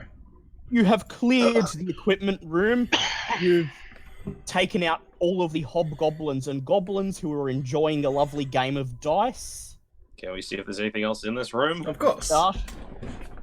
Sure. Go ahead and do an investigation check. Oops. I'll pass. That's a 19. I know how my got 19 as well. investigations Let's see, there are old pickaxes, wheelbarrows, shovels, and one crate, which looks to be newer than the others. No. Stashed No in the touchy. corner, stashed in the corner of the room, with a sign on it reading "Clicky Clicky Number Rocks." Can I go and check the box of clicky number rocks? Can I pick up the dice? I wish you checked the clicky. Yes, you could pick up the dice. So go ahead and check. Lift the lid off the crate and find that it is filled with dice. Hundreds upon hundreds of dice, Many of them are of odd shapes and are crudely made. Some of them have the incorrect numbers on them. And some of them have mysterious-looking stains along the edges. All right. Okay, but nothing actually. Like, can I search to see if there's anything just hidden in there? Yeah, that's what I I'm was about curious. to do. Yeah, you're okay. You reach More into dice. You reach into the bin, and you eventually feel something that doesn't quite feel like the other dice. You pull it out, and there is an uncut ruby. Oh! Woohoo! Well, I'll be some bitch. I'll take that. Let me take those. But you have no interest in the clicky number rocks themselves. Well, anyone else is free to take those, but I will happily take that ruby. Can I appraise it to see how much I think it might be worth with my usual Yep, go ahead. stone checking? Whatever the hell it's called. I'm a dwarf. I like checky things. You take a look at it, and you appraise it to be worth between 200 and 300 GP, depending on the seller. Oh, damn. Nothing to sneeze at. Oh, I'll take that any day. It's still pretty good. And then you move on into M4. Oh, good. M4 appears to be a mine shaft of some description. Speaking of shaft, have a look at Papa. Jesus Christ. Ladies. Funk! Specific, you can get anyone with that damn thing. It Ladies, is a men, anything in between. anything. It is a large open room with a. It is a large open room with a minecart track running through it. Several ore deposits that appear to be almost entirely exhausted by this point. A couple of discarded tools, but nothing much else. Where would you like to go from here? Let's make our way to M3. M3, Right, yes. south. To the south, quick march. Hackwell Hotch! Okay, Angus. As we move through the tunnel, you see what looks like a very suspicious, oddly shaped piece of stone set into the floor. Okay. I will relay the information to everyone else so that no one else touches it at all. I'm the rogue. I know what to do. I'm going to take that 10 steps back. Hold on. Let me break. Need to talk to him too for a sec. Are we? Has the today's tournament ended? Yes. You won. I know. Like holy shit. Chris is not What? thrilled. You won Sorry, what? that was a outside topic thing. Yep. You won the metal tournament. All right. Well, we're working on it. The end of the semis. Nice.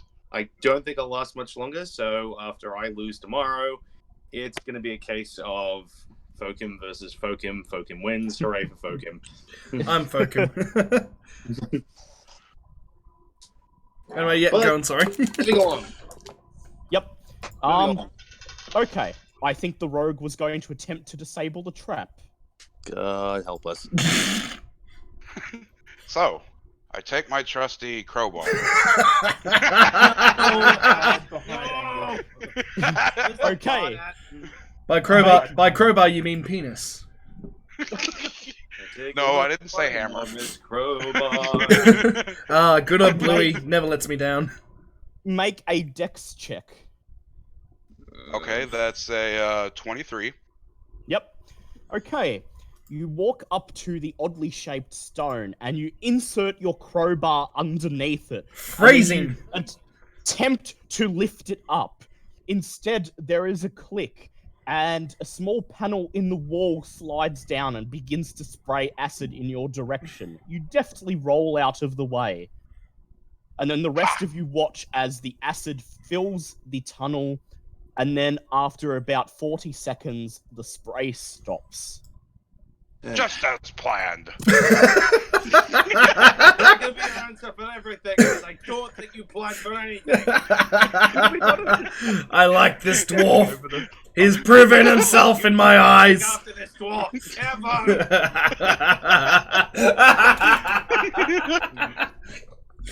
God.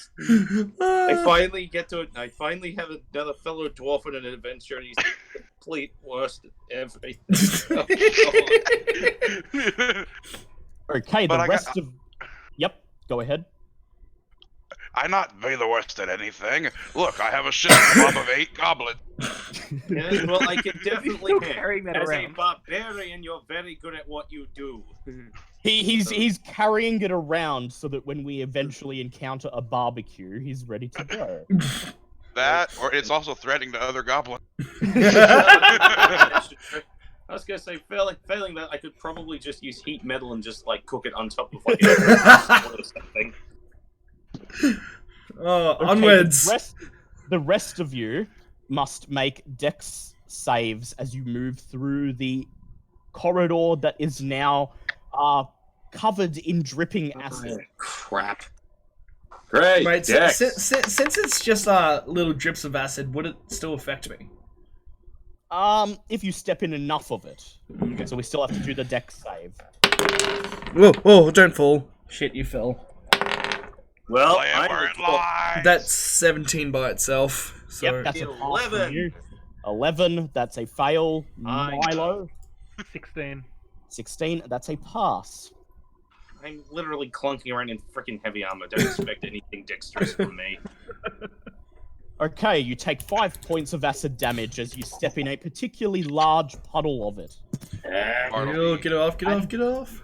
Bubble of. And Bartleby doesn't need to make a dex Because he's save, on me. It's not wonderful. Corridor. He rides his valiant steed. Hey, what did I say about that? Oh, And then God, we oh, move yeah. on to M3. The door to M3 appears to be locked. Sorry, Can I use my key? I thought you were saying we had like a third Michael there for a second. I'm like, The first Michael's still on his way. It's okay, after M3, we're going to move deep inside M2. Can I use my At least key? funny. Yes. Now, Now, I get the arrange a- doors, you get the chest. Remember that? No one else. Is Oh, getting the right. goddamn I dex. did say that he can get the doors. No, we have go ahead. keys. We have keys. Yes, Make check a- the keys first. Make a strength check. No, use the goddamn Check the keys keys. first. Check the keys first. Okay, I checked with the keys. Okay, the key inserts in the lock, and with a click, the door unlocks. Son Huzzah! of a bitch. Okay, can I close the door, lock it again, and let Vector? Nope, Oh keys my don't work. God. God help me. Jesus fuck. Actually, no, I do not do that. Right. Vector, you can have the next door. You enter M3. Stacked against the walls of this storage area are a dozen empty crates and a similar number of empty casks. The only thing that appears to be notable is a small wooden chest with a padlock on it. Noggle break! Can I check the keys? Yes. You insert the key into the padlock and it unlocks. Oh, thank Now God. open, Open the the chest. chest. Okay. Let me roll on the table. Acid in the face. Yeah, probably. No acid in the face. Oh, Hooray. Brave enfeeblement to the face.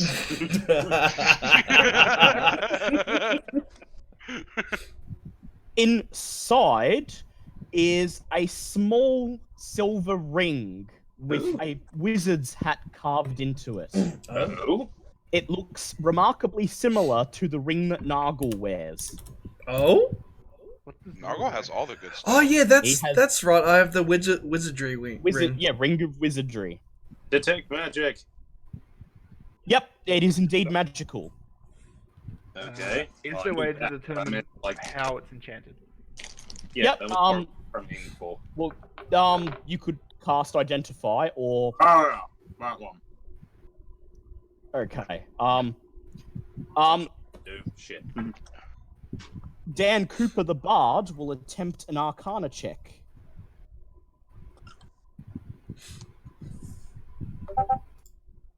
he looks at the ring and he says, "Oh yeah, that's exactly the same as Nargle's. It's a ring of wizardry +1, which grants 1 free first level spell slot to whoever wears it."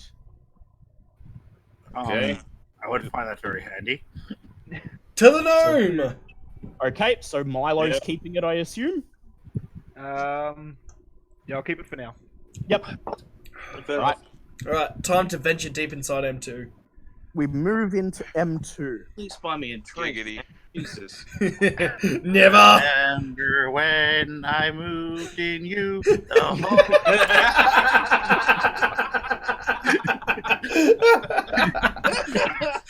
Wow, it's kind of space. This isn't the first time. I don't really go for the day Looks call, like but it's used Hey-o! used constantly. Echo! why is it cold and moist in here? Oh god. How's it feel inside? I can feel a draft. Hey, are those my car keys? This is another mine shaft similar to M4, but a bit smaller. Once again, the ore deposits appear to be depleted.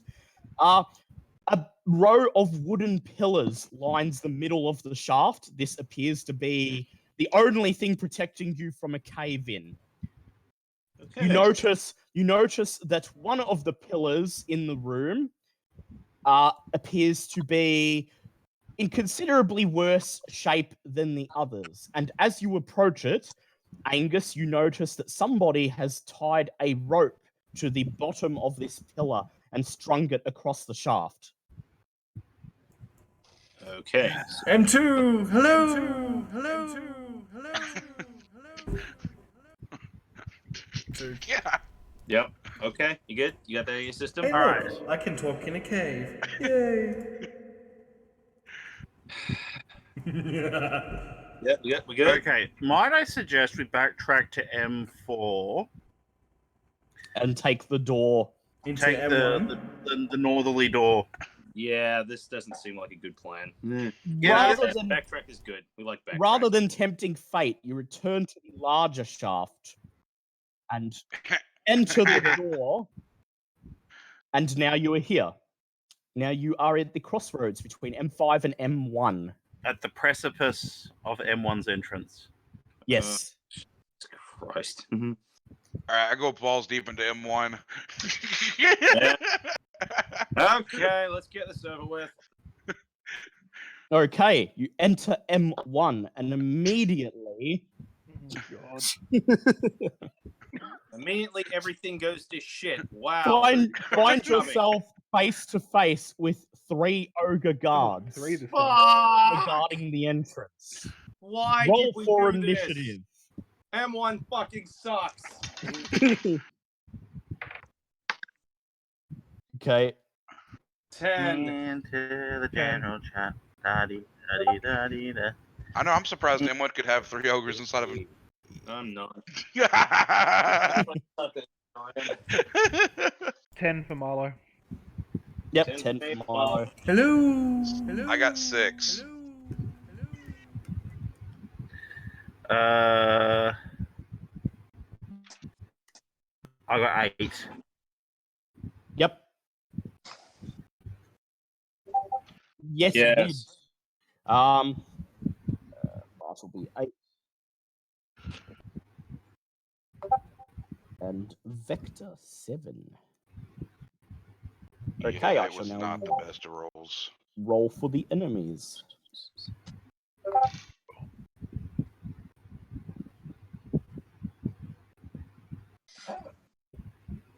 And they're going last. Oh, wow. Really? Yeah. Wow. All right, Nargle, you're up.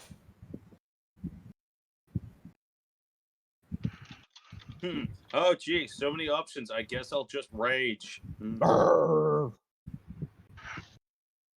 Fine, I won't rage. Everybody rages. Go ahead and I'll- rage. You can rage if you want to. You can rage your friends behind. Please don't rage. Rage well, seriously, that's barbarians. Yep.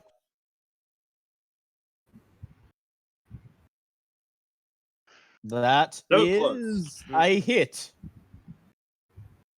So close you can almost taste it.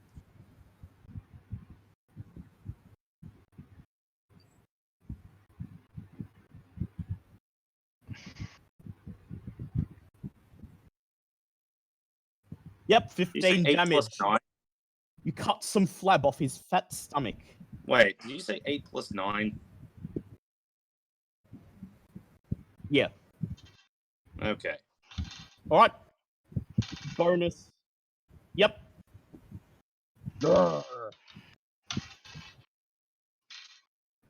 Yep, Hit. that's a hit. Roll for damage.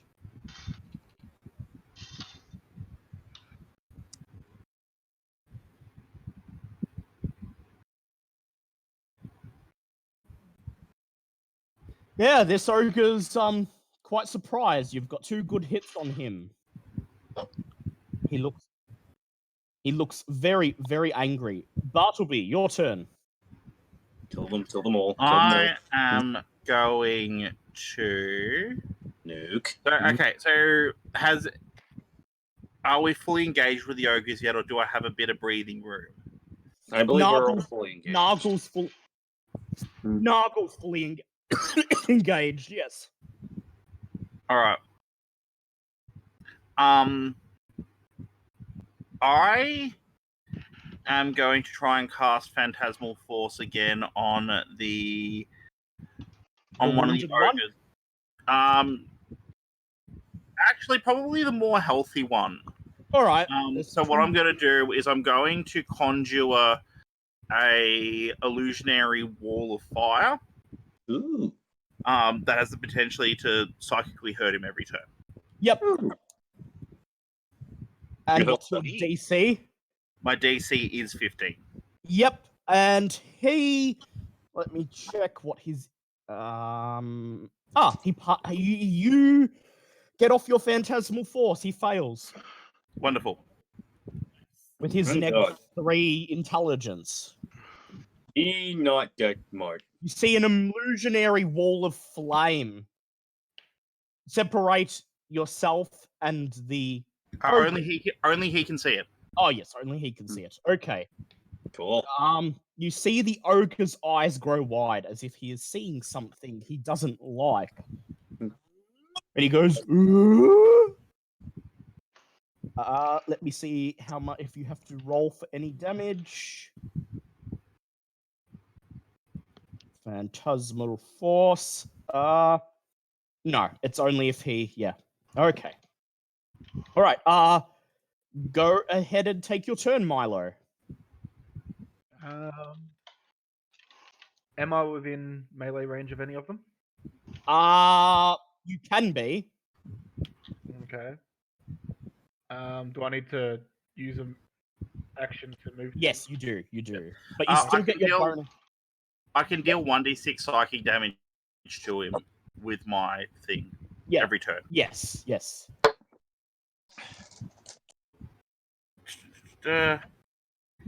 Control V. Alright. So that's 1 point of damage this round. Yep. Fire bad.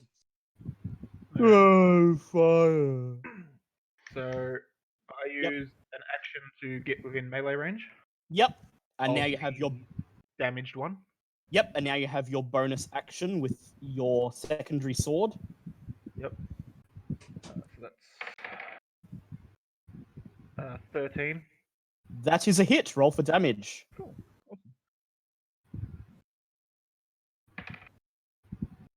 Awesome. Does that add the proficiency? To the damage? No. It's no, literally just the 1d8. Yeah. 2. Sorry. Yep. 2 points of damage. Yep. You manage to poke him in the stomach, and a little tiny droplet of blood appears. I don't think I get my extra attack then. No, you don't. It is now Angus's turn. That stinks. 3 ogres. Not entirely fun. Alright. I might go after the one that Milo just poked slightly. Yep. Nope, that's not gonna do it. That's a 10. Unfortunately, that isn't gonna do it. Well- You swing at him with your mace, and you just can't seem to break through all the flab. Stupid Rip. fat bastard. Vector's turn. The weakened one. Off you go. I feed him the goblins with my lance. Roll to hit. This is amazing. And ooh, this is gonna be a good one. That is a 27. Oh, Yeah, that's good. Roll for damage. good lord.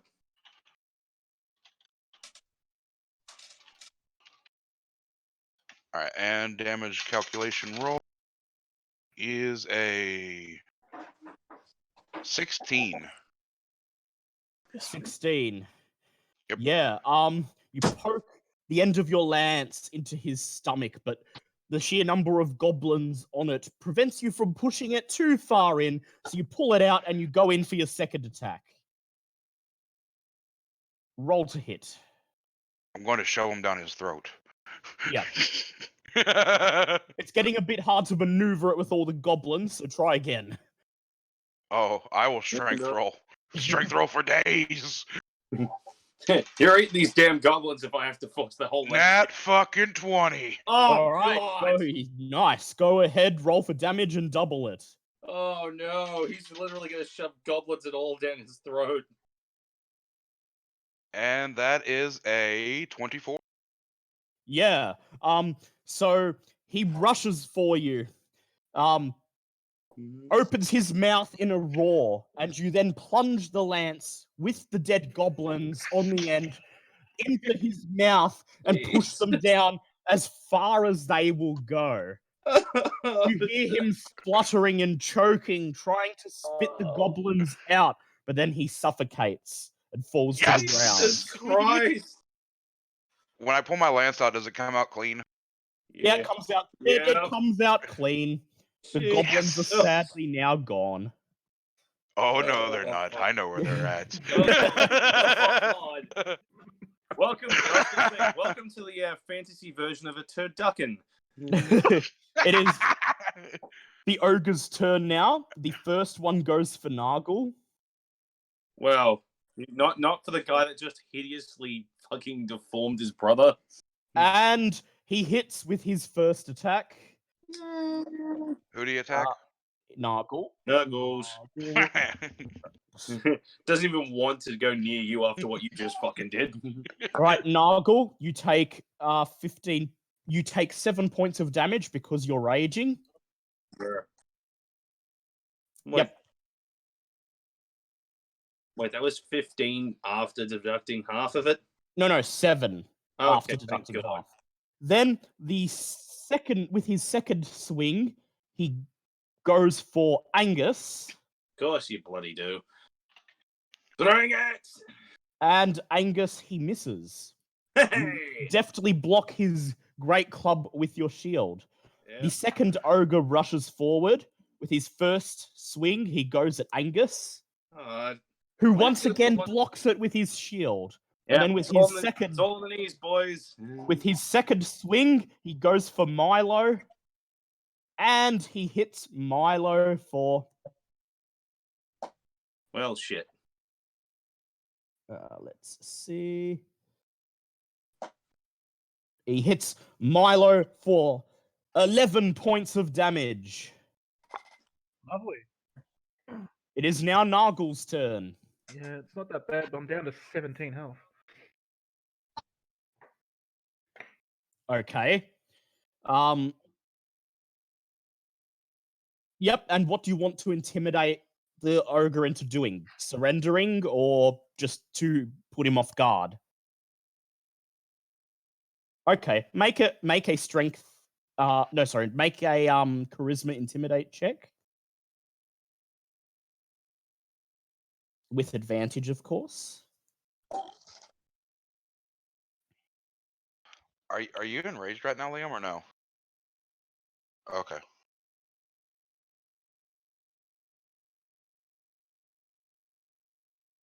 Yep.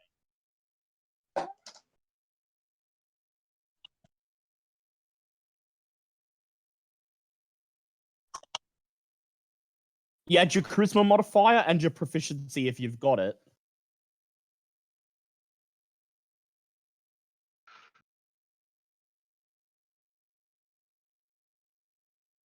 Okay, you glare at him with your dread helm, and what do you say?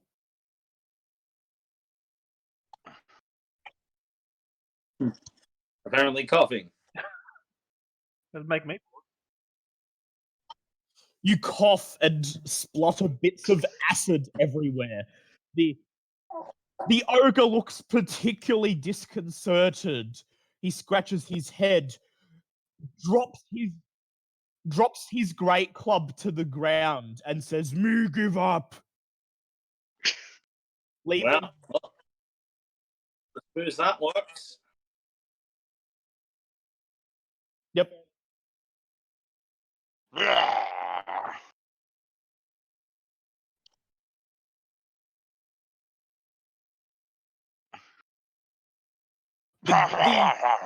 The ogre nods. He picks up his great club and begins to leave the room.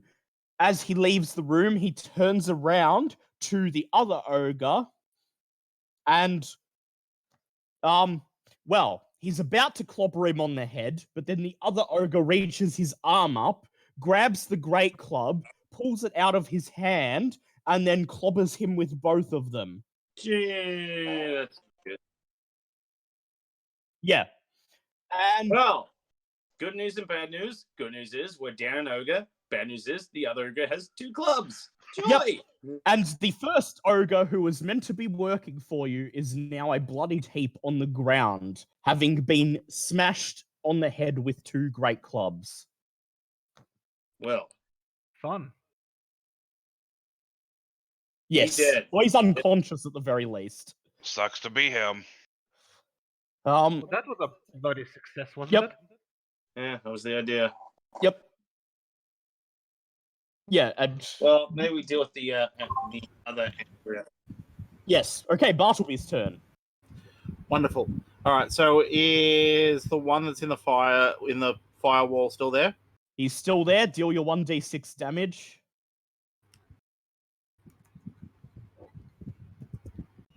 Takes another 1 point of damage. Also, he can do investigation perception every round to get out of it. If I'm not sure whether you pick that Yeah. up or not. I know, but If they're not investigation intelligence, I should say. yes. Dan Cooper granted you a D6 of inspiration, by the way. Wonderful. If you would like to use that. All right. Actually, what I am going to do is I'm going to pull out the old boomstick and level. Was it level 6 or level 7? It was level 6. Wonder. Good lord. Yep, I'm going to level 6 magic missile the remainder. Yep, the deck. Okay. Do your roll. I'm good. Control V, and is 6D. No, it's not 6, it's 8D4. 8D4 plus 8 is 31 points of damage into his chest. Yep. That's enough to kill him. Oh, no shit. I'll stab him again just in case. No, I falls think over in a that's cloud what's of called dust. message. At this point, Alright. Vector stabs him again, just to make sure. I will use the bonus action to say, "Hey guys, just take care of this one from a distance. He thinks he's separated from us by a wall of fire." Yeah. Yeah. Okay. The Next. one who is affected is just coming to the first thing he sees is the wall of fire, and he gasps, and then he gets up, and without even attempting to pick up his great club, he just turns around and dashes out of the entrance into the wilderness. Oh, Yay! we win. Huzzah. Yeah, he woke up and the first thing he saw was Bartleby's illusion, which scared him Nope. that he Nope. to Die. crush the room. Okay. This is an entrance area. There's nothing of note other than a couple of wooden pillars and some old mining gear. Where would you like to go now? M5. I was gonna say, random question. I know this is a dumb one, but when you say old mining gear, do they have any like the helmets with the lights on it? No, they're not. No, this is not a gnomish mine. Oh, come on. Leaving it because you can't really do anything with There's it. no need to do anything to it as such. Let it be. Right, up to M5.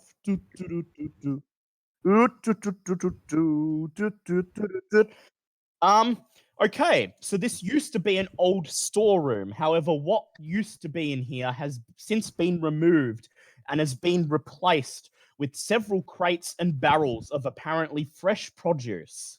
Ah, well, we found the produce. Well, it's a plus. We'll have to come back here once we're done. Ooh. You can take a short rest in here. If I you mean, like. we could come back here, or I open up my bag of holding and just start pouring it. Stop filing all the Yep. There you go.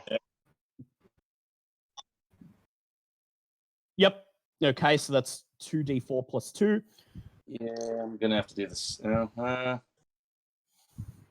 might have one of my potions. You I'm just gonna flex. yeah, you're fine. I'll take another potion. You spend about the next 15 to 20 minutes shoveling all of the stolen produce into Bartleby's bag of holding. It's not stolen. We're borrowing it. We're returning it to the town. Yeah. How do you roll for heal potion? Sorry. It's 2d4 plus 2. 7, 4. Neat. Yay, 5 health. What a waste that was. I got 6. Yay. 22. Look at you. You should be all right. Okay. Once you're done liberating the produce, you leave the area. Where do you go now? M6. I was gonna say, I feel like I guess we do M6 now. All right. Okay, Angus, as the party approaches the door to M6, you hear voices on the other side. They appear to be speaking Goblin. I'll just relay that to the other one. See, we got goblins in the next room over. How do we want to go about this? Is the door unlocked? Yep.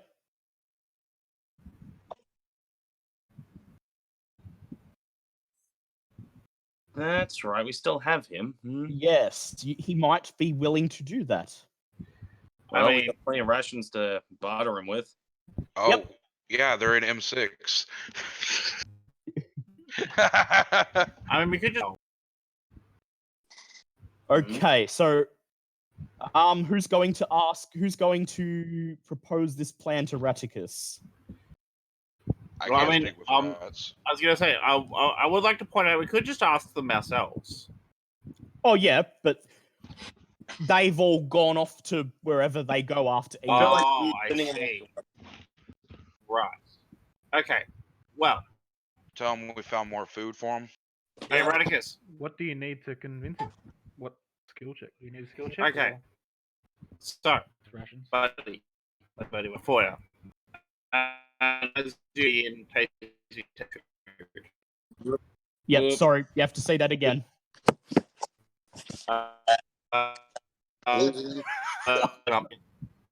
We're losing him.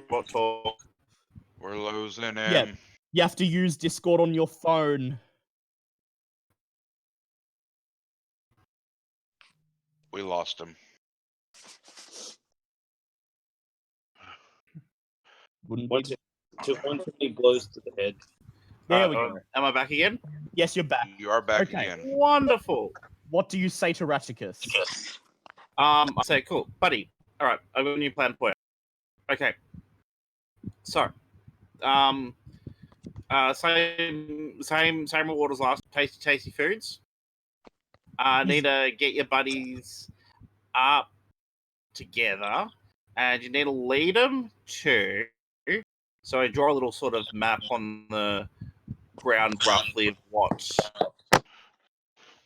our our On the ground in the yep. yeah. And I'm like, I need you all get your buddies to go into that room there. He looks at you and he says, "So what you're saying, right, is what you're saying is if we all go in there in a swarm, like there's tasty morsels in there. Is that it?" I we mean, can sleep in tasty goblins. morsels in the entrance. But Yes, that's exactly it. if you go in there, we will reward you. He runs off your shoulder, goes into a small crack in the wall, and then you hear him shout, "Oi, fellas! There's a dinner on!" You then hear the pitter-patter of hundreds of feet as one by one the rats emerge from the hole in the wall, God. once again filling a swarm that basically fills the entire tunnel. Radicus shouts, "Listen, let's go in the room. The governor says there's food in there, innit?" and then Have he we leaves. explained that they have to eat the goblins, because otherwise they could just turn around, come back out, and go, "Oi, there's no fucking food in here." Did you make it clear that he's eating whatever's in the room? Yes. Yes. He then leads the swarm of rats back into the hole. You hear nothing for a moment. Then you hear Radicus shout, "Oi, there they are, boys! There's the tasty morsels. Let's get him in it." you then hear the squeaking of hundreds of Jesus. rats, followed by goblins shouting, first kind of concerned, then utterly panicking, then terrifying screams of pain that last for about the next 15 minutes. And then there's Oh. silence. Then Oh. silence.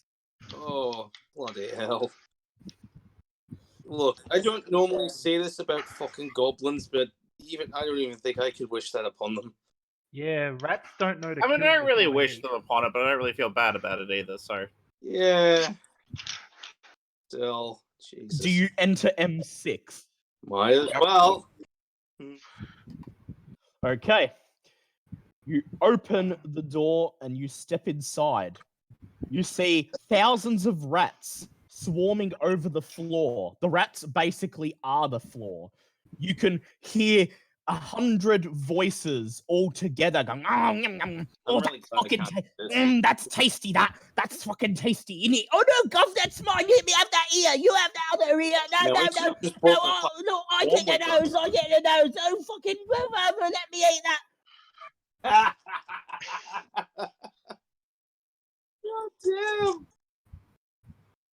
After a while, the rats converge into one small pile again. They raise their front paws as if waving, and then depart into a crack in the wall. Aw. Raticus runs back up onto your shoulder, and he says, Oi, they fucking loved that. It was like a smorgasbord, didn't it? It's like the best, like the best meal they've had in their whole lives. Hush down. I also chuck him a bit more rushed as well.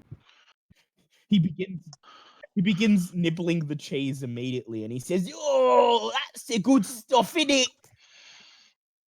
As I said, Only work the with us and best. you'll be well rewarded.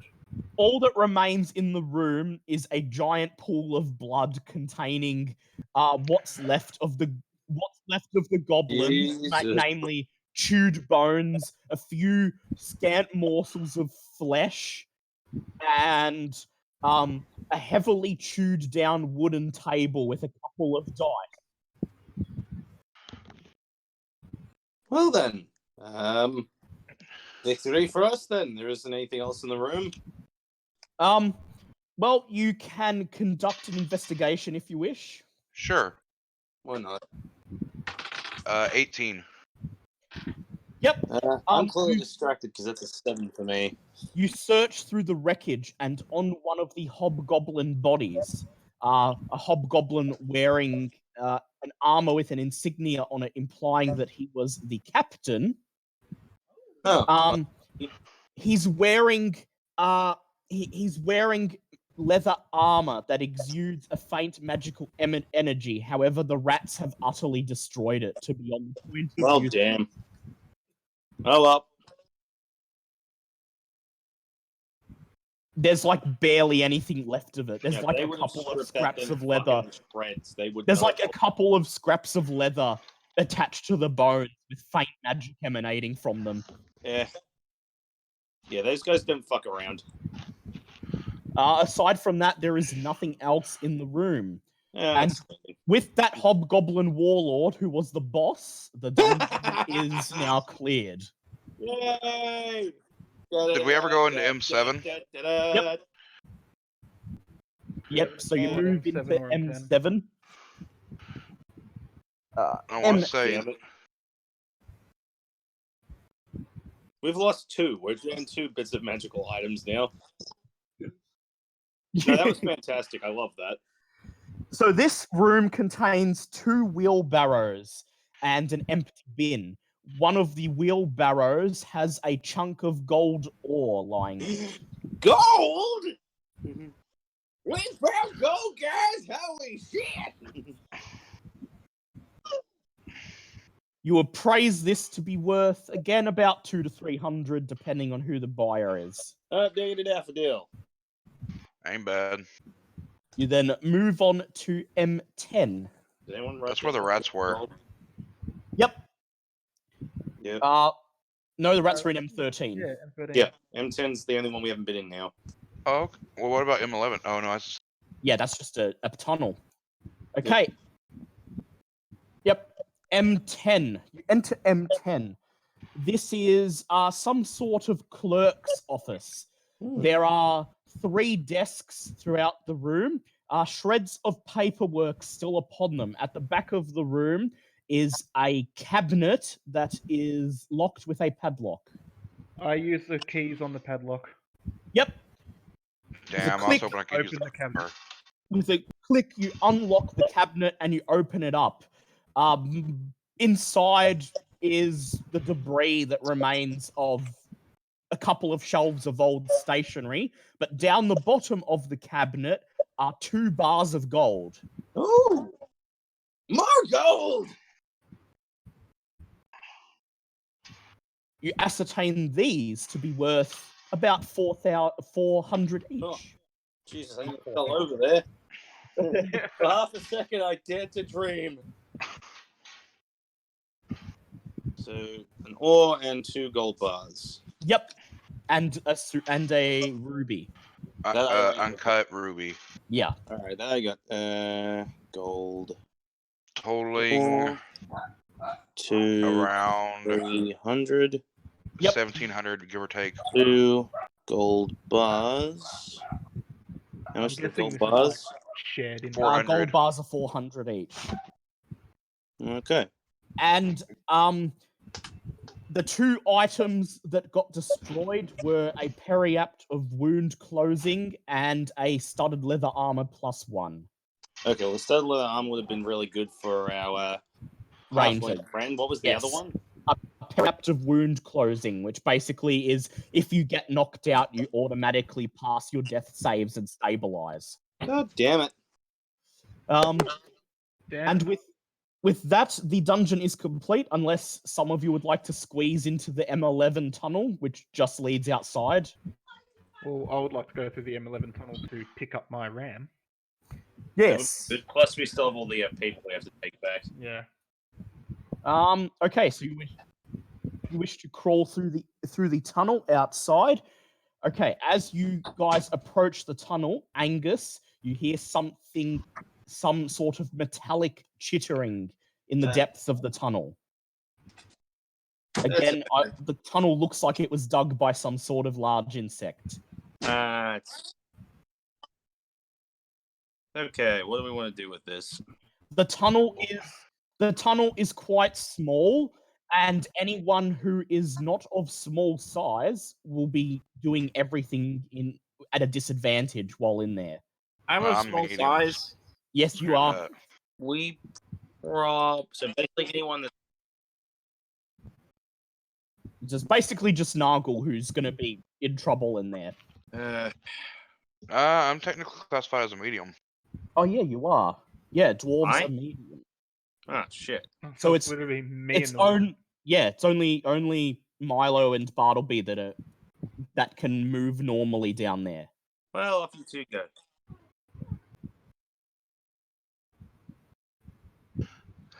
The rats probably aren't that tactical. We could always. Oh, I don't even like the look of that. I that's- vote for running away. Yeah, I mean, we could just leave and I could just chuck a fireball or two in there and hope to collapse Yep. the shaft. That sounds like fun. Okay.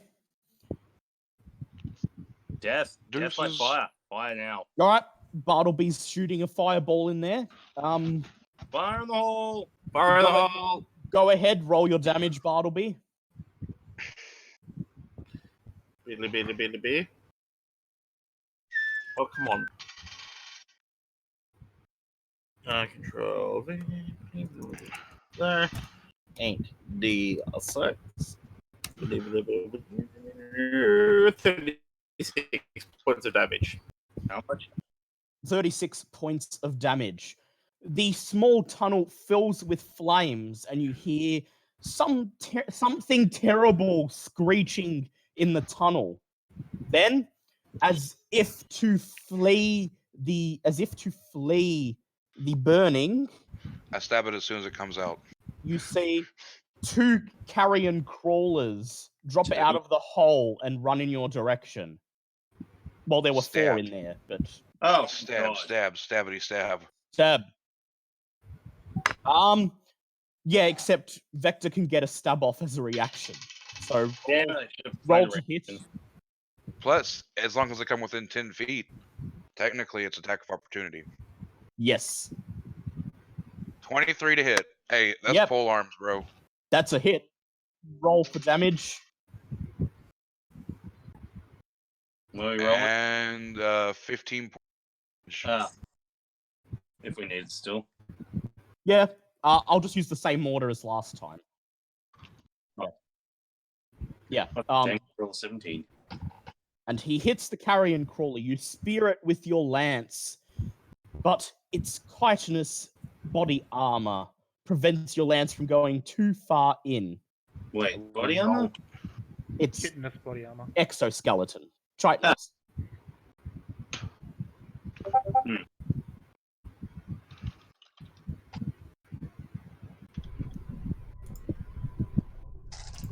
Oh, we wait. Okay. Till the dice read 5 or 8. Yep. The carrion crawlers rush towards Nargle and Vector. I mention why. Stupid bug, you go squish now. Oh, Stupid mean bugs. Yes. Okay. It swipes at you with the tentacles that it uses for feelers, and it hits for 6 points of damage. Oh Now you no! must make a Constitution save. Me and Liam, or just me or me? Just Liam. You haven't been hit yet. That is a 16. Yep, you are not poisoned. Oh, good. It then And how much it hit then- points was it? 6. It then bites at you with its pincers. Motherfucker. Oh no. However, it clamps down hard on one of your scales and breaks one of its pincers. Ah! Ha! Eat shit! The other one swings at Vector with its tentacles. And we shall see if it hits. It hits! And you take 6 points of damage, and you must make a Constitution Is save. this poison damage? Yes, it is. I have Dwarven Resilience. I resist poison. Yep. So you take 3 points of damage, and you make your Constitution save with advantage. Yay. Nat 20, first roll. Stop. You are fine. It then bites at you with its pincers. And you roll. No, actually, it hits you with its pincers. It Oh, just wow. got enough. It just got enough. Gets Fair plus enough. 5 on that. And that is 6 points of damage there. Piercing damage. Okay, Nargle, your turn. Ah, shit. Okay. I believe he just dropped his thing. Yep. Okay. One of them is wounded from Vector, the other one is unharmed. I'm gonna go for the unharmed one. That is a nat 20. Yep. Nice. Roll damage and double it. Okay. Monster. Stop! He's already dead! 6. 8. No. Hold on. Okay. Nameless. Oh, no, wrong thing. That's 18 damage. Yep. There are now 2 halves of that carrion crawler. Hey! Leaving Nice. one which is unharmed, and it is Bartleby's turn. Wait, no. Alright, Buttlebee will start taking it a bit easy for now. He will firebolt. Yep, roll to hit. 11. No, Miss. 12. 12. Your firebolt hits its tightness armor and fizzles away, leaving a tiny scorch mark, but not doing any damage. Okay, Milo, you're up. Uh, I forgot I was last. Am I within melee range? Yep. Yep. They've come charging at you. Attacking. Yep. Right, roll to hit. Roll to hit. What is it again? Sorry. It is D20 plus Dex plus proficiency. Okay. So 25. That's a hit. Roll for damage. No, that's 8.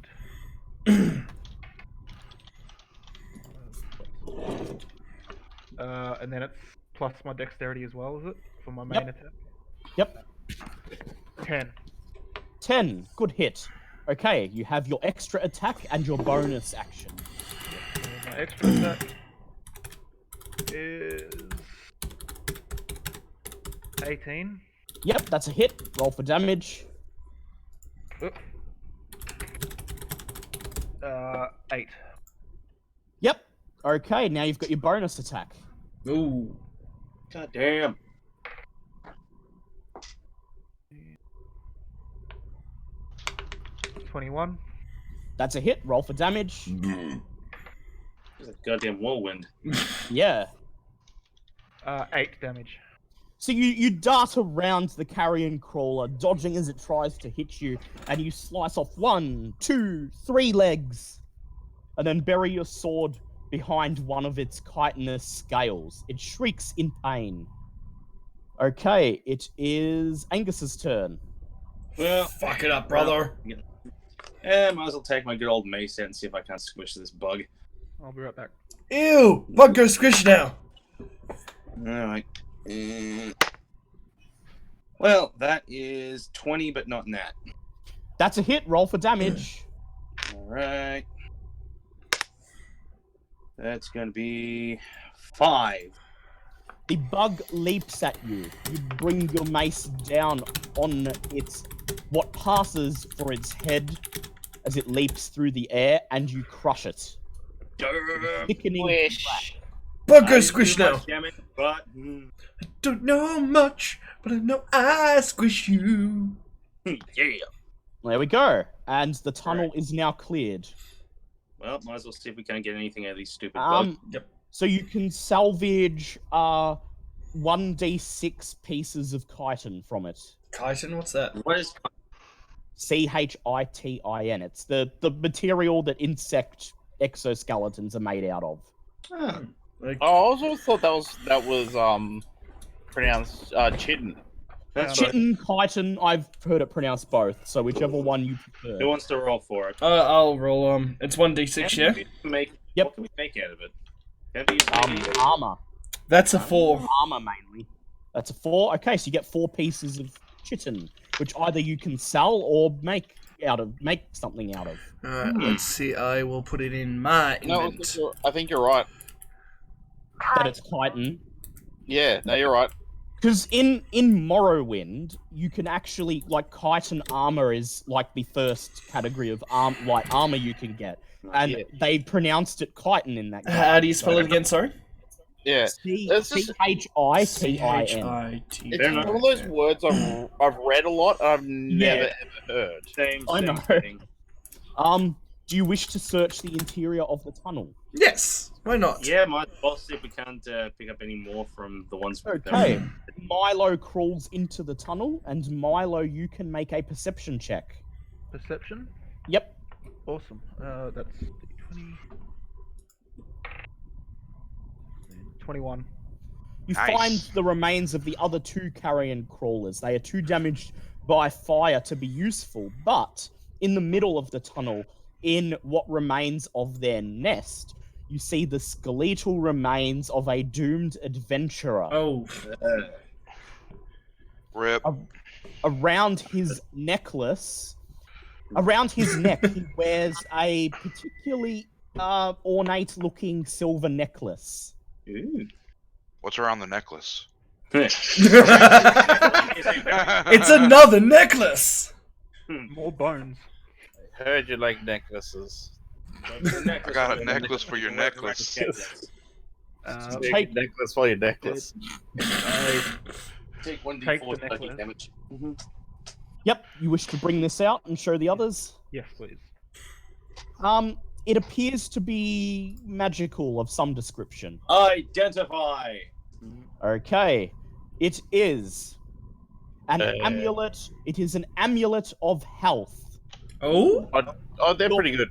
They Yep, your constitution score is 19 while you're wearing this amulet. Oh wow, it goes up by 1. Mine will go up by 5. I'll take that. yeah. Toss it to whoever. Me. Wait, yeah, who's got the lowest con? Yeah, who's got the lowest I've got constitution? 15, so that would be Angus. Mine's at 14. Anyone lower than 14? I've got 14 as well. So I've got 15. Give it to the cleric. We need the cleric to live. Yeah, cleric needs I to give it to Angus. Yeah. Okay, Angus, you have an amulet of health. I'll write that in. Yeah. Yes, And- I do recommend giving the amulet of health to the only one of us that knows Revivify. Yep. Yeah. Which And- one we've all seen? And with that, you exit the dungeon. Milo, you find Ramstein, and you climb aboard, and you begin to Do I make just your write way. 9 my constitution bit? Yep, your constitution's 19 now, which means that your constitution modifier is 4. Oh, yes. Which means that you. What was your constitution modifier before? It was 2, I believe. Yes. So that means you get to add 10 HP to your max HP. Oh, damn! I would write that as a side column though, because Yeah, because if you take the amulet off, you won't have that. Okay, so I'll write that in as temporary hit points. Yeah. That you've been granted an extra 10 temporary hit points while you're wearing the amulet. To me, I'll write that down. Yep. So you begin to make your way back to town. Along the way, you stop for a long rest in the middle of a wooded grove. Everyone recovers spell slots and heals up. And then the next morning, you proudly walk, or in Milo's Oh, case, hail the Cochrane ride- heroes! ride back into Golden Fields. Oh, hell tripod. Hold on one sec. Kitty, you're gonna love this. Marlowe's ram is named Ramstein. So I just had to mention that Kitty loves Ramstein. Yes. Do us.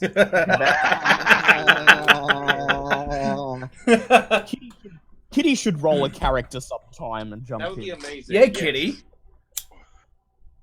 There needs to be Yeah, there needs to be a girl in the group. Yeah. Honestly, otherwise it's total kind of a sausage goddamn fest. Sausage fest at this rate. Yeah, Yeah. it's a sausage fest when M1's not here. Yeah. Okay, so you find yourself being greeted at the city gates by Naxine, Miros, and a couple members of the city guard. There are looks of disappointment on their faces. Because we came back alive. As you approach, Miros shakes his head and he says, "I see you didn't manage to recover the stolen produce." Well, actually, I just I turn the thing inside out in front of him. Ta-da! You turn the bag inside out and shake it. Actually, wait. I want to do something first. I go, Yep. have you checked behind your ear? And then I'm gonna try and swipe it. And then you turn the bag upside down, and soon the ground contains a veritable Marcus Farmit worth of produce. You get some fruit. You get some fruit. Everybody get some fruit! They all immediately smile. The captain of the guard steps forward and he says, "We were worried that this was going to be a harsh winter, but we'll be fine now." He snaps his fingers. Some farmers emerge from the city gates and begin piling the food into crates so they can take it back into town. Naxine steps forward. She smiles and she says, "The farmers you rescued arrived in town last night. Wonderful. They said to thank you graciously for their lives. Yay. Unfortunately, they have no rewards to offer, as they are but humble farmers." That's perfectly fine. Oh, well, we found some good stuff in there, so, Hey, we'll consider that payment. Found some stuff, crashed some stuff. Fun times we had. She says, "Great, well, come into the tavern and we'll debrief, because there are things that you might wish to hear of." Is it about trying to get the gnome laid again? No. You head into the inn. Naxine directs you to a booth, and Miros begins to pour everyone a flagon of ale. As you sit down, you notice the man clad in black-studded armor, Martholio, watching you once again. When the ale arrives and you begin to drink, Naxine clears her throat, and she says, "Okay, so while you were gone, I sent an owl to Waterdeep to petition the Lord's Alliance for assistance against these giants. However, they are still unwilling to commit to the effort. So, I've had to take this into my own hands. Here is what I propose." She looks at Nargle and she says, "You are aware of who the giant's ancient enemy is, I'm assuming." Yes. Pretty much everything that's not giants. but Dragons. naturally, usually the dragons first and foremost. Dragons have been going in war with the giants for years. Centuries, actually, but close enough. I know all about that. It just She boils me. nods. She nods and she says, "Well, while the Lord's Alliance think this is a one-off Wait, incident..." give me a second. Yep. Oh, no. Sorry, I'm not talking to you. Just... Oh, yep. She nods and says, "Well, while the Lord's Alliance continue to refuse to believe this is anything other than a isolated incident, every bone in my body tells me that this is just the beginning. Just look at what's happening in the north with the fire giants and the stone giants. Soon..." I'm sorry, stone giants? Yeah, you haven't Robots. encountered them yet. Oh, She says, "Why, it's common knowledge that the northern Sword Coast is currently being plagued by fire giants and stone giants." Well, the fire giants we've run into, we haven't come across any stone giants yet. She says, "Well, perhaps you haven't been to the spine of the world, but I hear they are ravaging many settlements up there, and it is only a matter of time before the hill giants decide to emulate them down south here." She says, "So, I would propose this. I've read many history books about the ancient conflicts between dragons and giants, and so I would propose something simple, that you seek out a good dragon and use the good dragons to combat the giants. I'm confident that the Lord's Alliance will support this plan, And at least when they see that it's going to benefit them." That's your idea of a good plan. We She just says have yes. to find wherever in the world a dragon. Look, we've fluked on finding a dragon once, I don't believe they're exactly easy to find, despite the fact that they're bloody dragons. She waggles her finger and says, hear me out. I happen to know that in Waterdeep, there is a mage who works for the Lord's Alliance, a dragon expert named Chaslolf Yaghorn. He's an expert on dragons. Goddamn He Chaz. knows... That's He spelling. knows... spelling? C-H-A-Z-L-A-U-T-H. A-T-H. Yargorn, Y-A-R-G-H-O-R-N.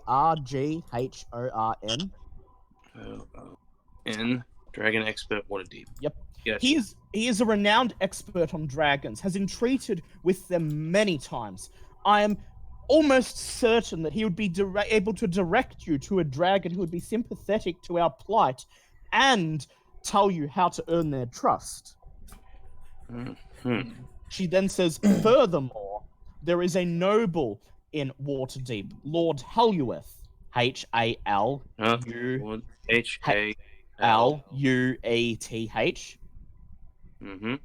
who has been petitioning the Lord's Alliance for help assisting him in a matter concerning the hill giant females.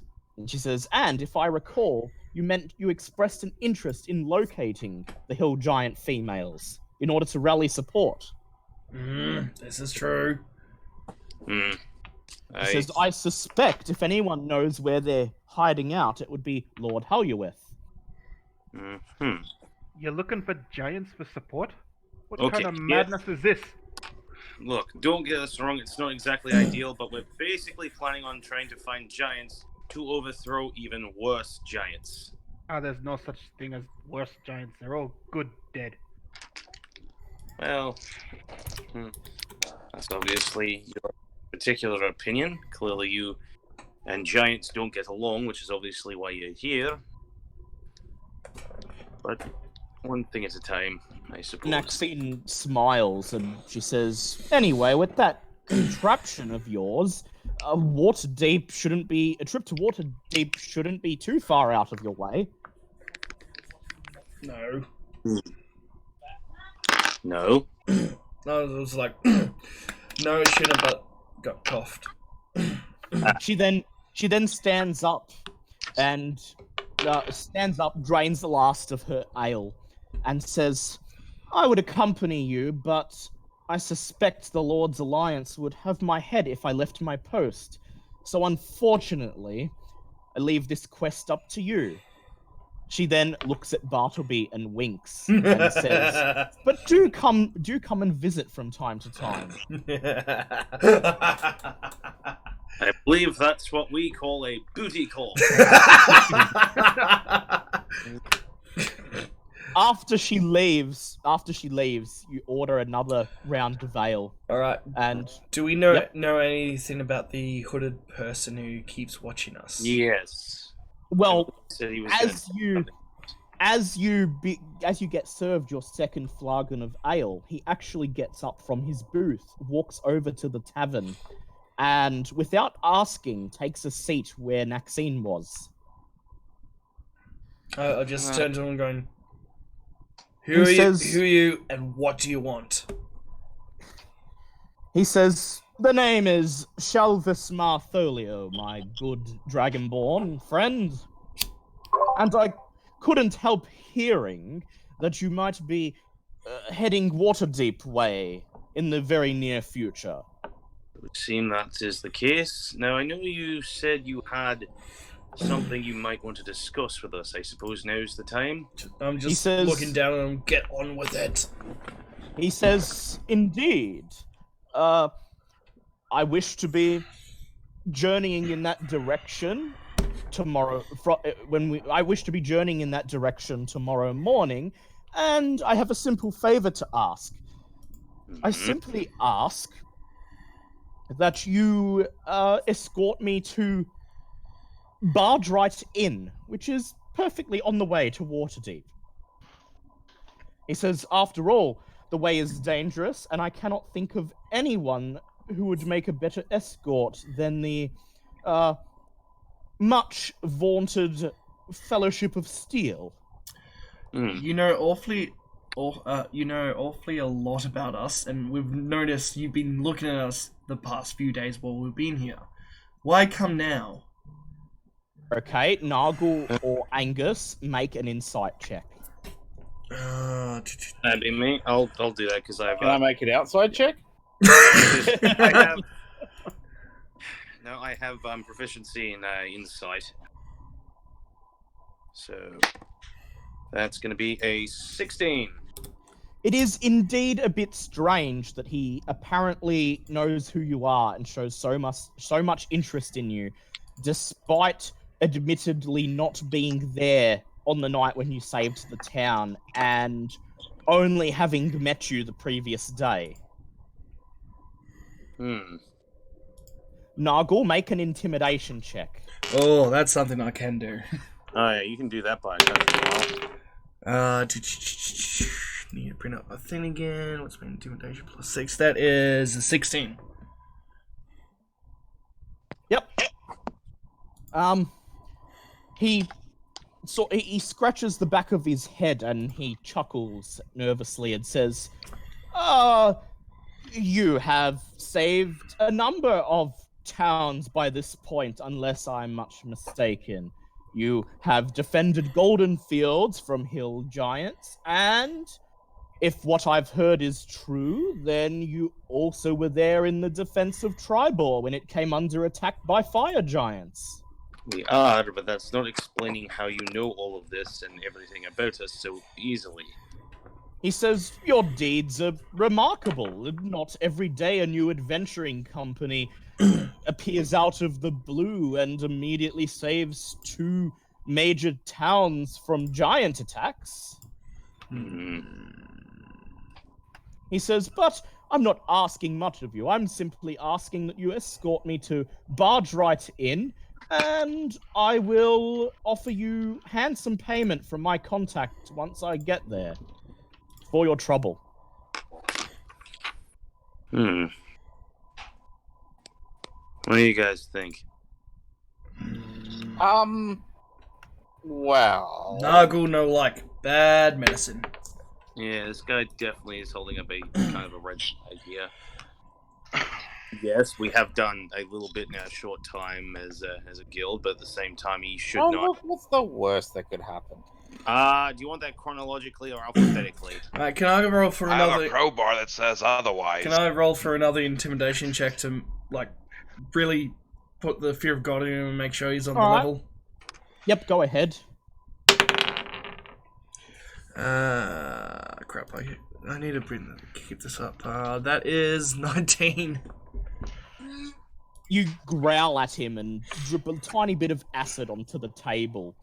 He nervously chuckles again, goes red in the face, and says, okay, look, perhaps I haven't been entirely honest with you. I am a merchant of sorts, and I am carrying cargo that is perhaps of, let's say, slightly less than legal status in these parts. What's he carrying? Hey, that I'd very much like to know.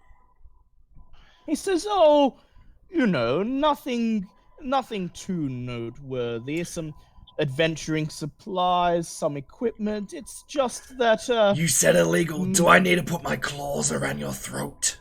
He says, Oh, well... Wait. Hey, Nuggle. If it's drugs, that's not a no. It might be with me, but continue.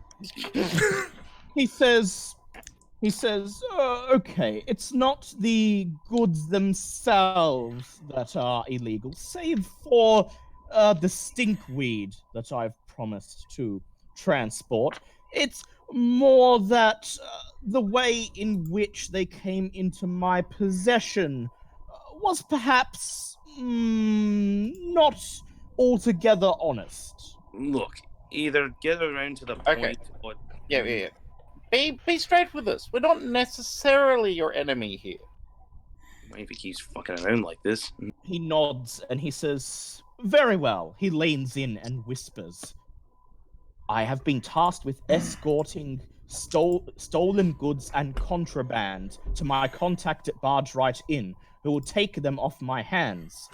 He then leads back and says, and if you assist me, then you will receive a cut of the ill-gotten reward. I mean, how much is the reward? He says, he leans in, looks around, and then says, look, this lot of equipment and this quantity of stinkweed, I'm going to be disappointed if I get anything less than 4,000 for this delivery. May I talk to my newly associates for a second in private? He nods and he says, very well, I will return to my booth and finish my drink, and then we will discuss this more. He nods, gets up, and returns to his booth on the other side of the tavern. Now, my friends, I know I'm fairly recent to your acquaintance, and it is yet to be decided if I keep traveling with you, but as your goals seem to match mine for the time being, I would suggest that I travel with you if you need another sword. If we were to take him to barge right in, we could uncover the larger conspiracy here and attempt to shut it down ourselves, or at least report it to the authorities once we get there. These are all valid points. But... And 4,000 GP would be a boon to a adventuring car company who's just started up. That would be enough to purchase a small stronghold. Yes. A house. A permanent house. And we must remember, this is what the person at Barge Right In is willing to part with. Yes. There may, in fact, be more money hidden away wherever they make their stronghold. Not to mention that there may be haggling involved, which will leave you with a considerably higher payment. That's exactly what I was going to do. I suppose that it won't surprise anyone that I'm not entirely comfortable with this particular plan, but... Now, Angus, look at it this way, mate. Wait, are you Australian now? Just say... Sorry, I've been drinking. I ain't gonna lie. By accident. Look, mate, these goods may have fallen off the back of a truck, mate, but... I might have had a few shots. Hey, whatever keeps you rolling, man. But, just look at it this way. We can always kill him afterwards. I mean, we don't have to do killing of anyone. Like, well, he got stolen. He got stolen goods. We could just go and, make he a citizen's didn't arrest. specifically say stole. He didn't exactly say they were lawfully acquired either. We could go, citizens arrest all of the wrongdoers, and turn in the illegal goods. We just don't have to mention the money. That is entirely doable. I mean, I have a feeling if we turn them in, they're going to mention the money on themselves.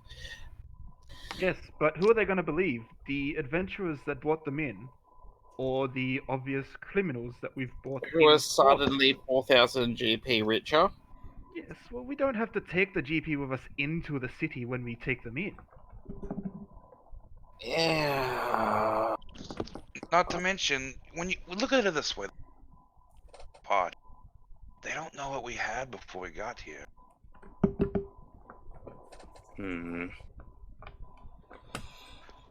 If it ends up being for the right reasons, I am willing to go along with it. I don't particularly like the idea, but I'm willing to go along with it. Well, look at it this way.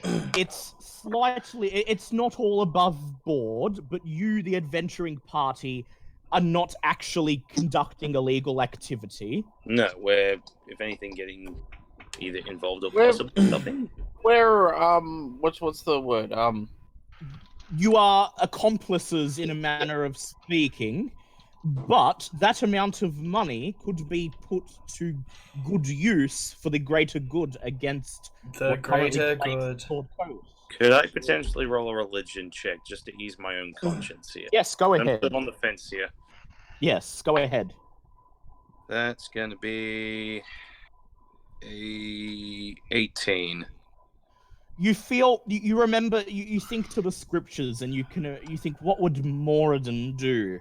And you think you hear Moradin's voice saying, it's okay, lad. Sometimes you have to bend the rules for the good of everybody. The greater good. For the greater good. Shut it!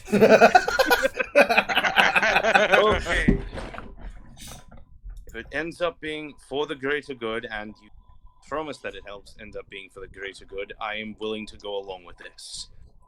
The greater good of my own well-being. The greater good of your 10-inch slong. Look, okay, fine. I will go along with this. Martholio soon returns, holding an empty flagon. He smiles and he says, "So, have we reached an agreement?" Aye, we want half up. He says, "Very well. No, I want to do another intimidation check. I want to try Alright, get go a ahead. bigger cut. Okay. Plus 16. Oh, not plus 16, plus 6 at 17. He says, okay, how about this? When I do the handover, you'll be there to help back me up when I try to haggle for a bit of a better price. I'll push for 6,000, and then we'll each walk away with 3.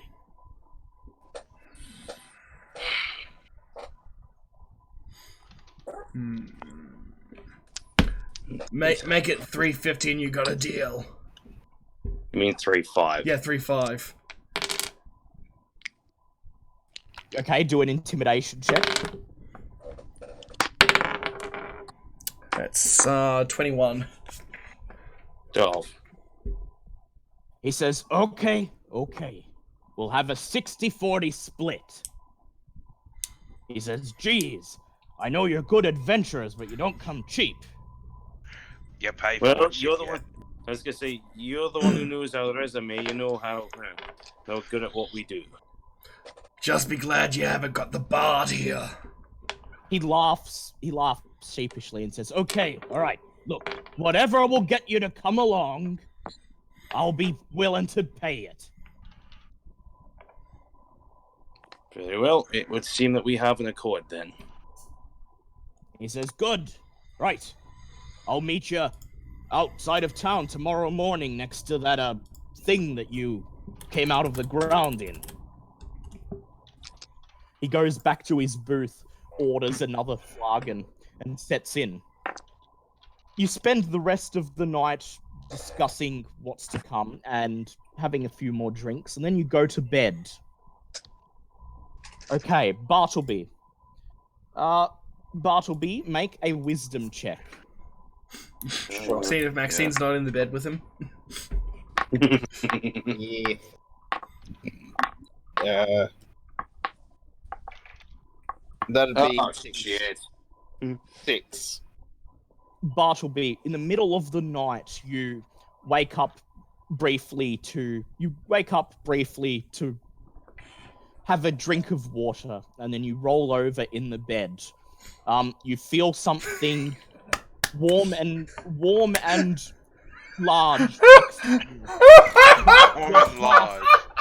You're half awake, and so you pay no mind and go back to sleep. No assault! No assault! Namaste. Namaste! When you wake up in the morning, you open your eyes, and the first thing you see is Maxine watching you. That's not creepy at all. We're learning more and more about How far did we go?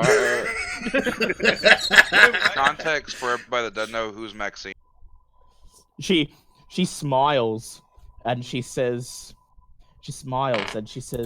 further than last time, my dear. All right. So I have to stop this for a second. Kitty and Twitch is going bow wow wow wow. Yo, context for those that don't know who is Mac. Context. Okay. Who wants to do this?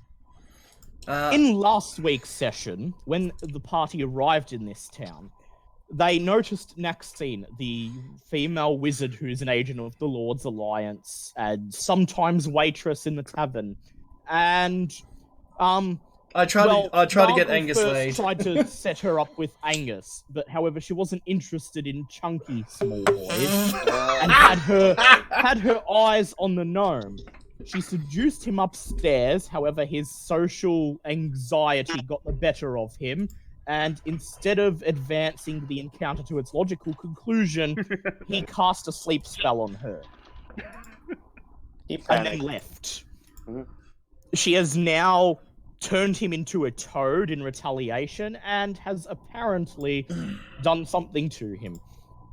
And has gotten her way. Yes. She gets up and she says, "See, you're a bit more agreeable when you've had a potion of clarity." and then climbs out of the bed. And you notice she's not wearing anything. She begins to pick up her robe from the foot of the bed, put it on, and then she winks at you and says, "I'll be around to say goodbye when you're ready to leave." And then leaves the room. Hot damn! Join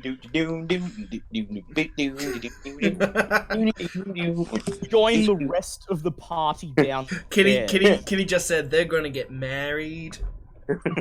Yeah, I can perform this. Guys, just remember, I can perform ceremonies. Yes.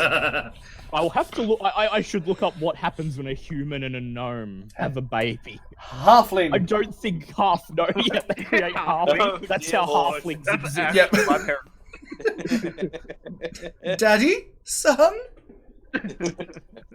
This is it's gonna come downstairs and go like, you took your time getting downstairs. I don't want to talk about it. I got gnome jacked. You What see, smells like sweat and shame? you first see Naxine come downstairs. She's a little red in the face, and when she looks at you, she shoots the party a mischievous smile. Then, several minutes later, Bartleby comes downstairs. He's looking quite red in the face and a little bit uncomfortable. And that's when I just bark up. Alright, down boy. Looks like he's had his fun. Did you give her a third leg? roll for penis size, Bartleby. Never determined that. Do you proceed out to the Bartleby Express? Yes, I proceeded to the Bartleby Yeah, Express. you basically don't acknowledge. Kitty's actually got. I just walked Hold on, past wait. them. Kitty's actually got a legitimate question. If they got married, would she join the party? If they got married, and then you cut out. If they got married, would she join the party? I mean, I probably wouldn't. I mean, if she wanted to, I don't think I could stop her, but, like, we do a lot of dangerous shit. I mean, she is a 5th level wizard, so... He's basically on the same level as you, man. I know. So basically, Kitty could play that character, yes. Yes, she could. She could wait. Wait. Maxine could potentially What? get in that post and stalk us instead. Recurring character. Yes, same with the priest. Second Maxine's recurring. character. We have the drunken Yes. priest Oh, running what through is it? his life. What's the Japanese word for the stalker type? She's gonna be Tsunade? Oh, Yes, Yandere. Tsunade. Yeah. Yandere. Yandere. Yandere, that's That's it. it, Yeah. Yandere. That's the one. Yeah. Yeah, you go back to wherever she's staying. Just has pictures of him that she's somehow taken from various points in the adventure, including parts where it's like, I don't remember meeting her before then. How did that happen? It's like Helga from Hey Arnold. Yeah, pretty In much. fact, with her blue wizard's robes that look vaguely like a school uniform, her very big bookish glasses and short black hair, she looks kind God. of yandere right now. This is amazing. So someone keeps dropping in and out. Yeah. Yeah. I think no, Bartleby has freaked the fuck out. Yeah. Bartleby basically walks straight past the party, doesn't look at anybody, and then goes out to the Bartleby Express. That's what she just got off of. So we're just sitting there going, I wonder how that went. You could just hear the thing here, just automatically kick over. It's like, we're leaving! Hurry up! Let's go already! Hear the Bartleby Express kick into gear. Bartleby, you have to prime the engine first. Yeah, no, I'm chucking like spell points in there and everything. Yep, okay. Do your Arcana check. We like to have fun here. That would be 23.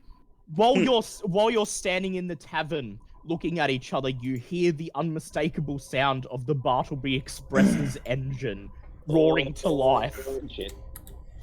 You quickly make your way outside. You see the drill on the Bartleby Express spinning as the vehicle is in full gear. You see Martholio climbing into the open door, his face covered in sweat as if he's just had to drop what he was doing, run outside and get aboard. And you all scramble onto the tank. As you go to pull the door shut behind you, you hear a female voice shouting, "Wait! Wait!" And you see Naxine running across the town square. No, I hold the door open. I'm holding the door open. I'm holding the door open. I'm just like, okay, what I'm going to do is I'm going to pour multiple third-level spell slots into it to, like, overstoke the engine so we can get it going faster. Yeah, but I'm not I'm not piloting it though. I'm holding the door open. He's holding the door. Hello, down the. Oh no, I've got a brick on the accelerator. Oh god! Just go. You hear her shouting, "I have to say goodbye!" And then the Bartleby Express accelerates, lurching, causing you all to tumble into the vehicle, shutting the door behind you. Behind the wheel, get behind the wheel. Hey guys. Hey Dan, Cooper. All right, Dan the Cooper one of has you grab the arrived. steering wheel. Yep. Okay. You have joined us for the second part of today's adventure, which is good. Act 2. I'll be back. Yes. back. Is this being streamed live at the moment? Yes. Yes. Yes. Well, hello guys. I am Dan Cooper. I You am missed also the a bard. plundering of you missed the plundering of the gold mine, but that's okay because now we are escorting a stolen goods merchant to Bardright Inn. And we have to get out of town ASAP. Yes. What happened? Nothing, just keep going, just keep going. No questions, just right. Bartleby has had an unfortunate romantic encounter, my ram. which may or may not have been The ram's on consensual. board, you're fine. Yeah, the ram is on board. What did you do? That's No, usually my it's line. not what did I do, it was Long what was story done short, to he me. did. He You're may or alone. may How did you do that? What he did may you or may do? not have had his drink spiked and sexually abused. So he May or may not is have quite pulled out. understandably Roofied. fleeing the town. Yeah, he's trying to get as far away from the potential Yandere. That Hang on, But hang on. guys, Get out of Was here. Tom trying to do it to? Was it the gnome trying to do it to the other person? Or No, did they you tried to do it to me. no. And she no. did. did to me. She did do Anyway, it to we're you. driving. She drugged We're him. driving, we're driving, You're we're a driving. gnome. You can't reach anything. We're Really driving. okay. So He made it here work. are our options. You are currently in Golden Fields. Waterdeep is to the south, but you've agreed to go to Bardright Inn first. So the way to get there is either to go along the road, which would take about a day, or you can go straight underground. Yeah, draw a straight line between the two. We've got a fucking... You're just- I want to get my giant axe, damn it. Get into it. Okay. Straight line always wins. Straight. All right. Also, Yep. Also, I might be I'll stop overstoking the engine. So we don't end up in Where are we right this second? Digging Right. underground in a tank. Yeah, ease up on the engine. We might end up in Yeah. Westbridge or something. Okay, Angus, you need to make your perception check to navigate. All right. DC The 8. dang power button. DC 18 because the engine is taking a bit to die back Damn it. down. Okay. That's gonna be a 19. You're lucky. Yep. Despite the fact that everything is zooming by so fast, you manage to get a bearing of the area and guides the Bartleby Express to the correct destination. I suppose I need. I suppose like, I need to that's do about- my checks as well. Yes. Do your athletics check. Do your piloting check to see if you can manage to maintain control of the vehicle Alright, well- with its engine going above capacity. Well, that's an 18 by itself. I don't need to add anything else. Yep, that's fine. That's fine. I mean, overclocking a tank is about the most gnomish thing I've ever heard of. If you need help, So I can always. Till you realise it runs an AMD. You've overclocked the engine so much that when it finally begins to die down, you've already decided that you're at your destination. You're pulling out of the earth. No, I believe you guys are hopping out. I'm checking to make sure this damn thing hasn't been fried from being over.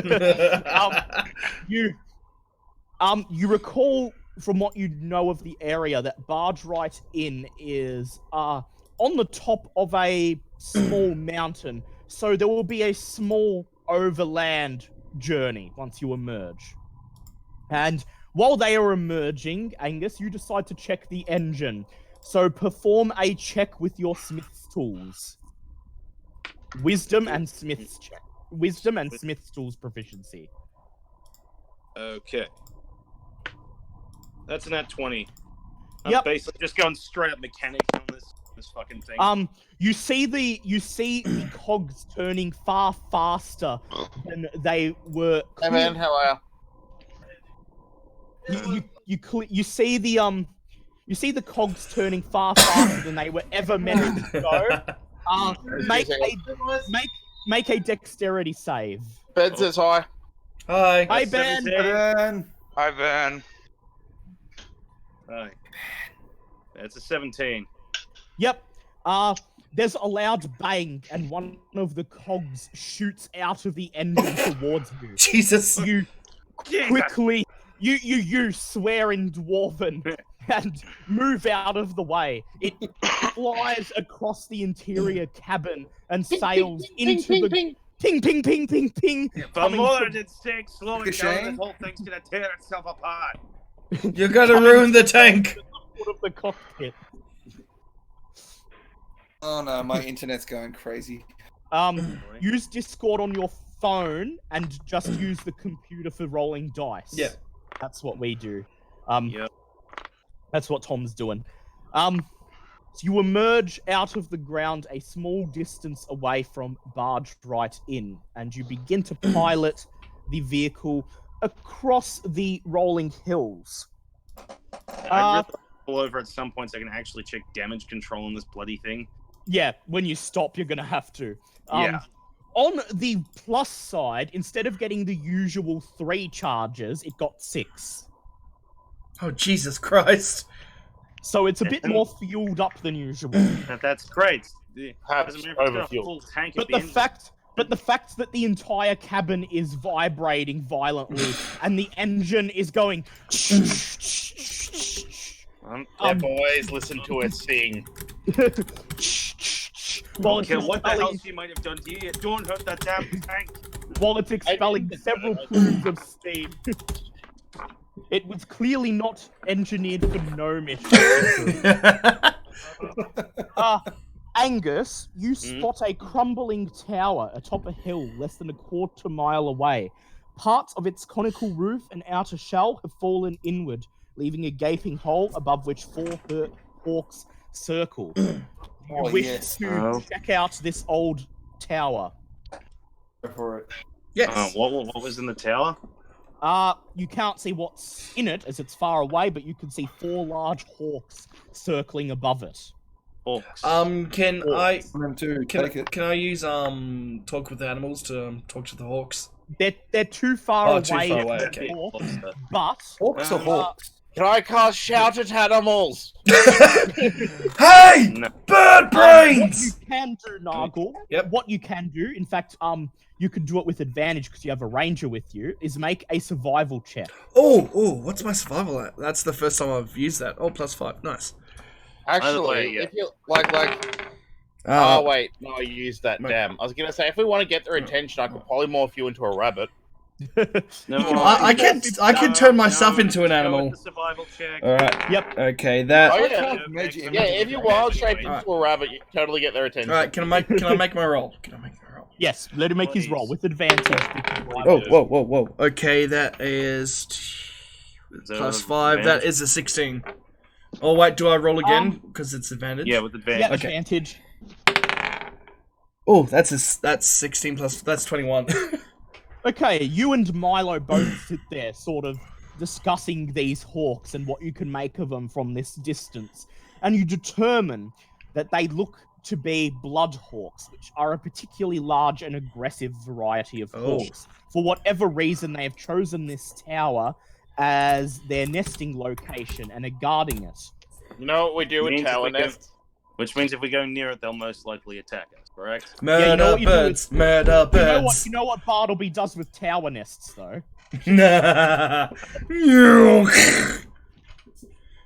Perhaps if you don't want to direct their attention, you should park the Bartleby Express a suitable distance away and go and approach the tower on foot. Yes. Yeah, you guys can do that. I need to make sure this thing's actually still in working condition because holy shit. Okay, Angus, do a crafting check. That's wisdom plus your proficiency for Smith's tools. Potion of clarity. Gonna say, all the armor's off, all the bloody weapons are off. I'm just straight up, wrench in hand, trying to figure out what the hell's gone wrong. Yep. So make the check. 17. So the extra burst of damage went far over the engine's designed capacity, blew a couple of the cogs off, but didn't cause any permanent damage. So you spend about 10 minutes using your tools to reaffix the broken parts. I was gonna say, just a lot of banging and swearing in Dwarvenish, just like a lot of swearing that anyone that might speak Dwarvenish might hear a lot of reference. Make a dex save. Oh god, that's a 15. No. Yeah, a couple more cogs shoot off while you're conducting repairs. Again, more loud Dwarven swearing. You manage to reattach them without letting any of them hit you in the face. And at the end of it, the engine appears to be no worse for wear, except for the fact that you have been shot in the face with steam several times and are covered in sweat. After he's done, working on it, are we still there or have we gone off? No, you're watching to see what he does. Oh, And then I you can- just step forward. It's you can also do this, and I point at one of the things where there's a makeshift fix, and I use mend on it. Yeah, you cast. I just point at it, and it just fixes itself. Yeah, you cast. You point at. He points at one of the parts where you've jury rigged a fix in the engine, and then the engine rumbles, and suddenly the sort of fixes that you jury rigged together that work but aren't how the engine was originally designed to work pop back into their original form. Continue Dwarven swearing. I'll be back in 5 minutes. I just gotta go do Yep. something. Just You then a lot of leave Dwarven the- swearing. You then leave the Bartleby Express and close the door behind you, and begin to make your way to the large tower. When you get close enough to the tower, you can see that a large boulder blocks the tower's ground floor entrance, and a horrible noise comes from within. A deep, guttural, dirge pouring from the lips of something big and awful. Bartleby, you understand it. Oh. It is someone singing in giant, and they are singing in a very out of tune voice. Me husband went away, and I'm alone. I'm alone. The horny housewife giant. The engine is far less painful. The Jill giant, I'd like to. It's painful for the rest of you because it is quite very obviously out of tune. Bartleby's the only one who can understand what the wailing dirge means. Better than this. Is it an actual song, or is it like is she just making up words as she went along? It is clear that she is just making up words as she goes along. Cool. Not even singing them to any particular tune. No, that much we can tell. Don't have a fine appreciation of giant culture. I don't believe having my ears pulled out of my sockets to be considered a finer part of culture, and you don't get to say anything after me killing the engine. Aside from the entrance, fine. I made the engines sing. Not the point. No, you didn't. You made them plead for freaking death. Aside from the entrance, which has been barricaded with a large boulder, the only other way into the ruined tower appears to be a large hole in the roofing. Though as this is lined with twigs, you assume that this in particular is the hawk's nest, and they will not take kindly to anybody attempting to enter this way. Okay, I vote that we move the boulder then, instead of going up via the birdway. You can attempt to move the boulder. Can we just undermine the tower and just collapse it? Or you don't know if the giant inside is hostile. I mean, after we collapse the tower on it, I'm pretty sure it will be. Yeah. There also could be treasure in the tower. Yeah. I vote we move the boulder. And why do I hear myself echoing? I don't hear you echoing. I don't hear you echoing either. Okay, Dan Cooper, what do you think? Are we going to go through the roof and get attacked by the Bloodhawks, or push aside the boulder? Boulder. Okay. Boulder. Remember that one scene out of Resident Evil where someone punches the crap out of a boulder? Right. Yep, we're gonna Chris Redfield this. Alright, if me and Vector do it at the same time, would that be... Both, yeah. Yep, if you and Vector both do it, Nargle gets advantage. Yep. Well, I just rolled a 26. I've just got to quickly just shoot off and feed the cats. I'll be back in 5. Yep, you'll be back in a sec. I was gonna say, I just rolled a 26 for it. Oh, yep, okay, that'll do it. Fine. Don't let me have my moment. Nargle assists you, okay? You move up to the boulder. It's extremely heavy. And then the two of you, with a grunt, push the boulder out of the way, revealing the front entrance into the tower. You look up, and the Hawks do not appear to react to this. It seems they have no problem with anyone who is entering through the bottom of the tower. Convenient. Nice.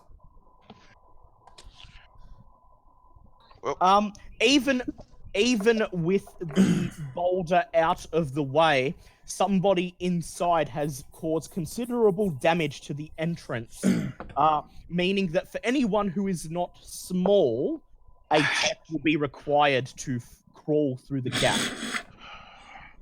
Of course. Well, we can either do the check or just yeet the gnome through the hole. Yeah, and the halfling. Oh, and the halfling. Eat the gnome. And the halfling. No, just the gnome. All right, Milo, you can crawl in the gap if you like. Tell the others what you see inside, and. Oh, Milo's not. Oh, he's back. Yeah, I'm back. Yep. Yeah, I'm good with that. Okay, Milo, you bid everyone farewell just in case, and then you crawl under the collapsed entrance. Inside, you find yourself in a large circular room The circular room takes up the entirety of the tower's interior. There appears to be nothing of note here except for a spiral staircase leading up to the upper level. The booming, singing voice is now even louder and hurts your ears even more. You look up. You look up at the source of the voice, and you see, perched on the top landing of the stairs, a female hell giant who is wailing very loudly. Probably wasn't a good idea that I went in then. The level you are on is covered in rubble, underneath which you can see a cracked tile floor.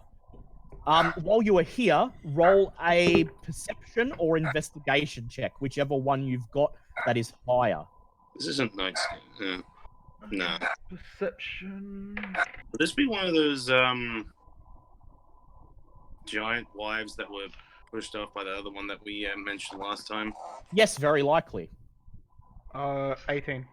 18. Under the rubble and cracked tiles, you see one particular tile that appears to be false, as if it was lifted up, something placed under it, and then put back into place a long time ago.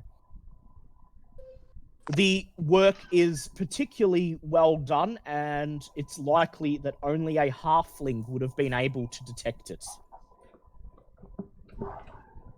You check this out.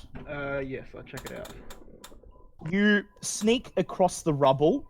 You're so small that walking across the rubble doesn't get the attention of the giant, and then you lift up the tile. Inside, you find a small wooden box hidden in a compartment underneath. What's in the box? What's in the box? It appears to have been here for quite some time. However, it is locked. Would I be able to carry it and push it through the hole back out? Yes, you can, and the bard is there, and he can unlock it. I'll do that. And... Back, bitches. Back, yep.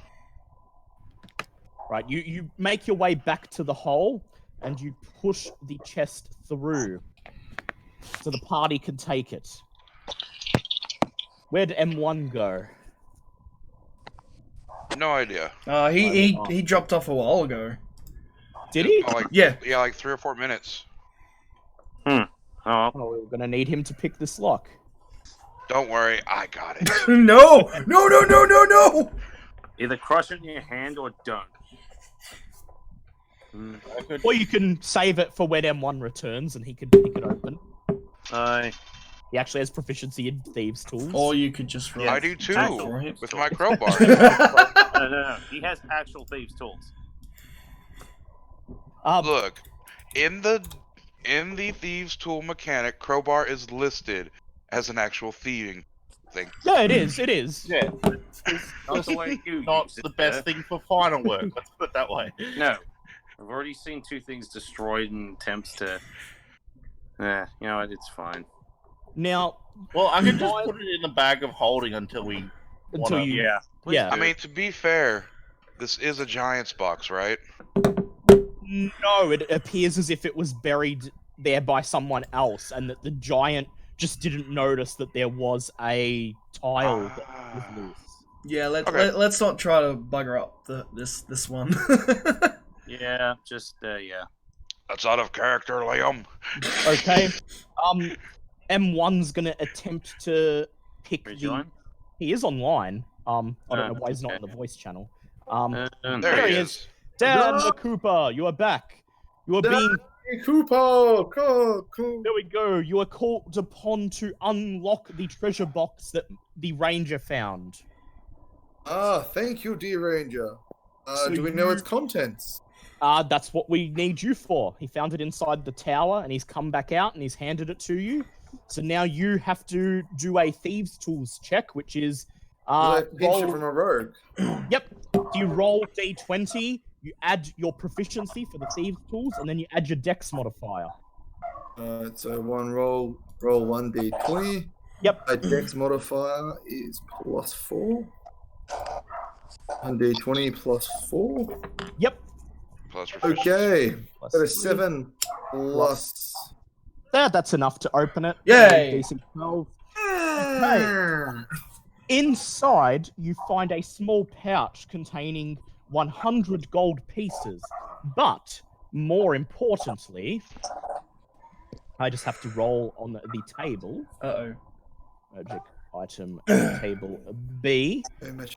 Okay, let's see. Roll 2D. We'll roll 1D 100 for the first one. Okay, 64. It's not and bad. Roll 1D 100 for the. Okay, 64 and 69. Yeah. Okay. You find inside a Keogtum's ointment. I will put that up in the chat so you can see what it does. This glass jar, 3 inches in diameter, contains 1d4 plus 1 doses of a thick mixture that smells faintly of aloe. The jar and its contents weigh 1d2 pounds. As an action, 1 dose of the ointment can be swallowed or applied to the skin. Any creature that receives it regains 2d8 plus 2 hit points, is no longer poisoned, and is cured of any disease. Very nice. And it contains 4 doses. And the second item is a spell scroll of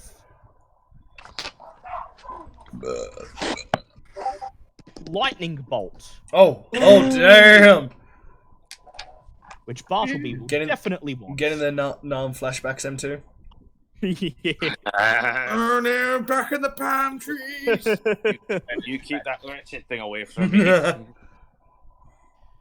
Okay, now that you've been told what is inside the tower, you have multiple options. You can go inside the tower and entreat with the giant, or you can wait outside to see if she eventually comes out, or you could simply leave.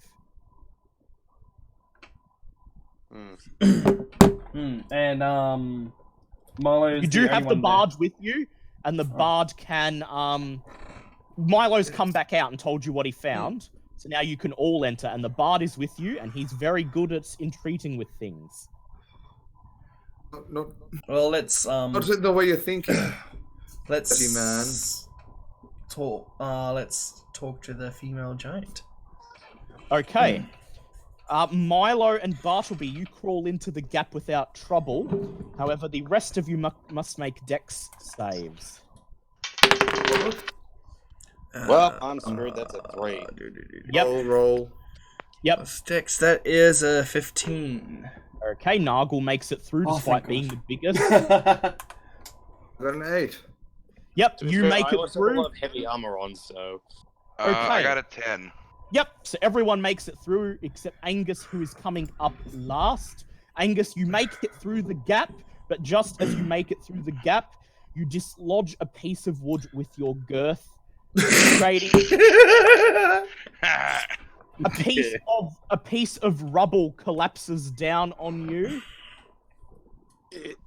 Well, it deals 10 points of damage, but you make it through. Oof. Then the entire good thing I had all entrance, those extra 10 hit points. the entrance loudly collapses behind you. Well, only one way to The go. only way to get out is through the roof. Or we get the giant to smash. And the giant also hears the sound. She immediately stops singing, looks down, and then booms in a loud voice that only Bartleby can understand. Oh, not the delivery driver. Why there be small folk in my tower? I can understand giant as well. Oh yes, you can hear it through. Nice. I can I'll be understand. like, greetings. We have come to visit. While this exchange is happening, I'm pacing angrily behind everybody. Yep. Yeah, Now you can get Dan Cooper to translate if you wish. He can be your mouthpiece if he wants. The giant says. The giant says. Giantish. Yeah. The giant says, "What visit? Me got enough food." Well, we're in the area, and we're interested in seeing who lived here, and it turned out it was a giant, I thought I'd say hi because I speak giant, and I need to practice. God, no. She looks at you and then with a single motion leaps off her ledge, falling down the stairs and landing in the middle of the room in front of you with a shake that you think is going to bring the whole tower down. She reaches for a piece of rubble, raises it, and says, "Me no want to be disturbed." Maybe You got me to us bullshit my girl- way? Wait. Ask her if she has anything to do with Chieftain Gur With whom? Chieftain Gur. from Grodhog. Say we're enemies of Chieftain Gur. So you want me to tell her that we're enemies of Chieftain Gur? Well, we're not their allies. Plus, if she is one of the possibly discarded wives from that clan, she might be more inclined to listen to us instead of crushing us with rubble. Victoria, get off! Okay. Well, I'll convey this. I think I might have missed. Oh. Look, if you want to try your luck with something else, be my guest. I'm just Yeah, throwing no, options here. go with Angus's one. Go with Angus. Yeah, I'll relay what Angus says. Yep. Does anyone have comprehend language? No. Okay, so that's fine. Because if anyone has comprehends language, you can cast it on the bard so that he can actually speak giant. Shit, yes. Oh, we could just do charades. You know, that's.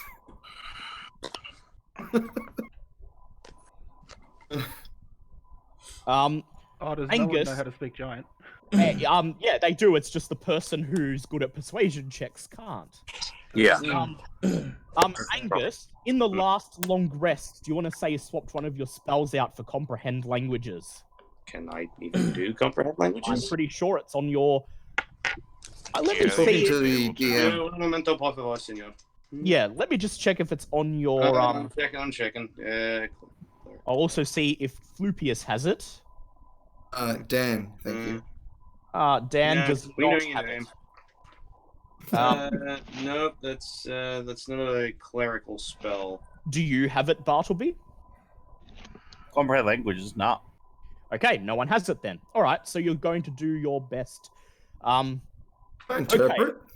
Okay, so you tell Dan Cooper what you're going to say to her, and he gives you some pointers on how you can phrase it in a way that would make it sound as non-confrontational as possible.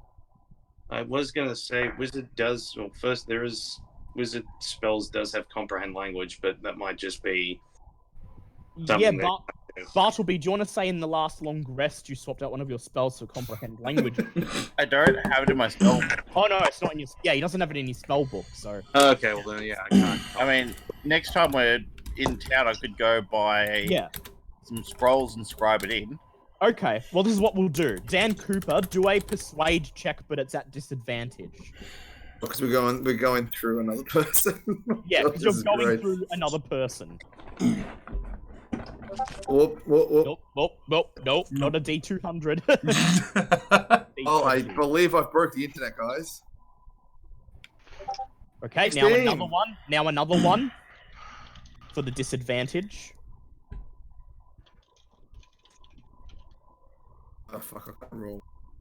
Roll. One roll d20.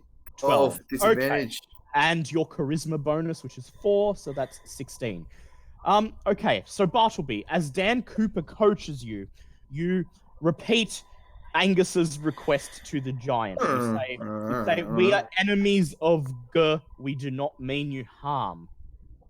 And the persuasion check is passed. The giant lowers the piece of debris, and she says, "Ugh, enemies of Gur. Me enemy of Gur." None of us are being crushed by rubble. You can all thank me later. She says, "Me no like Gur. Gur decides to get fat, kick all wives out of Grudhog, turn husbands into her slave." I look to Nargle, and I just shrug because I have no idea what they're talking. what they're talking about. What do you say? Neither To do this? I don't know either, but I'm Be just right glad back, she's sorry. not crushing us. What do you say to this, Bartleby? Well, wonderful.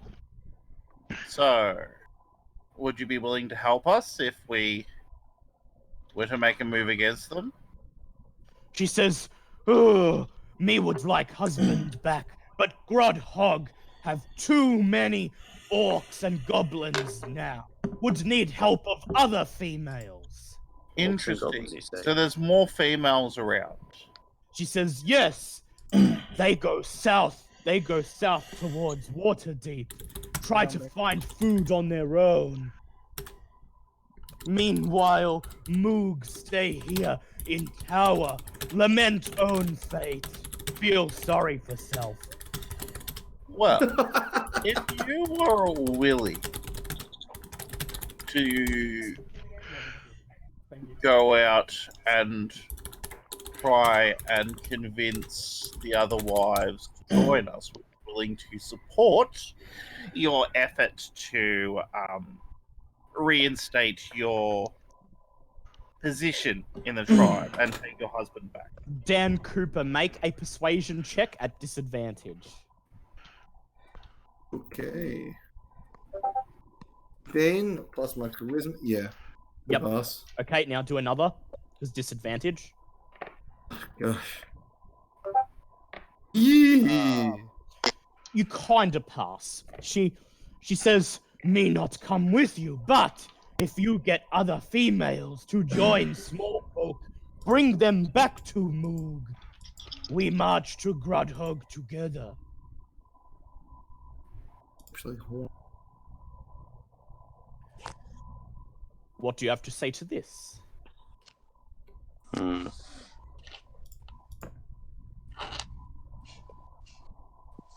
It's Are there, any, nice.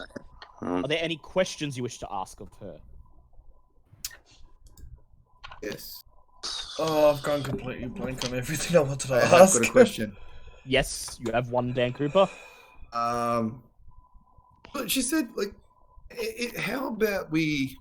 I'm thinking instead of going out to go find all the women, let's just try and cut to the chase a bit. Like, obviously, this wonderful giant is also very hungry, and is it possible I could try and persuade this giant in such a way that I've got a very exotic orc penis? Try. No, you don't. Might No, you and some don't. fermented, No, you don't. nice vintage. Yeah, M1, we have some bad news. The gut Got rid of my when we pork entered, penis. let me roll this one. When we entered Golden Fields. we all got security checked, and they might have confiscated and or destroyed your bag with all the body parts in it. And then M2 may or may not have convinced the city guard to burn everything in your belongings. They pretty much seemed hell bent on it anyway. So I kind of just went, if you have to do it, then I suppose. Well, that's I'm just standing there, trying them, trying to say, "Oh, looking for Yeah, my orc you penis." offer her food, and then you go to reach out, and it's not there. At this, the giant shakes her head, and she barks, "No, Moog stay here and eat large rats and small folk. When you get other females, Moog join army." All right, guys, I've decided we're gonna get Rohypnol. Bartleby, do you have any questions to ask her? I'll ask her about the bloodhawks that are nesting at the top of her tower. She says, "Ah, they were here when Moog come. Not mind as long as Moog not go near roof. Sometimes adventurers and other animals come. Bloodhawks kill them. They drop corpse down through roof. Food for Moog." Fair enough. Out of curiosity, do we still have our weapons, or we Yeah, don't you have still really have your anything? weapon. Yeah. Yeah, you have all your other stuff. You just don't have the body parts. Thanks, M2. Does anyone wish to ask her anything about Grudhog? She won't march That would with probably you be there a good yet, idea. but you Let's can go get some Hog. intel. Okay. She tells you where Grudhog is, and I will show you on the map. because she gives you clear enough directions that you're able to determine where exactly it is. We'll live stream the map. Okay. Grudhog is right here, a short distance from Golden Fields. Oh god. Might have to circle it out. All I see is Very well. Goldfields. I can't see a Grughole. Unless Here's Grudhog. Oh wait, oh there we go. I was trying to look down. It's literally it's literally right In next the middle of the to- screen. Yeah, Yep. right where it's not far from where you are right now. She informs you, however, that since exiling all the females, Chief G has somehow ingratiated herself, perhaps by force, with several tribes of goblinoids who are now acting as the force that backs up Grudhog. Hence why she requests for you to find the other females who have gone south near Waterdeep before marching upon Grudhog. Is there anything else you wish to ask? Do you have anything for us noble adventurers that are going on a long and wonderful quest for our lordship? Anything at all? Give us anything. She reaches under the debris, pulls out a giant great club, and hands it to you. It's far too big for any of you to use effectively. Oh, boom. Down I go. It takes three of us to carry it. Yeah. Could I try and put it into the bag of holding? Yeah, okay, make a strength check. Yeah. Would you like none? Yeah, would you like me I to? got you. Oh my god, let me do this, you bastard! Here for a second, guys. But I rolled a Check it out. 27, you son of a... I don't care! Yeah, Vector comes over and he holds open the neck of the bag and you put the great club inside. You make me feel very inadequate here, you bastard. I was meant to be. Let the rogue do some work. I was meant to be the strong boy. Is there anything else you wish to ask of Moog before you leave? Because you This is your chance to get some intel. Has she had any overtures from the fire giants? She says in regards to like any extended campaigns or anything like that.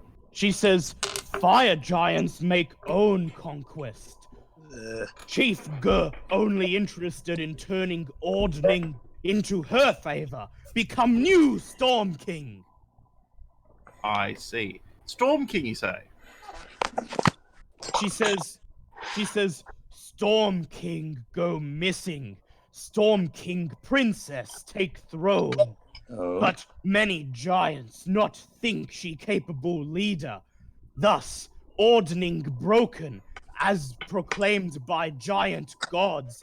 Each giant clan try to rise above others. Turn ordning to their favor. Become new Storm King. I see. Sounds like. And when did he disappear? She says, as many 10 days as on Moog's hand. That shows you 5 fingers. So as many 10 days. Yes.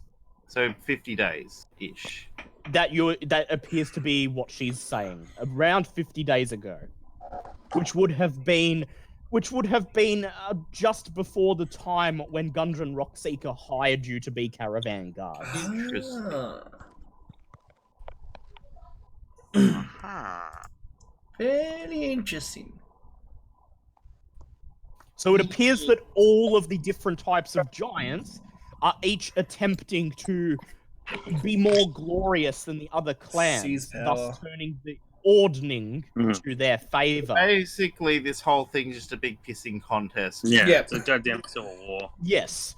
Thus, the fire giants are waging war on the north. The hill giants are, well, from what you've been able to ascertain, the hill giants' plan is that Chief Gur is given so much food from pillaging the South Sword Coast that she grows to such a large size that is able to sway the Ordning just based on that.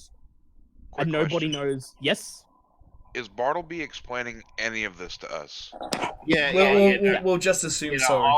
I'll be giving you guys the Cliff Notes version as we And Okay, just and- making sure. the stone giants, frost giants, and cloud giants so far appear to be unaccounted for. But if they're all trying to sway the Ordning in their favor, then they are likely all embarking on some conquest of some description. I mean, if we can just find the Storm King, it renders. there is that too. I'm gonna be leveling with you guys. Someone's gonna have to explain this one to me later because I am trying really hard to listen to this, but I'm also trying to deal with something else that's going on. Yeah. I am taking notes. No, that's cool. It's I'll quite cliff notes simple. later. Is Also, there I any... have food at the moment. Yeah. Is there anything else you wish to get from Moog? Provisions. I don't. I am the provisions. Can she? Giant provisions. Can she? Actually, are the birds hiding anything of use in their nest? She shrugs and says, "Moog not be bothered to check." Because I don't want to kill the birds because they provide her with food. How about we just let the tower keep its secrets and we'll go. Yep. Can I use athletics to climb up the top and have a quick Yes, you can, but you'll probably be immediately attacked by the hawks Yeah. if you do. Yeah, okay, stop that. So yeah, we'll just get her to make a little exit for us. She brushes you aside casually, grabs the entrance, and rips the front wall of the tower away, making a hole that's not only big enough for you, it's big enough for her. Joy. No more scrambling through the holes for me. Then, as soon as you leave, she grabs the large boulder and uses it to block the entrance again. She waves at you clumsily and says, "You come back to Moog when ready to attack Grudhog. Bye-bye now!" Bye! You then see her go back into the tower, climb back onto her perch, and she resumes her mournful song. Nobody knows the trouble I've seen. I was Make thinking your- something along the lines of "My Bonnie lies over the my Bonnie lies over the But my sea." life, my wife, and my Yeah, lady is the sea. Okay, so now you do have the option to go to Grudhog right now if you wish. No, I don't think that would be a good idea. I don't advise it. Yeah, nah. I advise getting a few more allies behind you before you do that. And giant axe. Just saying. Yep. So you And return those to- magical items as well. Yeah, and those magical items in Silvery Moon that you have to liberate. Yep. But now you know where the Hill Giants are coming from at the very least. Yes. There are still 4 other clans, not counting the Storm Giants. Although the Storm Giants appear to be the only clan that's not constantly pillaging everything to try and gain glory. Wait, have there been reports of cloud giants doing the same? Well, you recall back when you were trying to back when you were on your quest against the Cragmores, you did several times encounter a cloud giant castle flying overhead. And one time it did bomb a group of orcs. However, you haven't seen any cloud giants since. Alright, maybe to start off with, we go to that, what was it, the Bardrot Inn, and get that Yep. money? You return to the Bartleby Express, where Martholio is still waiting. He says, "Took you long enough. Forgive me if I don't want to risk my life checking every ruin on the way." Well, we had to stop anyway before the engine tore us apart, so maybe keep your trap shut. He shrugs. I'll smack him. Yeah, go ahead. God damn it! I just, Yeah, a little clip over the ear. just a small cuff. You know, bop. You bang him on the back of the head. He falls over, and then he climbs to his feet and glares at you. He mutters something under his breath that you can't hear. However, I just made a mortal enemy. Yay! Angus, you do hear the words "you" and "pay." Oh, Oh, jeez, thanks. thanks, Okay. Papa. Told you. You ignite the engine and pilot the Bartleby Express the rest of the way to Barge Right Inn. Once a hilltop wayside inn, this site has become a walled community of ramshackle, frequently rebuilt wooden towers and buildings that are interlocked together. It's the large haphazard structure now entirely cloaks a large hill that overlooks the village of Womford across the Desserin River. A large wooden bridge, wide enough for a single wagon to cross, spans the river between these two settlements. You pilot the Bartleby Express across the river, and then at the foot of the hill, you park it, as you don't think it will quite appreciate the task of going up this steep hill towards the old Barge Right Inn. And then you walk the rest of the way there.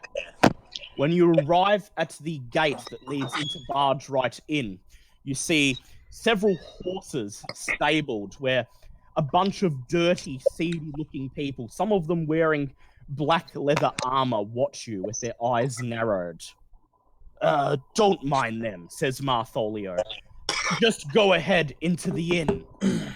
He ushers you through the courtyard, into the old Barge Right. The inside is damp, dark, and filthy, and there is a vague smell that seems like a mixture of urine, poo, and old staled meat. Rotten Still meat. better than the rats. Yes, still better than the rats. Yeah, still better than the rats. The clientele look up at you as you approach. Several less than savory looking characters with sallow faces and armor in various states of disrepair watch you. All right. Over in Yep. I want to roll just a simple intimidation, just glare at them so they stop looking. Yep, go ahead. That's a 17 by itself, so yo. Oh. They see you looking at them, and they immediately blush and go back to their drinks. There is one more who is looking at you, a man over in the corner next to the bar, in a booth all of his own, a rather well-dressed, young-looking man with a meticulously well-kept suit. The only thing off about him is his remarkably pale skin and seemingly bloodshot eyes. He watches you for a brief moment and then calmly goes back to his meal. You notice, Angus, as you walk past him, you notice that his meal appears to be a piece of bloody raw steak. Oh, lovely. Martholio leads... Human? He appears human. He just has very, very pale skin. Vampires? What is he? What'd you say he was eating again? A bloody raw steak. A raw, bloody steak. Okay. You watch as he picks the steak up and, rather than biting into it, seems to savor it and simply licks the blood from the vampire. outside. Yeah. Martholio beckons for you to join him at the bar where he's talking with the innkeeper. He introduces you. He says, "This is innkeeper Nalaska." Nalaska just simply nods wordlessly. His fingers, his arms crossed. He looks over at the pale-skinned man and motions for him to join you. The pale-skinned man gets up and, rather than walking, appears to glide across the Goddamn tavern vampires. floor. Making this less and goddamn less. If this shit goes any further south, I'm macing this fucker in the head. He looks you up and down, and he says in a rather malevolent-sounding voice, "Oh, this is the Brotherhood of Steel, is it not? Nope. What do you say?" Nope. It depend on who is asking. We're not the Brotherhood. We're the Fellowship of Steel. Ah. Yeah. Yes. My brain went fallout. Yes, or the Fellowship of Steel. He holds out a pale hand, and he says, "You have nothing to fear. I am Arik Stillmarsh." Matholio leans over and says, yes, Mr. Stillmarsh is what we call a permanent resident of Bardright Inn. Not a fan of the outdoors? He says, let us say that I much prefer to be on my own than to face the great outside. Nalaska, the innkeeper, nods and says, yeah, he's lived here going on about 20, 30 years now.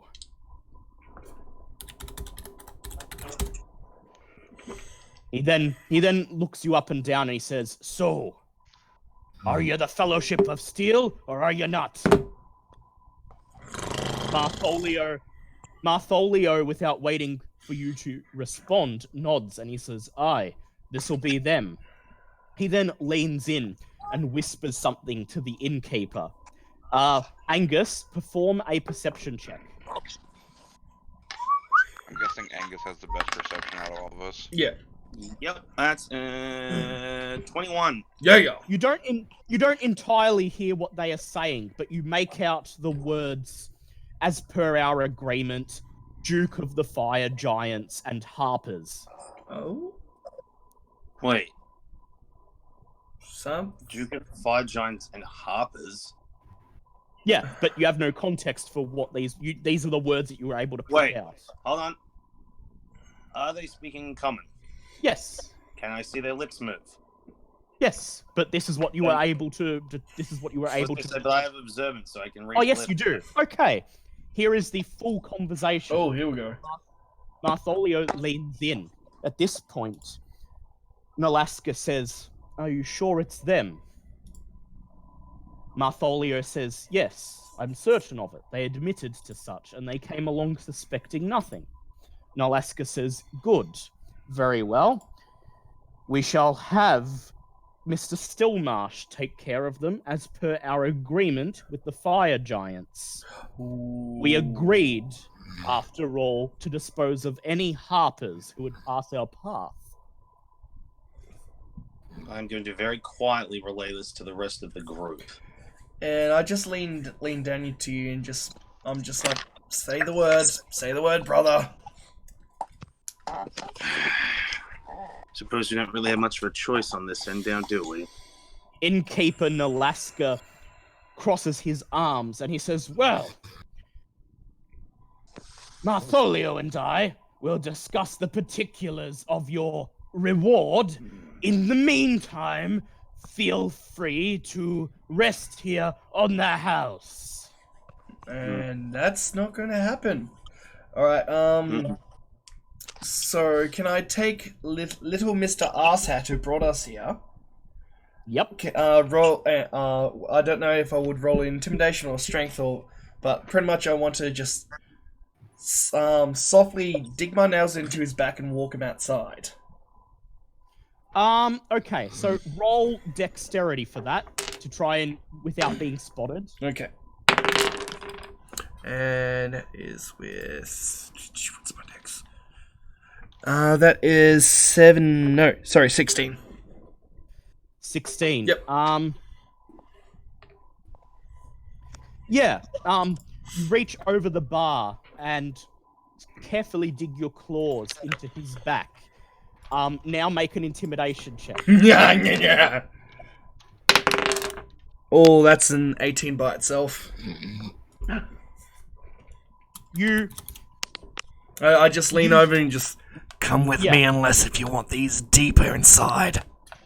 Come with me if you want to live. And then you look over at Thalaska and you say, I'll just be borrowing Martholio for a bit. And then you slowly lead him outside. What do you do? Alright, I firmly hold on to my lance. Alright, still just, having my claws in his back, actually, no, I move... Is someone asleep? It's on my face. Poor Tom. I move my, hands from his back and just grab onto his arm, just and sort of pulsating my claws in and out and, usher over Angus. Yep. Angus, you move over. Mm-hmm. Tom, wake up! Bartleby! Oh, sorry, guys. Yep. There we go. It's okay. We're gonna wrap up soon. Alright, So what do you need to get caught up on? Did you hear the conversation between the innkeeper and the... Not really, just give me the cliff notes. We've been betrayed. Okay. You've been betrayed. By what? Angus has determined that you were brought here to be killed because of your association with the Harpers. And these people have an agreement with the fire giants that they are to eliminate any Harpers that they encounter. Right. And I've brought him Nargle has dug his claws into Martholio's back, intimidated him, and slowly led him out of the inn. And now I'm just I brought Angus with yes, Papa. I was gonna say I stayed in the inn watching the other people with my lance. So yeah, I've ushered Angus with me and guiding him to a nearby alleyway. Move my claws to his neck and raise him up and just be like, if you don't tell us fucking everything now, I'm gonna bite your fucking head off. You lead him into a nearby alleyway as Angus, Bartleby, Milo, and Vector's in the inn still. As Angus, Bartleby, and Milo follow behind you. As soon as you're in the alleyway and out of eyeshot from anyone who'd be watching in the inn, you throw him to the ground. He looks up at you, and he says, "What's the big idea?" Don't you fucking play dumb with us. We know everything about your fucking betrayal and turning us into the fire giants. Now, if you don't want my sword driven into every inch of your body, you will tell us everything we want to know. Okay, make an intimidation check. No, not net 20, but it adds up to 20. Yeah. He says, okay, look, I'm not paid high enough to fuck around with you. This inn and the people who run it are the Zentarum. Do you know the Zentarum? You do remember that you have heard of the Zentarum, but you chose not to join them or be associated with them way back in Phandalin. Oh, fuck, I roughly remember. Yeah, they were basically the group that opposes the Harpers. Yes, that is correct. I do vaguely know that. He says now the Zentarum have an agreement with the Duke of the Fire Giants that in order for the Fire Giants to leave the Zentarum's interests alone, they will prevent any would-be adventurers, particularly those associated with the Harpers, from interfering. I was told to go to Golden Fields, wait for any such adventurers to arrive, and then lure them here. The plan was that you would get a free night at the inn, and during the night, Mr. Stillmarsh would come in to your room and dispose of you, as he has done several times before for those whom the Zentarum have deemed unsuitable. Alright, just so he can't move, I just put my foot over his chest. Well, what do we do with him? And what do we do about everything else?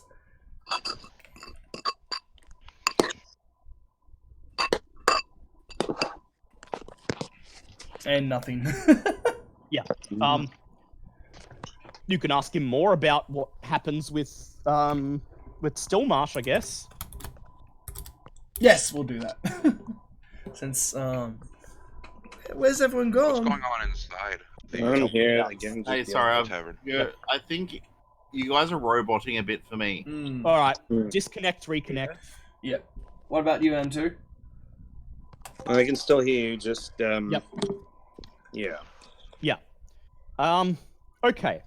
So, What's going on inside the tavern, by the way? inside the tavern, Alright, that's a bit better. the innkeeper is staring at the door, trying to find out what happened. Meanwhile, Lord Stillmarsh gets up from his spot at the bar and looks in your direction. He doesn't come to you, he just watches. Meanwhile, outside, Martholio says, Stillmarsh, you've clued on he's a vampire, right? Oh, absolutely. And I look forward to smiting the living bejesus out of that fuck. He says when the Zentarum wants to get rid of somebody, they lure them here. Stillmarsh comes in the night, drags them down to his crypt underneath the inn, and gets rid of them.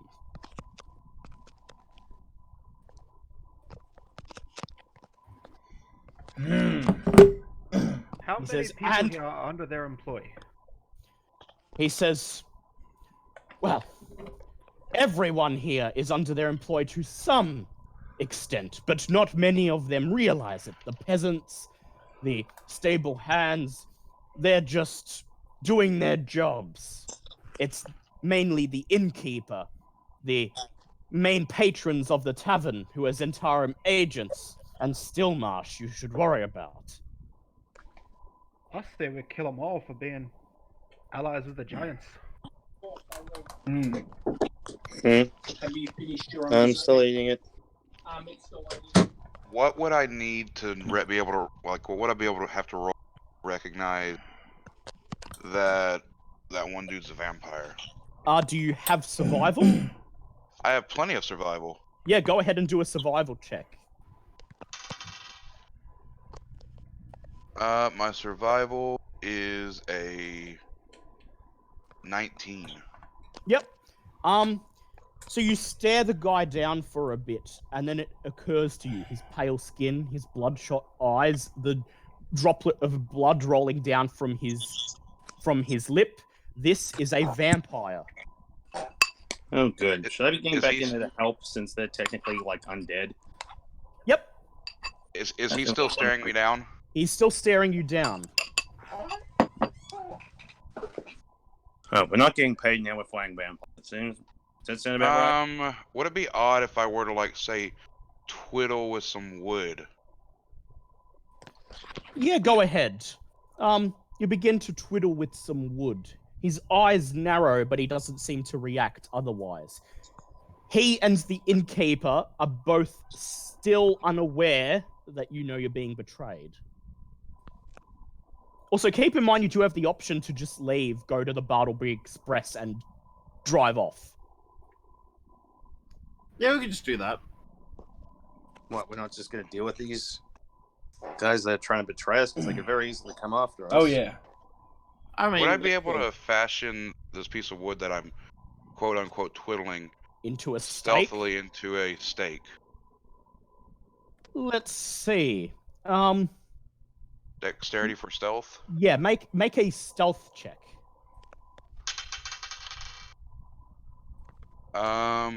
17. You twiddle with the wood under the table, and using a pocket knife, you begin to shave the end off and sharpen it as slowly and noiselessly as you possibly can.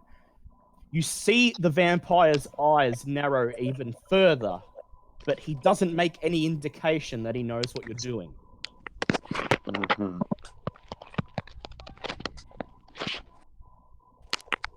Okay, the other guys who are outside, you've just been told that the vampire drags people down to his crypt and kills them. What do you wish to do? Well, undead, so. I'm up.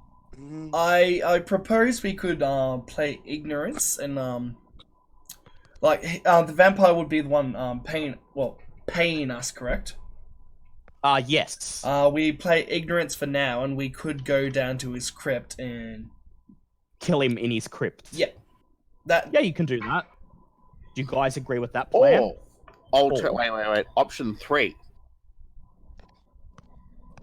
We play ignorance, get into his trips, bring our trap, and then tell him that he either pays up like originally agreed, or we kill him. And we kill him anyway. Yeah. Can I roll another stealth check to be able to fashion more stakes? Roll a stealth check again to continue fashioning the stake. Oh, this one's a lot better. This one is a 26. 26. Okay. You continue to carve the end off the block of wood, sharpening it even more. You're doing your best to keep it under the table and hidden. Okay, I will now roll to see if the vampire detects you. Stop. The vampire makes no indication that he knows what you're doing.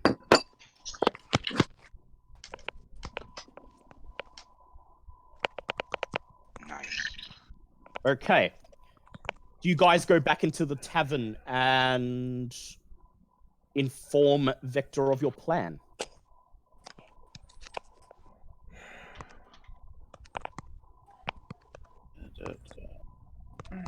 Okay. Yeah, the vampire does not know you're forging a stake. What do the rest of you who are outside do? You can return to the tavern and join Vector, or find... Alright, because my first plan was to kill the guy underneath my foot, but I think that might be a bit too suspicious, so I think I have to really try bullshit my intimidation for him not to say anything. Very well. Make an intimidation check.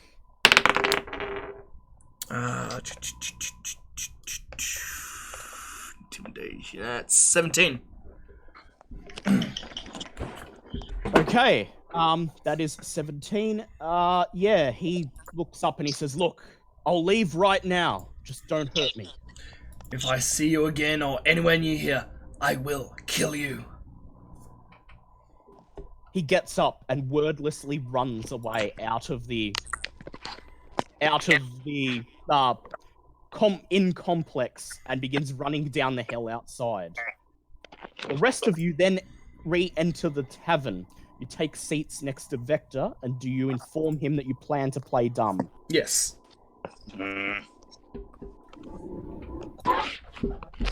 Okay. Vector, do you agree with their plan? Yes. How many, would I be able to fashion more than one during this? Probably just the one you have. Okay. Okay. The innkeeper beckons you to come and join him at the bar. Oh, we do, sir. Yep. Yep. I put away my carving. But Yep. You stow it away.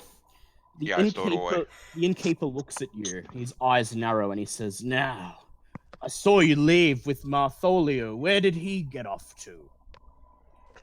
He's there out the front. Let's see, what would be the best course of action? Or you can have Dan Cooper do a persuade check if you wish. Yeah, that'd be the best course of action. I was just seeing if I had anything I could do, but no, yeah.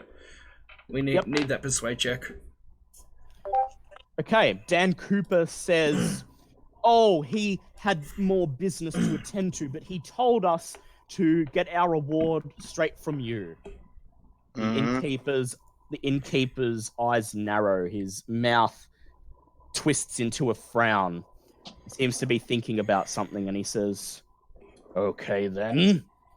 He says, Lord Stillmarsh will take you to your reward then. He says, yes. We were promised by Mathalio that you would take care of us well.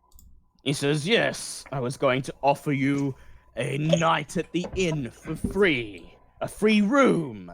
But it appears you are eager for your reward, and so you shall have it now. Yes, we have much things to do, so we'll rather take it now. He nods towards Stillmarsh. Stillmarsh nods, and then in a monotone voice says, follow me. He begins to lead. Creepy. He begins to lead you through the tavern, past the bar, into the back room, and what appears to be a cellar entrance. He gestures for you to descend down the stairs. He says, you first. Oh, by all means, after you. I have horrible eyes. I don't suppose an intimidation check of him going first would work, would it? You could try, but It might give the game away. Actually, yeah. Okay, we get Dan to do persuade and for him to lead us. Yep, for him to go first, okay. Oh, hell yeah. Dan says, hey, we gotta be sure you're not screwing with us. You go first. He glares daggers at the bard, and then he says, very well. And he begins to glide down the stairs into the darkness below. You go down the stairs after him. Cue dark vision. Yep. You go down the stairs, and when you reach the bottom of the stairs, emerging into not a cellar, but a large open room with a pool of water at the far end, you find the vampire is nowhere to be seen. Goddamn invisibility shit! Here is where you are.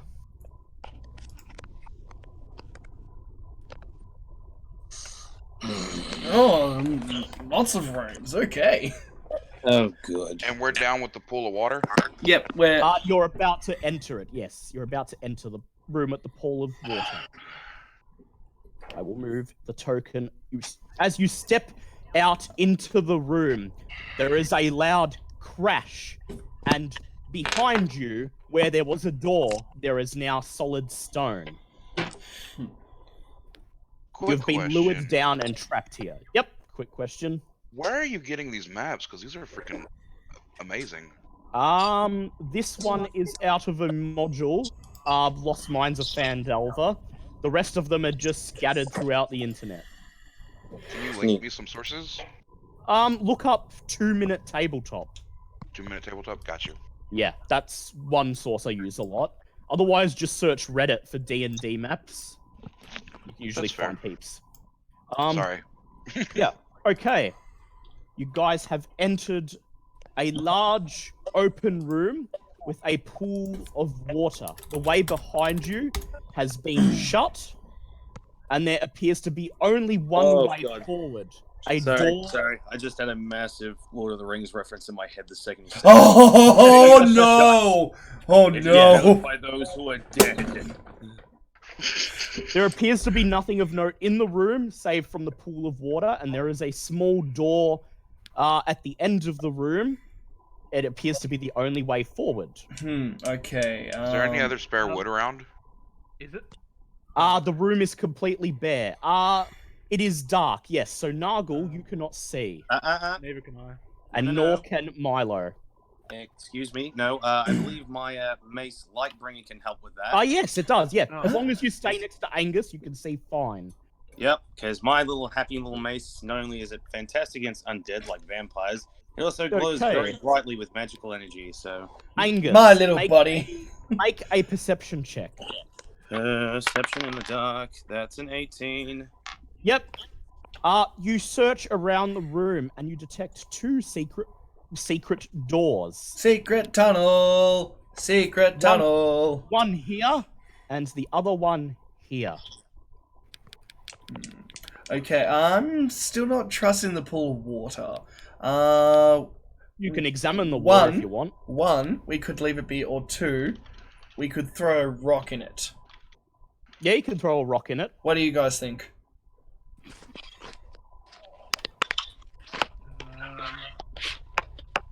Yeah. I could try.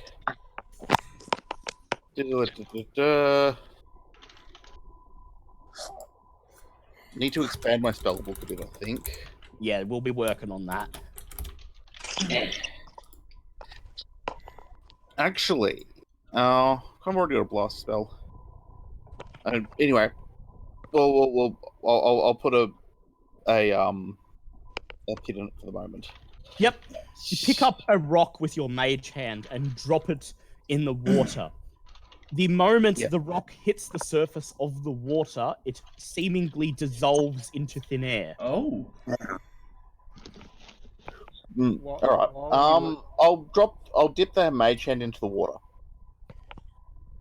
Okay. Not an ephemeral thing, but yeah.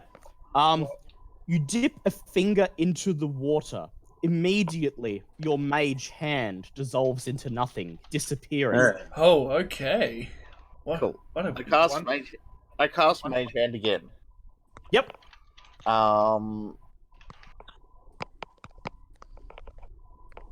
When I see Bartleby's mage hand disappear the first time, I swap out my sword for my shield. Yep. Go ahead. Yep. You bring out your shield. Which gives me plus 18 to armor class. Nice. Nice. So what's your armor class now? Press the bullets. At the moment it's 17, but holding out a shield. Does the shield give me plus 1? Yes, it does. Yes, so that ups it to 18 because I'm wearing scale. Now, Nice. the thing is, yeah. So what do you guys wish to do? Huh. Okay. We could move to one of the secret doors, or we could. Yep. Or you could check the small room, or you could go in the pool of water if you wish. No. That just seems like crazy talks. I mean, we don't actually know it's dissolving them yet. Like, it could be a portal of some description. Yes, that is correct. All you know is that the vampire was just ahead of you, and then when you got into this room, he was suddenly gone. All right. Well, let's check the room ahead of us first. Then. Okay. All right. What? This small room. Okay. Yep. I would like to get my 10-foot pole. Yep. Giggity. Just get Papa's 10-foot pole. And I would like to Giggity.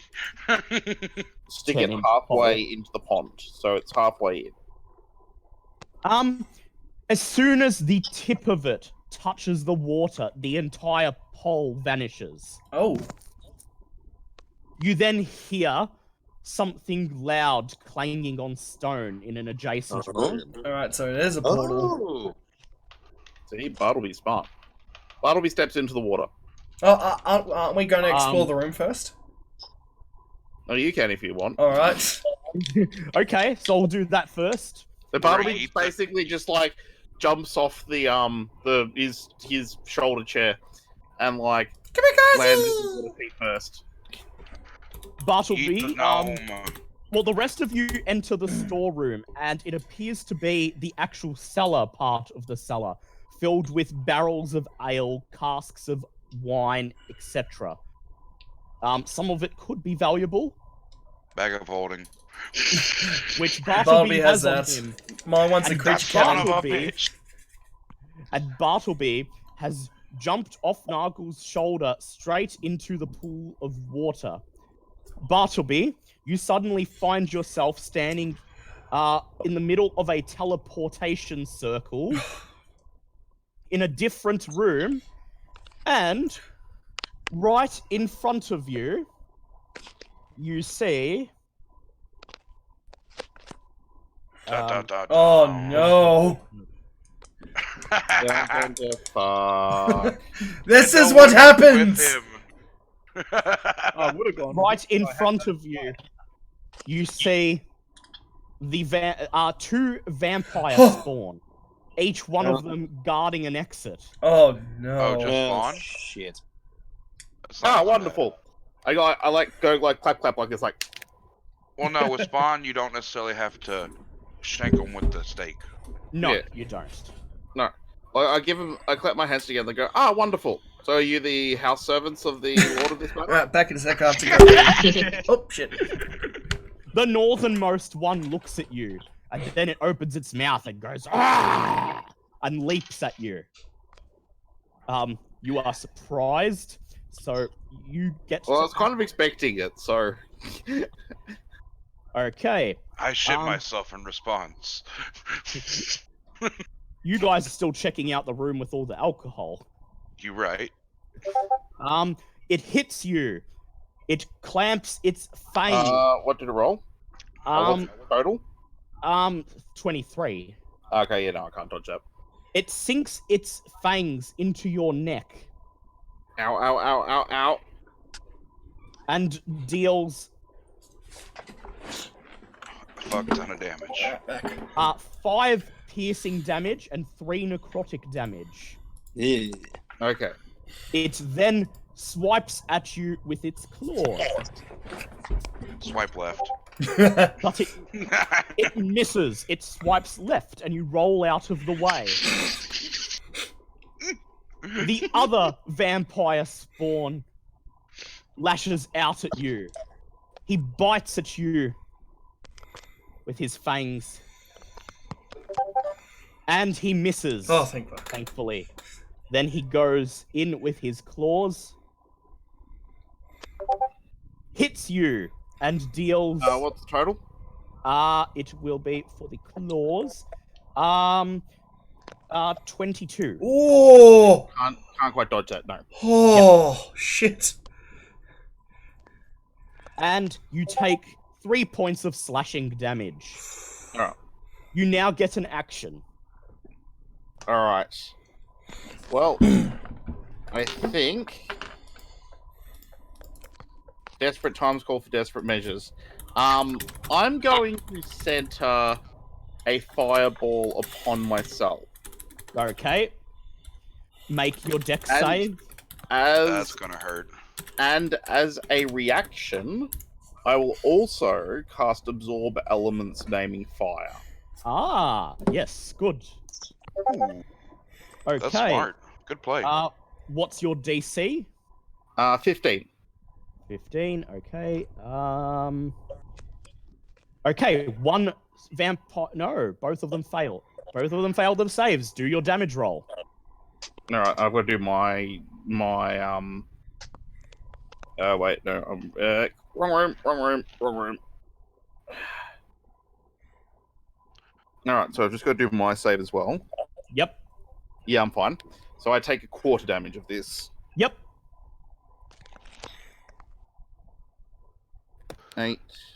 8d6 for a total of 24 points of damage, which I will take 6 points off. Yep. And do they have any weaknesses to fire as well? I am checking. I believe the spawn do not. Yeah, that's correct. They do not.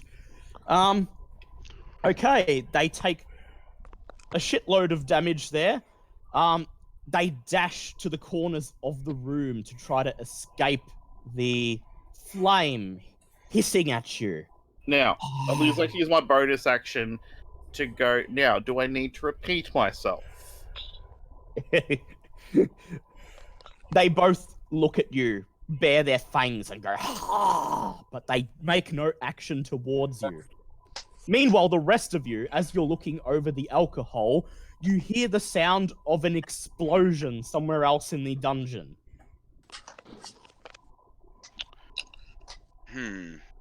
Maybe that's where the good stuff is. What do you wish to do? Well,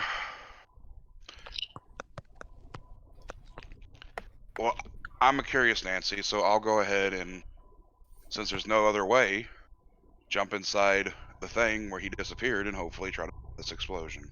Very well. Doot, doot, doot, doot, doot. Okay, this token shall be yours, even though it is supposed to be Dan Cooper's. You jump in the pool and find yourself standing next to Bartleby in a room with 2 vampire spawn. Okay, Angus and Nargle. Angus, Nargle, and Milo? What are you guys doing? I follow wherever Angus goes because he is my source of light. Yep. Yep, same.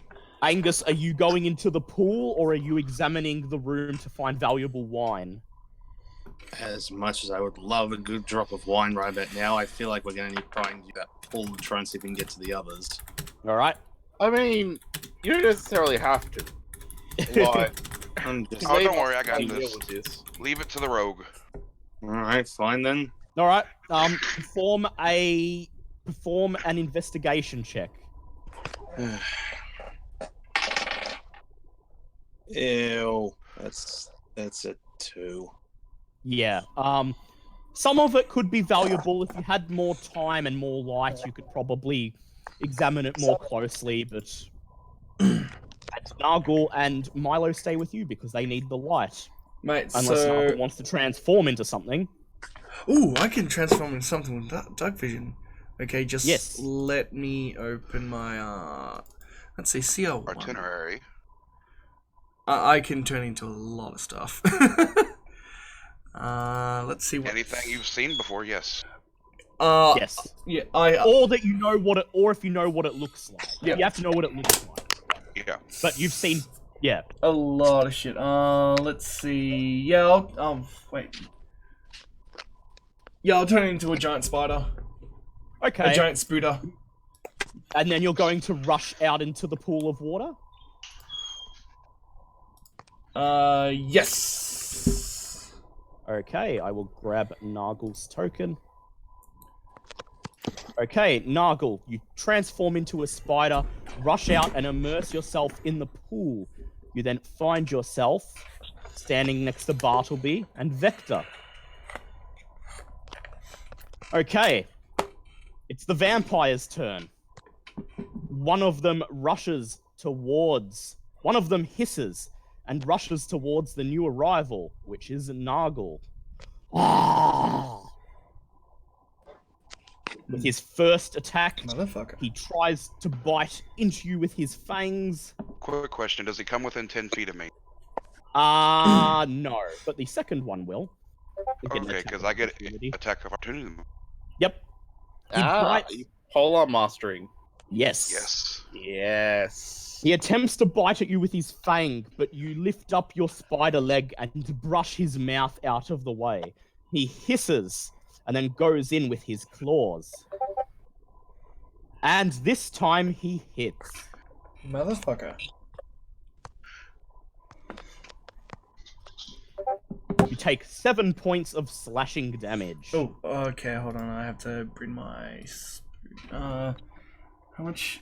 Oh, no, my spirit... I keep forgetting, when this spider dies, I just transform back with full Yeah, you full just go HP. back to your normal self. Yep, okay, and how much HP was it? I've just got to do it. 7. 7, so 26. Well, you don't go back to full HP. You go back to your original self with the HP that you lost as the spider lost. Oh, okay. Oh, Yeah. oh, yeah, that's right. This is 5th edition, not 3rd edition. That's... Yep. Yeah, 3rd edition works different. Don't worry, I get 3rd edition Yep. all the time as well. Oh, the so yeah, second- 3.5. Oof. Yeah, or Pathfinder. The second spider rushes forward. He comes within 10 feet of you, and you get an attack of opportunity.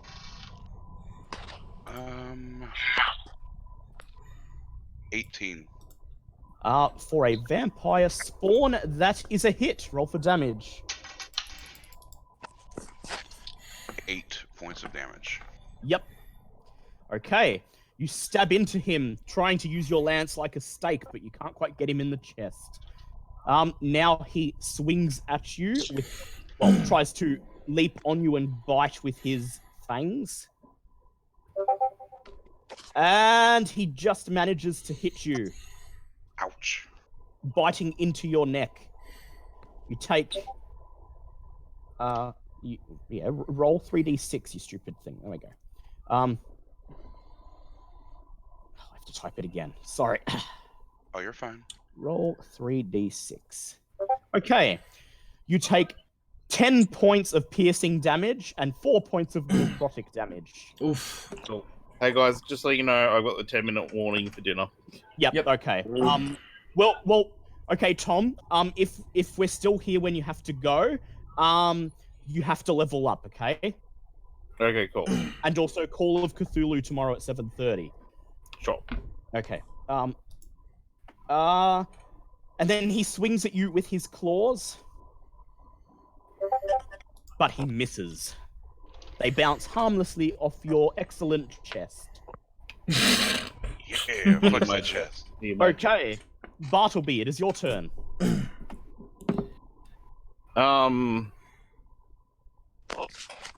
Okay. I will at this point cast mirror image on myself. Yep, and create 2 other Bartlebys. Is it 2 or 3? I thought I got 3 other. Oh yeah, 3 other Bartlebys. One of them here, one of them here, and the other one here. Yeah, and that will be. Yep. Okay. Illusionist. Yeah, he's an illusionist. Okay, Vector, it is your turn. No, wait, it is Nargle's turn. Hey. No, it's Vector's. Sorry, Vector's. Vector's turn.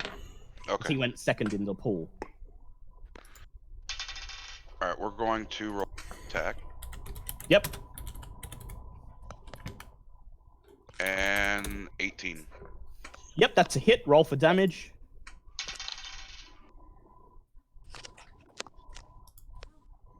Uh, 11 points of damage. Yeah, hit. Lance straight in the chest. The thing squirms, but then hisses at you, still alive. Okay, your extra attack.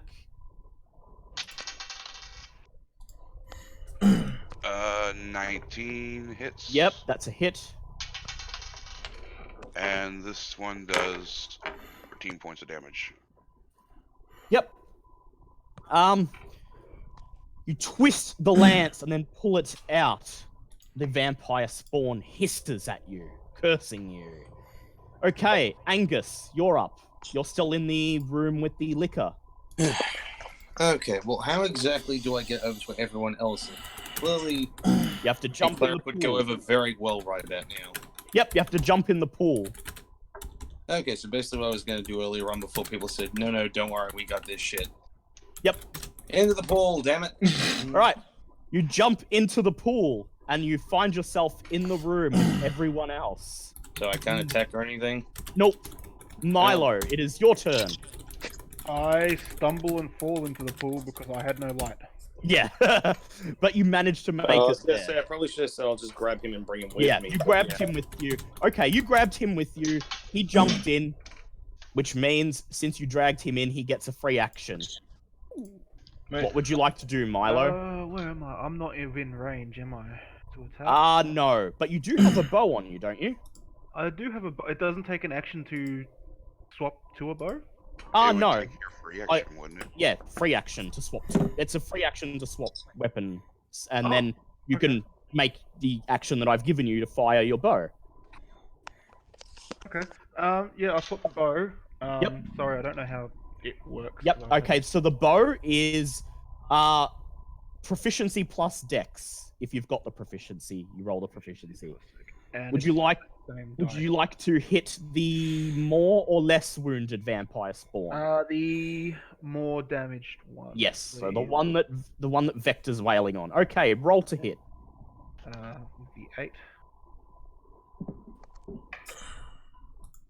And that was, sorry, it was proficiency and dex, isn't it? Yep. Yes. And then for the damage, it's the 1d8 plus your dex. 10 plus 3 plus 4, so that's 17. Yep. So that's Yep, that's a hit. Roll for damage.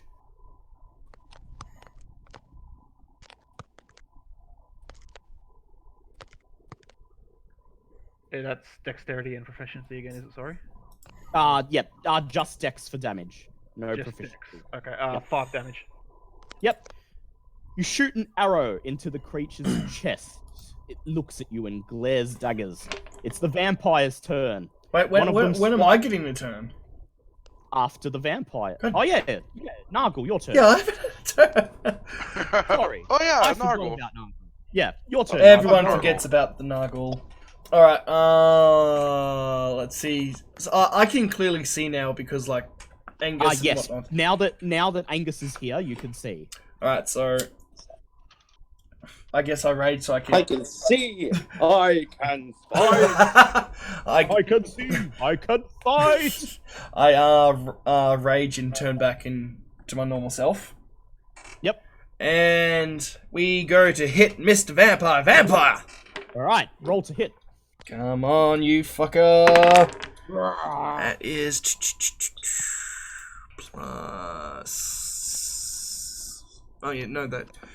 I keep forgetting, do I use my strength modifier or my proficiency in strength? Yes. Don't forget your rage addition. Yeah, no, but no, to add on to my attack roll, do I strength. use my modifier use your or my... strength. Okay, Use your strength modifier. so the +6. Okay, yep. Yep. Alright, that is 17. That is a hit. Yes! Roll for damage. Fuck yeah! Fuck you, bitch! You would also add your proficiency, like your attack. Oh yeah. Your proficiency as well in the. Oh, and then- so I had both. Yeah. You add proficiency and strength to the attack roll, but for the damage roll, you only add strength plus your rage bonus if you've got it. Okay, cool. You never add proficiency to damage rolls. Okay. Remember, Liam, you're proficient at hitting things. Yeah. You're not proficient at making. Okay, 4... 2 plus 1, 4 and 2 plus 5 plus another 2 is 7 plus 6. Wait, shit, how much did I say? What was that? Damn it. You said 5 plus 2, and actually 7. rage. Oh wait, never mind. You're 2. Yeah, I did add on rate, so 7 plus 6, whatever that is. Crap, maths. Plus, you said 6, 13. Yep. Yep. 13 damage. Yep. That's good. Okay, go for your second attack. Oh no, my first thing was turning back. Oh, you mean your to hit roll was 13. No. My first action was turning back into myself because I was. Oh a yeah, spider. that's right. Yeah. But remember. Oh yeah, that's right. Yeah, bonus action. Yep. Is transform.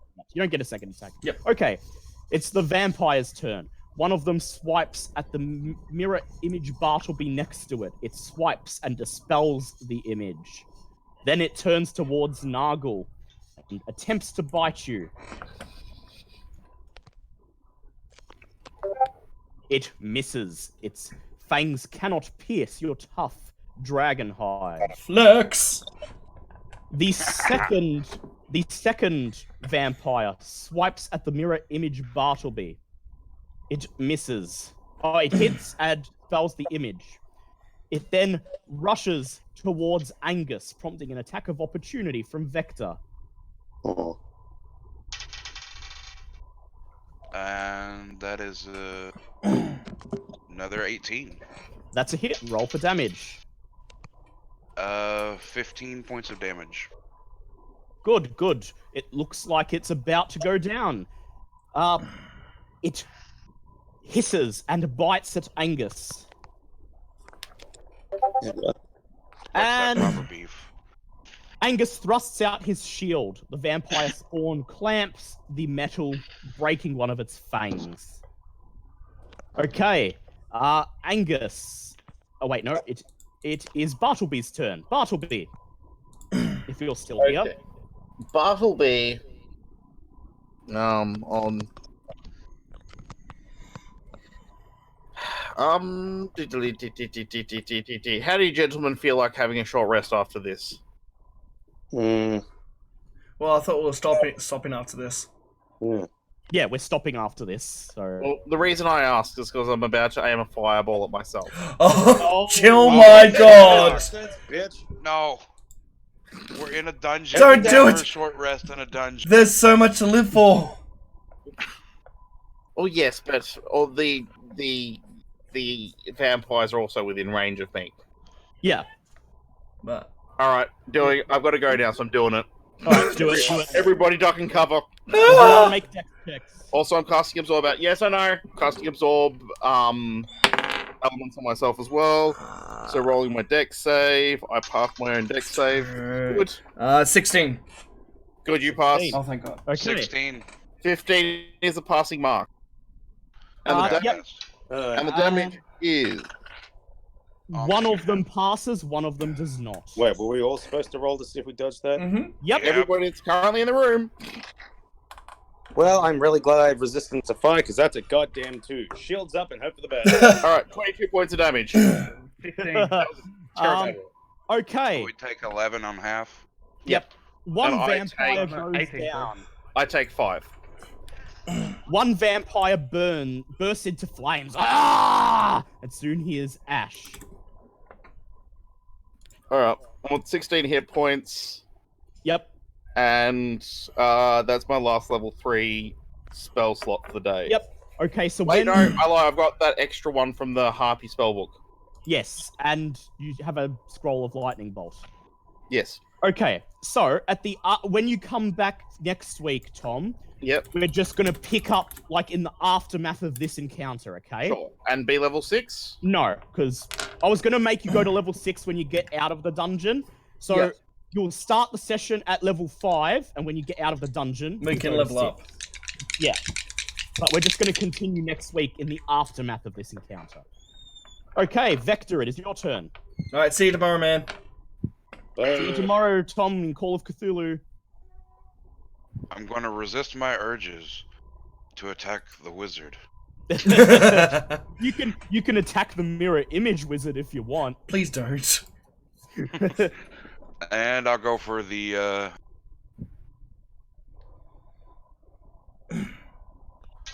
or the vampire. Yep. Okay, so you're going. He is in range without you having to move, so that's Dope. fine. 21 to hit. Yep, 21 to hit. That's a hit. Roll for damage. Only 8 points of damage. Aw, well, it's better than nothing. Okay, Second do attack. your second attack. Yep. And that's a crit. Yep. Double I'll your fucking damage. take it. You son of a bitch. You sons of bitches. That's 9 points of damage. That's even with the crit, it's 9. Okay. Yeah, I know. That's the bet. I rolled a 2. Okay. Yeah, yeah. On the That's D12, okay. I rolled a fucking 2. Okay. The vampire is nicked by the end of your lance, and it sort of looks at you with utter disgust and contempt on its face. Okay. I spit at it as a reaction. Nargle, your turn. Oh, son of a bitch is going down. Okay, first one is 19 by itself. Yep, that's a hit. Roll for damage. 3, 6, 7, 8, 9. 9 plus 6, 14. Right, that is 14, yeah, 9 plus 6. Yes. Yep, okay, so 14 damage on the first hit. Yep. Go for your second one. Oh, that's a miss. Well, better luck next time. Angus, your turn. Okay, finally. I would like to take my Lightbringer and go straight up to this vampire and smack it as hard as I goddamn can. Oh, yeah! Lightbringer to use finally. Now the vampire spawn gets one attack of opportunity on you as a reaction. Fine. As these vampire spawn get reactions on people closing into range. course. Because I have altered their stat blocks. Pray I don't alter it any further. Pray I don't alter it any further. Oh, okay. That was a nat 20. Oh! Alright, You'll survive, but this will hurt.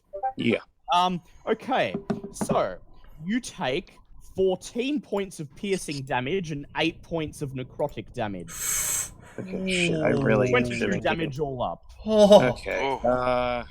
Okay, go in with your axe. With your mace. I really wish I knew how much health I had right now, because I'm trying really hard not to be distracted right now, but I'm trying to deal with something. Yeah, you're that guy who's angry about the tournament, I take it. Yep. Yeah. You know what?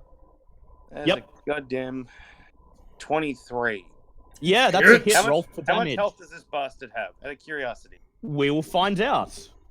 After I was these going to say messages. I was going to add a searing strike to this just for some fire damage. He as well. doesn't have a lot left. Okay, never mind. Then I'll leave the searing strike out and just go straight in with the. Smashy. Well, let's see. We have. Well, I mean, he doesn't have enough that you can kill him with one blow of your mace. However, if you add a searing strike, you may be I able was to. going to say I do get the extra +6 Yes. for radiant damage. Yeah, you do, but you probably might still need the second attack. Depends how much damage. Let's see. Would you like to get a searing strike up just in case?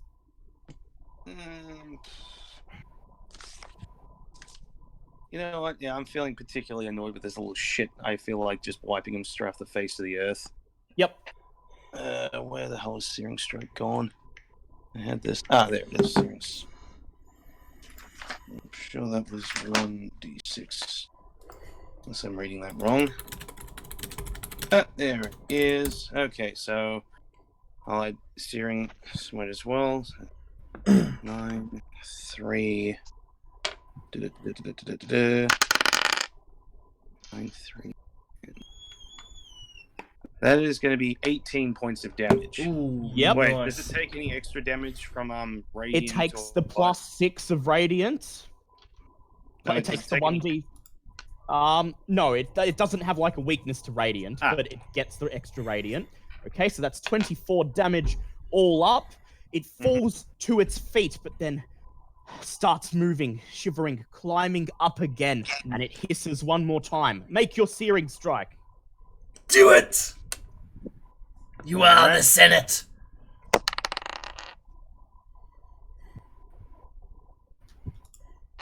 That's going to be a 19. Ooh! It bursts into flame. Yes!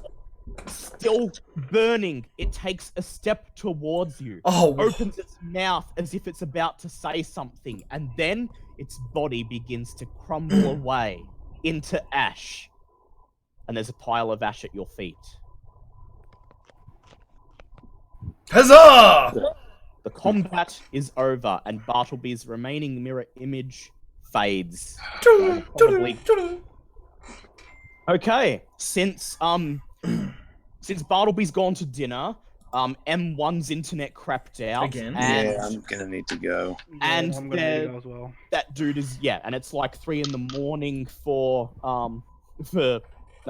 Papa over there, and he probably should 4 get in some. the morning, actually. Yeah, it's 4 a.m, so he should probably get some sleep. And I've got to get up in 4.5 hours. So. Yeah, Uh, yep. I'll be back in a second. I'm just going to quickly end the stream. Yep. Same. Ending stream. Fair enough. Yeah. Remy, you're a Alright guys, thank you so much for joining in today. Thank you so very much for the new subs and 33 likes. Fuck yeah. I will be back tomorrow with some Call of Cthulhu. Until then, my dudes, I will see you next time. And once again, thank you. If you haven't, hit that like and sub button and come follow me on the Discord. And I will see you guys next time.